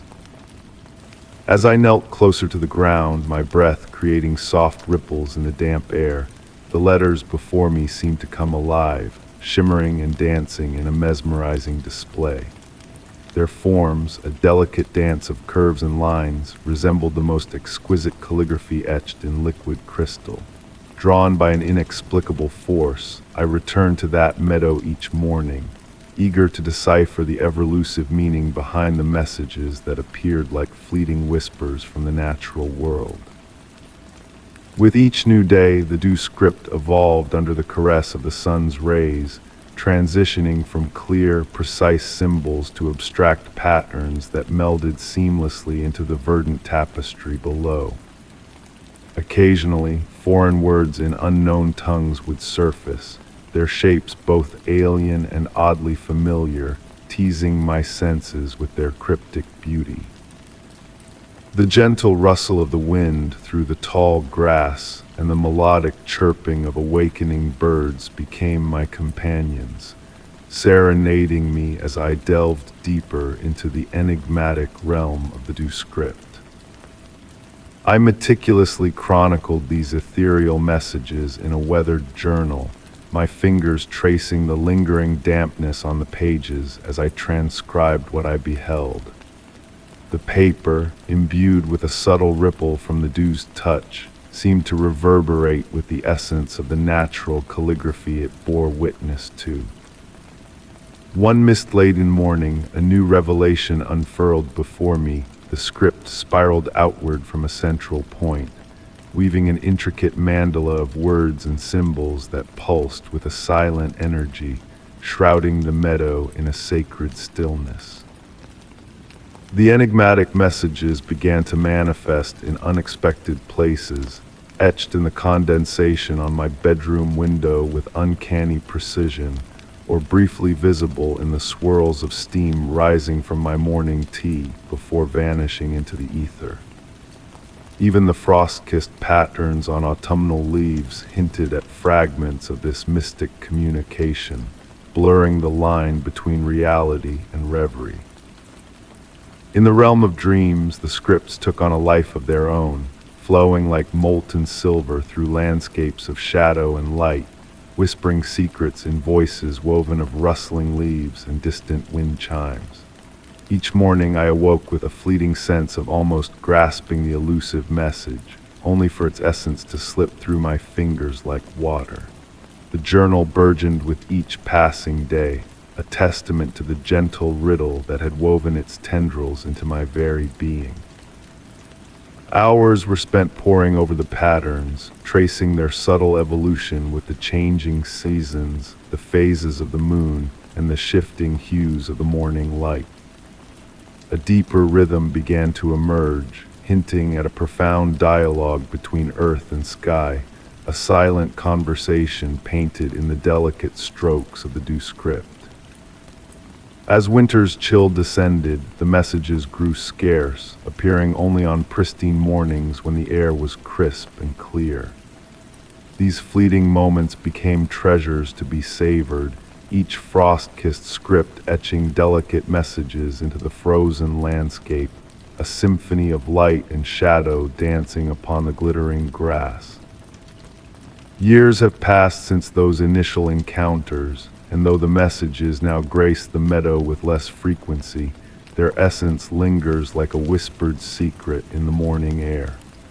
Perhaps their purpose was not to be deciphered, but to guide me towards a state of serene contemplation, a deep appreciation for the subtle enchantment that dawn unveils.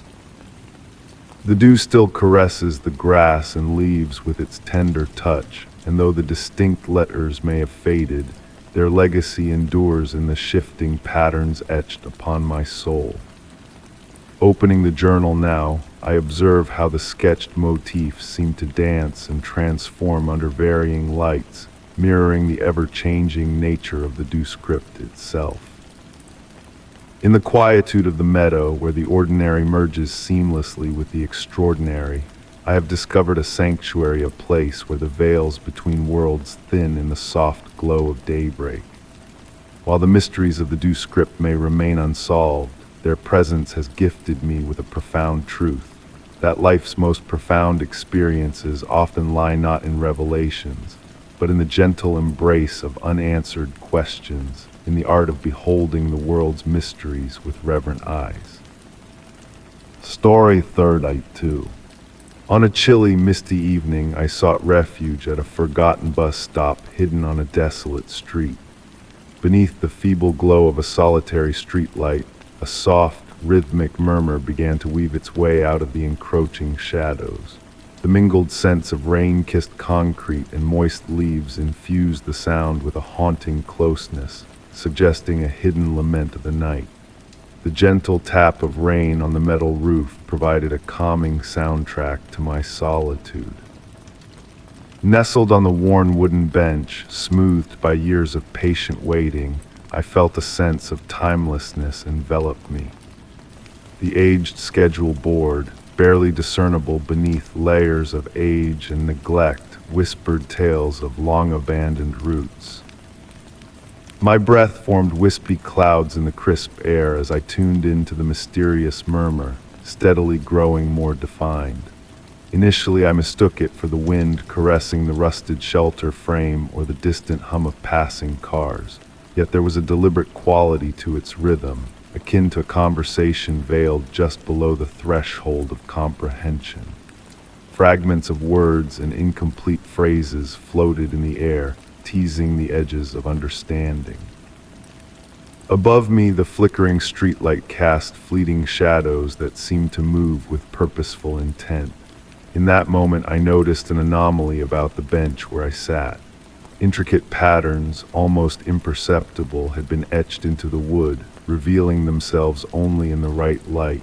They resembled numbers or dates, etched with meticulous precision by unknown hands.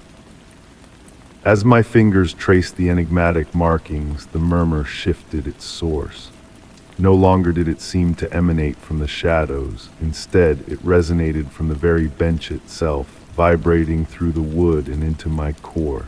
The sensation was not unsettling, but oddly soothing, like a lullaby sung in a forgotten tongue. Each number I touched altered the pitch and tempo of the sound ever so subtly. The rain continued its gentle symphony, and I found myself swaying almost imperceptibly to the strange harmony of water and whispers. A sense of unexplainable warmth filled the air, defying the autumn chill, carrying hints of summer blooms and sun-drenched wood. It felt as though the bus stop existed in its own realm of time, where seasons and memories melded in a mysterious fusion. I observed that my watch had ceased its movement, the hands frozen in an impossible position between digits. Instead of unsettling me, this detail seemed a natural part of the enigmatic encounter. The boundaries between wakefulness and reverie started to blur, as delicate as moth wings brushing against my consciousness. The murmur gradually transformed into a more structured cadence, though still indecipherable. It evoked the cacophony of overlapping conversations in a crowded room, each voice appearing to belong to the same speaker across different moments in time. I closed my eyes, allowing the whispers to wash over me like gentle waves. In this state of serene awareness, visions materialized in my mind, fleeting glimpses of past passengers awaiting their journeys, each leaving an unseen imprint on the modest shelter. Their stories seemed to seep from the walls, carried by the enigmatic murmur that had ensnared me in its embrace. An elderly woman with gentle eyes clasping a letter close to her chest. A young man in an outdated uniform anxiously checking his watch. A child in a yellow raincoat tracing patterns in the window's condensation. Each apparition felt as tangible as my own presence, yet as ethereal as morning mist. The glow of the streetlight took on a liquid quality, swirling around my feet in mesmerizing patterns. The carved numbers on the bench began to emit a faint luminescence, casting intricate designs that danced across my skin. Time flowed differently in that space, like honey trickling from a spoon, unhurried and sweet. When I finally opened my eyes, I realized the rain had ceased, though I couldn't recall when. The murmur had softened to a barely discernible hum, lingering like the afterglow of a dream. The air retained its peculiar warmth, the carved numbers maintaining their subtle radiance, yet a shift had occurred in the atmosphere. As I rose from the bench, I sensed a change within myself, as if I had been granted insight into a shared secret of all who had waited there before me. The enigmatic murmur had not unveiled any concrete revelations, no clear message or purpose, yet I felt enriched by its presence, touched by something ancient and perpetually new. While preparing to depart, I caught sight of my reflection in the rain-streaked shelter glass. For an instant, it seemed to blend with the ghostly images of previous travelers, our features merging in the dim light. I reached out to touch the cool surface, and the murmur stirred once more, a fleeting embrace bidding farewell. Walking away from the bus stop, I carried with me an unwavering certainty that I had encountered something profound yet indefinable. Though the murmur had faded, its echo lingered, a gentle reminder that certain mysteries are meant to be experienced and cherished in their exquisite uncertainty. Story 33. Amidst a forgotten gallery of ancient family relics, I stumbled upon a portrait that defied its surroundings, a ghostly image of a stranger whose eyes whispered of hidden sorrows. Concealed behind the frame, a delicate letter, yellowed with age, awaited discovery. The air carried a sweet fragrance of aged parchment and lavender, beckoning me to unravel the secrets veiled within the faded script. The gallery itself stood as a silent witness to the passage of time, where dust particles pirouetted in the soft afternoon light streaming through tall windows, their dance mesmerizing against the backdrop of weathered wooden panels. The aged floorboards murmured beneath my steps, echoing the footsteps of generations past. With trembling fingers, I retrieved the letter, its fragile paper a testament to bygone days. The portrait, a woman of bygone eras, gazed at me with a mix of melancholy and resolve, stirring my curiosity about her untold tale. The script on the letter flowed in elegant loops, its sepia ink faded by time. As I delved into its contents, the present noises faded, replaced by the gentle scratch of a quill on parchment from a distant era. My dearest Elizabeth, by the time these words reach you, I will have embarked on a journey across the vast sea. The weight of this decision presses heavily on my heart, but the truth about our grandmother's legacy beckons me. Dreams haunt me, visions of the old music box and its hidden compartment, of the key she cherished, of the tales she spun about the ancient manor by the misty shore. Each night her hummed melody grows louder in my ears, the same notes recurring in moments of solitude, like ripples on a tranquil pond. I've traced the pattern to the engravings on the missing music box she treasured. The portrait I leave behind bears more than my likeness. It conceals a map, carefully guarded for years. I dare not disclose its precise location in this missive, but you, my childhood companion, will recall our secret alcove in the gallery where we hid our treasures. Seek it there, and the truth shall unveil itself. To any other who chances upon this letter, some enigmas are better left untouched. But Elizabeth, if these words find you, follow the path I've laid out. Our inheritance lies not in material wealth, but in the wisdom passed down through the women of our lineage. The moon's reflection on water, the whisper of ancient trees, the dance of candlelight shadows, these hold the keys to comprehension. Trust your instincts over your sight. Answers will come in dreams, as they did for grandmother and now for me. With enduring love and hope, Margaret, the letter's influence lingered like the fading hues of dusk, and I found myself drawn back to the portrait of Margaret, seeing her countenance through a new lens.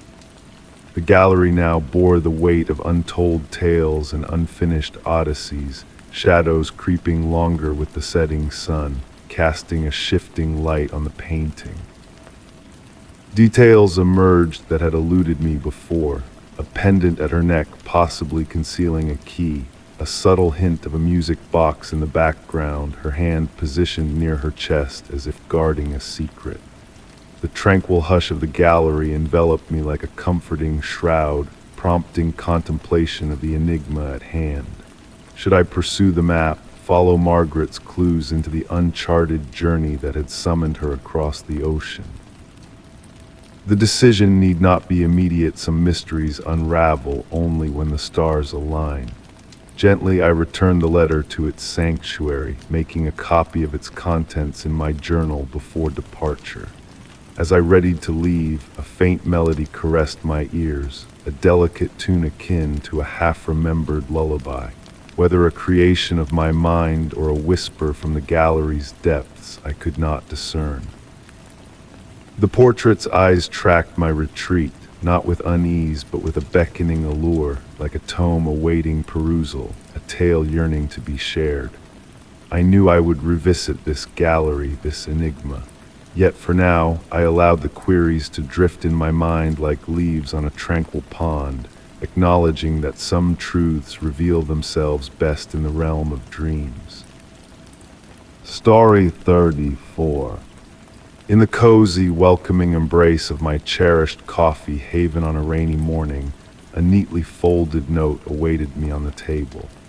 The paper, pristine and adorned with elegant, unfamiliar script, carried a delicate hint of lavender intertwined with the aroma of freshly brewed coffee. As I delved into its enigmatic contents, a shiver cascaded down my spine, not a mere coincidence, but a deliberate clue to a hidden enigma within the ordinary.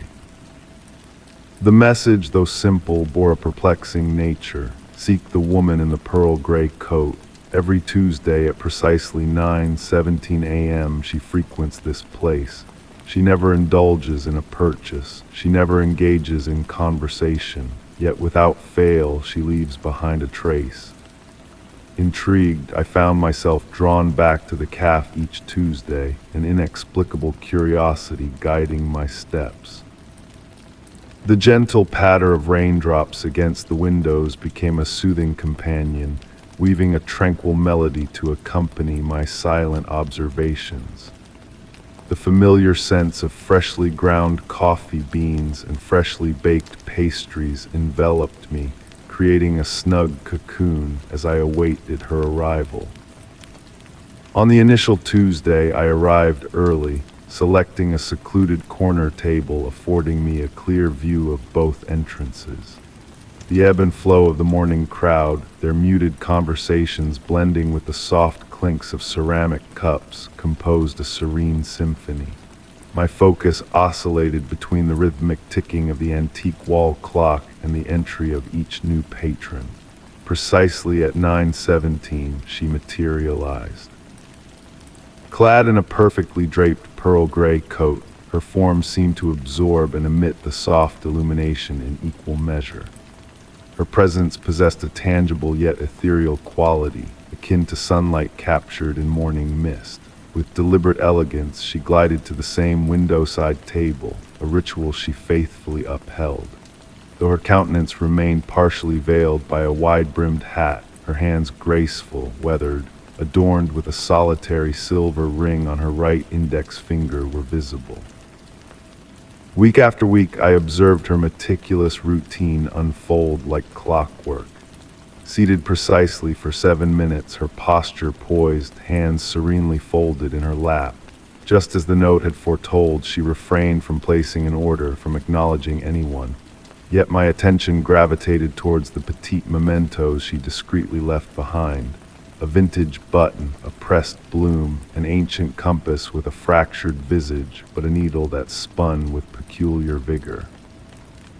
Strangely, the CAF staff appeared oblivious to these tokens. Inquiries about the mysterious woman triggered a subtle glazing of their eyes, a swift diversion of topics, as if she inhabited a blind spot in their perception. Each item she left exuded a subtle pulsation, hinting at fragments of a narrative that eluded my grasp. One rainy Tuesday, I sought her out only to discover her seated at my customary table. Her gaze turned towards me, and though her features remained obscured, a sense of her acknowledgement washed over me. Upon the table before her rested an ancient leather-bound journal, its yellowed pages whispering tales of yore. With a subtle nod, she gestured towards the chair opposite her. As I settled in, the ambient CAF noises faded into a distant hum.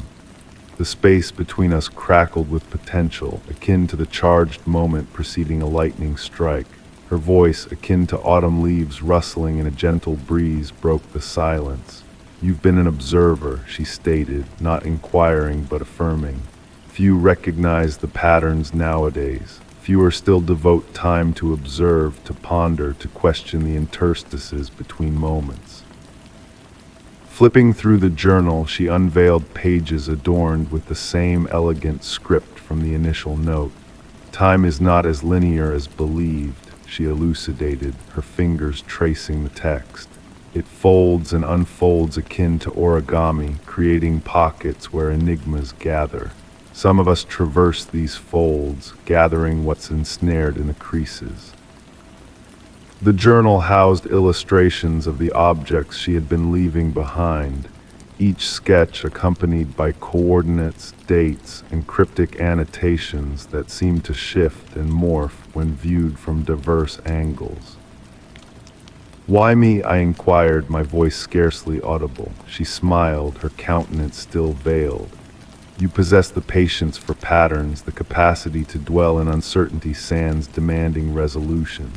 Most crucially, you comprehend that certain mysteries are meant to be experienced rather than deciphered." With those words, she rose, leaving the journal upon the table. "The mantle is now yours," she murmured softly. "Guard those who watch for the patterns. Lead them back to wonder with breadcrumbs of intrigue." When I lifted my gaze from the journal, she had vanished.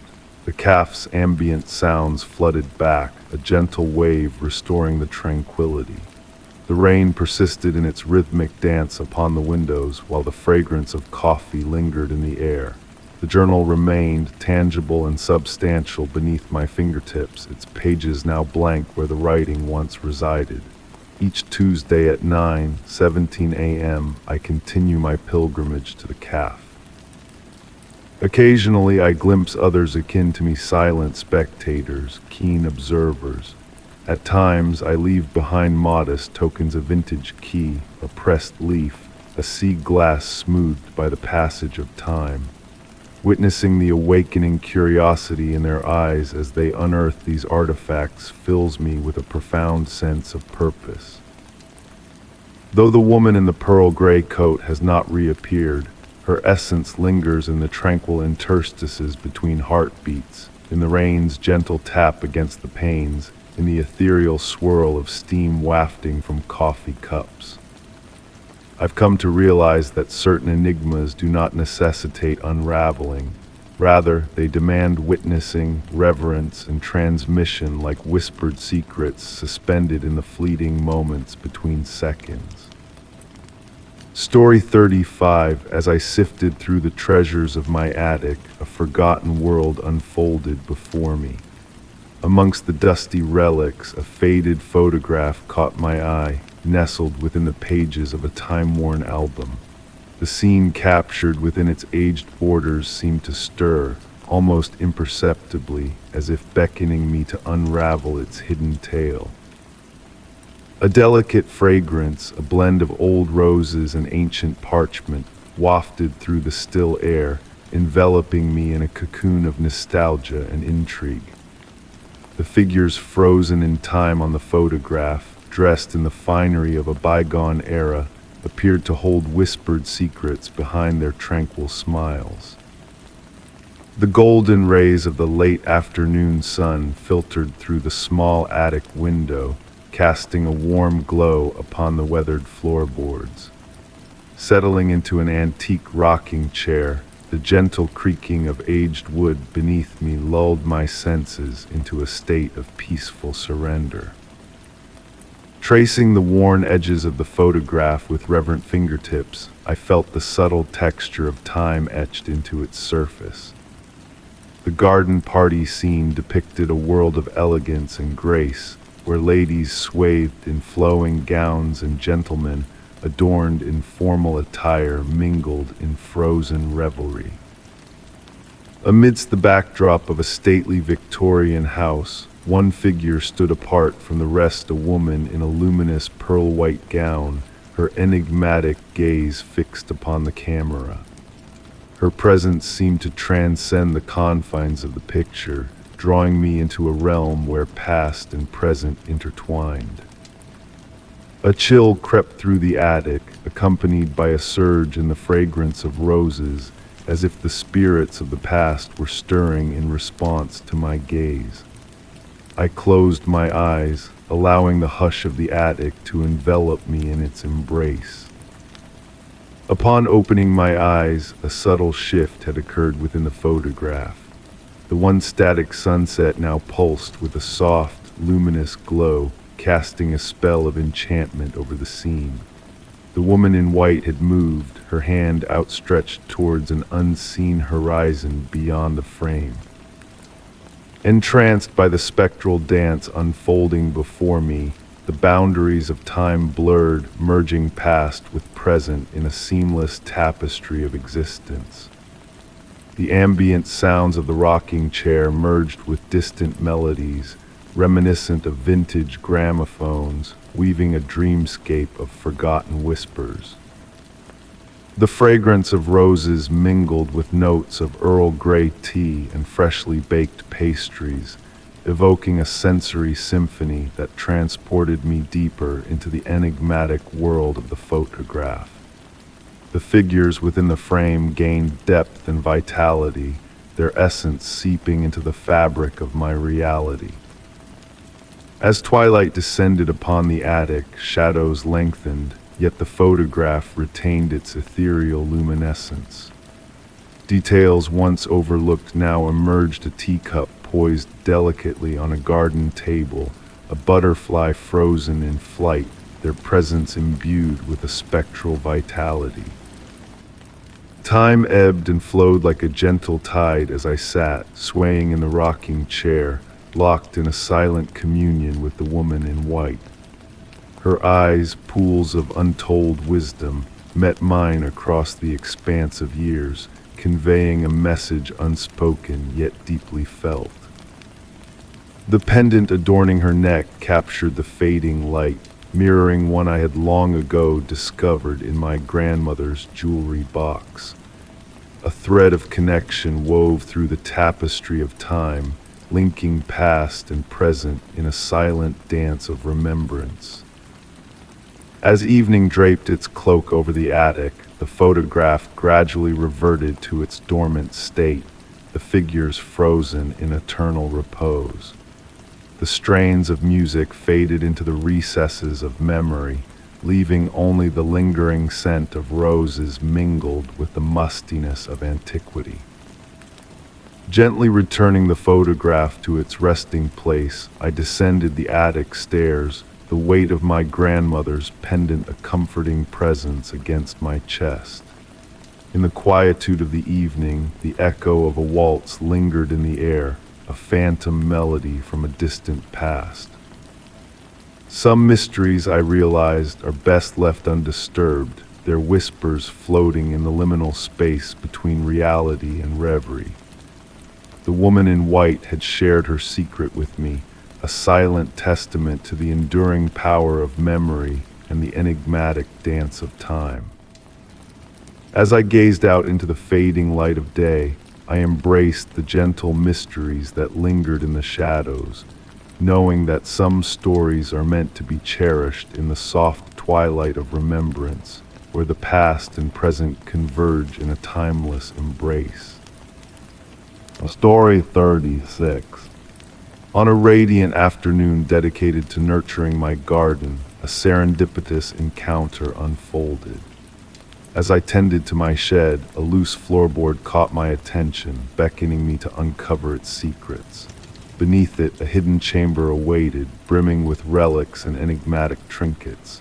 The atmosphere was heavy with the aroma of moist earth and weathered timber, while each artifact whispered tales of a forgotten era, urging me to unravel a history veiled by time.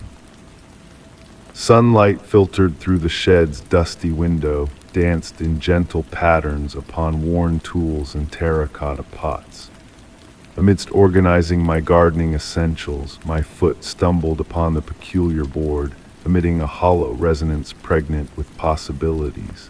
Kneeling down to investigate, the aged wood surrendered easily to my touch, unveiling a narrow staircase descending into obscurity. Descending into the depths, the musty scent intensified as I navigated the rough stone walls, feeling the temperature drop with each step and hearing the faint patter of distant water droplets. A beam of light from my flashlight unveiled shelves adorned with curious items from different epochs and locales. Delicate porcelain dolls with wise eyes, adorned in once vibrant attire now softened to pastel hues, gazed back at me.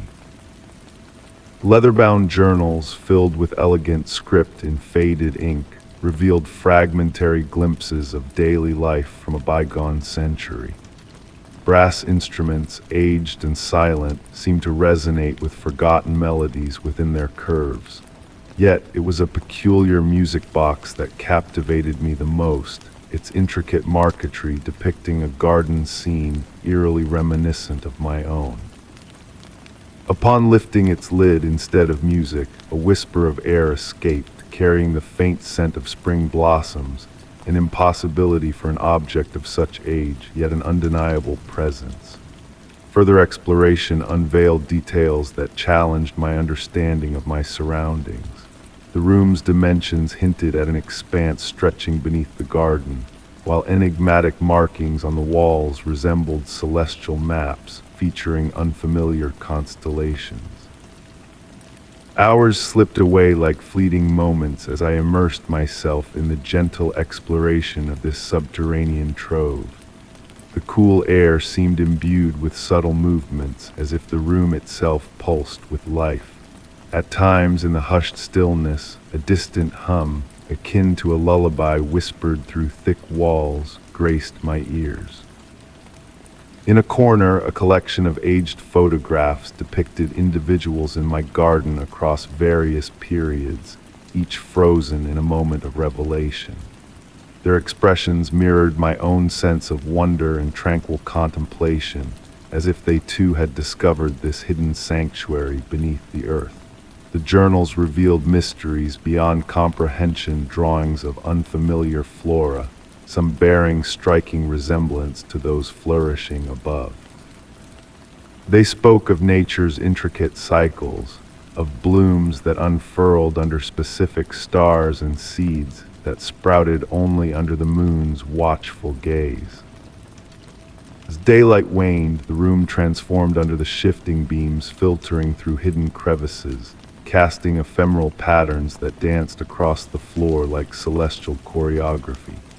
Objects seemed to be spotlighted at different intervals, as if the room orchestrated an ever-evolving exhibition. Near the rear wall stood a slender desk with a lone drawer, housing a key of intricate design, its vine-like shaft and floral head a testament to artistry. Despite scouring every corner, no lock awaited its touch. Perhaps its purpose transcended functionality, serving as a reminder that some enigmas are meant to elude resolution. The most peculiar aspect of this subterranean realm was its manipulation of time.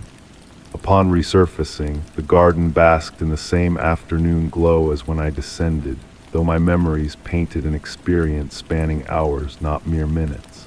The shed's floorboard resettled with a soft murmur, as if safeguarding a shared secret. That evening, as twilight descended over the garden, contemplation seized me. Flowers swayed with newfound significance, while the evening breeze carried whispers of enlightenment. I realized that this hidden chamber had reshaped my perception of the world around me, not through grand revelations, but through the gradual unveiling of layers of mystery. To this day, I nurture my garden with renewed purpose, aware of the boundless wonder concealed below the surface. Occasionally, when sunlight kisses the shed's window just so, peculiar reflections hint at messages from the room beneath, conveyed through interplays of light and shadow. The mysteries I unearthed have woven themselves into the fabric of my daily existence, an ethereal backdrop to the rhythm of my days. The room's location remains undisclosed, a tranquil enigma all my own, though I ponder if others have stumbled upon it through alternate entrances in different epochs. The garden thrives with unusual vitality, occasionally yielding relics from the hidden chamber, as if borne aloft by a mysterious tide of time and memory. The secret room beneath the shed lingers as my personal sanctuary of intrigue, where time flows languidly and questions dwell without demand for answers. It serves as a reminder that the world harbors unfathomable depths of wonder, awaiting discovery by those who dare to delve beneath the surface of the ordinary. Story 37. In a rare moment, I found myself in a dilapidated theater, its grandeur faded into whispers of the past. Sitting in the dusky auditorium, a hush fell like a veil over the empty seats. Amidst the stillness, a soft laughter, almost elusive, floated through the aisles, intertwining with the scent of aged velvet and decaying relics. The theater, now a relic of forgotten applause and jubilation, seemed to echo with a spectral presence, its essence lingering in ghostly murmurs. My presence in this forgotten space was driven by a quest for inspiration, drawn by tales of its peculiar charm. The heavy doors groaned open as if beckoning me into a realm suspended between yesterday and today. Light filtered through tall windows, casting dancing motes of dust that wove ethereal patterns, mimicking spectral dancers in a silent ballet. Despite their faded glory, the red velvet seats exuded a timeless elegance, each thread whispering tales of bygone nights filled with entertainment, love, and enchantment. Beneath the musty air, a sweet fragrance lingered, reminiscent of old perfumes and powders, a tribute to performers long gone. As my senses acclimated to the dimness, subtle movements flickered in my peripheral vision. The heavy curtains stirred without a breeze, accompanied by the soft patter of phantom footsteps traversing the stage, their rhythm a harmonious echo of a forgotten dance. In the quiet, more sounds emerged, the gentle creak of floorboards, as if unseen actors took their places, and the soft rustle of pages turning, akin to a hidden prompter reviewing a script. These sounds, rather than unsettling, enveloped me like a comforting embrace of memories. Time flowed differently within those walls, minutes stretching into hours as I sat immersed in the theater's silent sonata. With the shift of the afternoon light, elongated shadows draped the vacant seats, forming silhouettes of an audience dressed in finery, their presence palpable in the whispered laughter and muted applause that filled the air. As dusk descended, the theater stirred with a ghostly vitality. The temperature fluctuated unpredictably, warm currents followed by cool whispers, as if unseen figures brushed past. The dormant stage lights held a faint luminescence, a subtle glow hinting at a spectral presence. Drawn to the stage, each creak of the wooden steps reverberated through the empty expanse. Standing at its center, I faced the phantom audience, feeling the anticipation thick in the air, akin to a collective breath held before a performance's opening act. From this angle, intricate details emerged, scattered mementos in the wings, a tarnished mirror, a lone glove, a weathered script, all arranged as if awaiting their owner's return. The aged mirror occasionally reflected fleeting movements and colors, ephemeral glimpses that defied focus. When I finally spoke, my voice barely rose above a whisper, "Is anyone there?" The words lingered, absorbed by the darkness, met with a gradual crescendo of whispers, rustling fabric and distant murmurs, weaving an orchestral tapestry of unseen presence. In that moment, I realized the theater wasn't desolate, but brimming with echoes of moments, emotions, and experiences. Laughter resounded not in mockery, but in genuine mirth, a testament to the joy and delight once shared within its walls. As night draped its cloak, I knew it was time to depart. Yet the theater seemed reluctant to release me, its whispers tugging at my senses, urging me to linger a while longer. Navigating the shadowed path back, the exit appeared distant, the journey elongated by unseen forces. With one last glance, I glimpsed the theater in its former splendor, alive with shadowy spectators and glowing lights, a fleeting vision before returning to emptiness. Stepping outside, I understood that the theater was not vacant, but brimming with tales, memories, and moments frozen in time.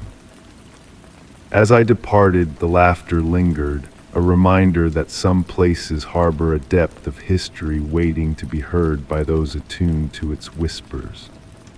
The theater, a vessel of echoes, awaited a listener to unravel the threads of joy woven into its shadows, a timeless performance for a solitary audience. Story 38. In the depths of my home, amidst forgotten treasures, a locked drawer concealed within an ancient desk beckoned me. With a determined effort, the drawer relented, revealing a delicate note folded with care. The paper, aged and fragile, bore elegant script hinting at untold truths of the house's past. A faint aroma of cedar and aged ink wafted from the note, weaving a spell of intrigue around me. As I unfurled the paper, the hushed rustle of aged parchment filled the room, bathed in the soft glow of evening light seeping through lace curtains, casting dancing shadows upon the worn desk. Anticipation hung heavy in the air, yet it bore a soothing quality, akin to the calm before a gentle rain. The note bore a date from a bygone era, its flowing words addressing a mysterious confidant. "My dearest friend," it began, "I bear a burden upon my heart that must be shared." Each sentence drew me deeper into the enigmatic narrative. Tales unfurled of eerie occurrences within the very walls, ghostly footsteps in empty corridors, objects shifting unseen, and the enigmatic appearance of fresh blooms in a vase under the full moon's glow. Entranced, I sank into my chair, enraptured by the unfolding mystery. The writer spoke of a hidden chamber concealed within the house, veiled behind walls steeped in secrets. Within this room lay not riches of gold and gems, but treasures more profound, a treasury of memories frozen in time. The steady tick-tock of a grandfather clock marked time as I delved further, its pendulum swaying in hypnotic rhythm. The journal hidden within the walls chronicled the lives of past dwellers in a manner transcending mere accounts, dreams shared across generations, conversations whispered through the ages. As twilight descended outside, I illuminated an old brass lamp, casting a warm glow upon the pages. The note unveiled symbols etched discreetly within door frames, believed to guide one to the hidden chamber. Tracing the paper's edge, I read of the author's quest to decipher these markings, noting their enigmatic shifts with the moon's phases. The wind's gentle murmur outside added a serene backdrop, casting dancing shadows within my abode.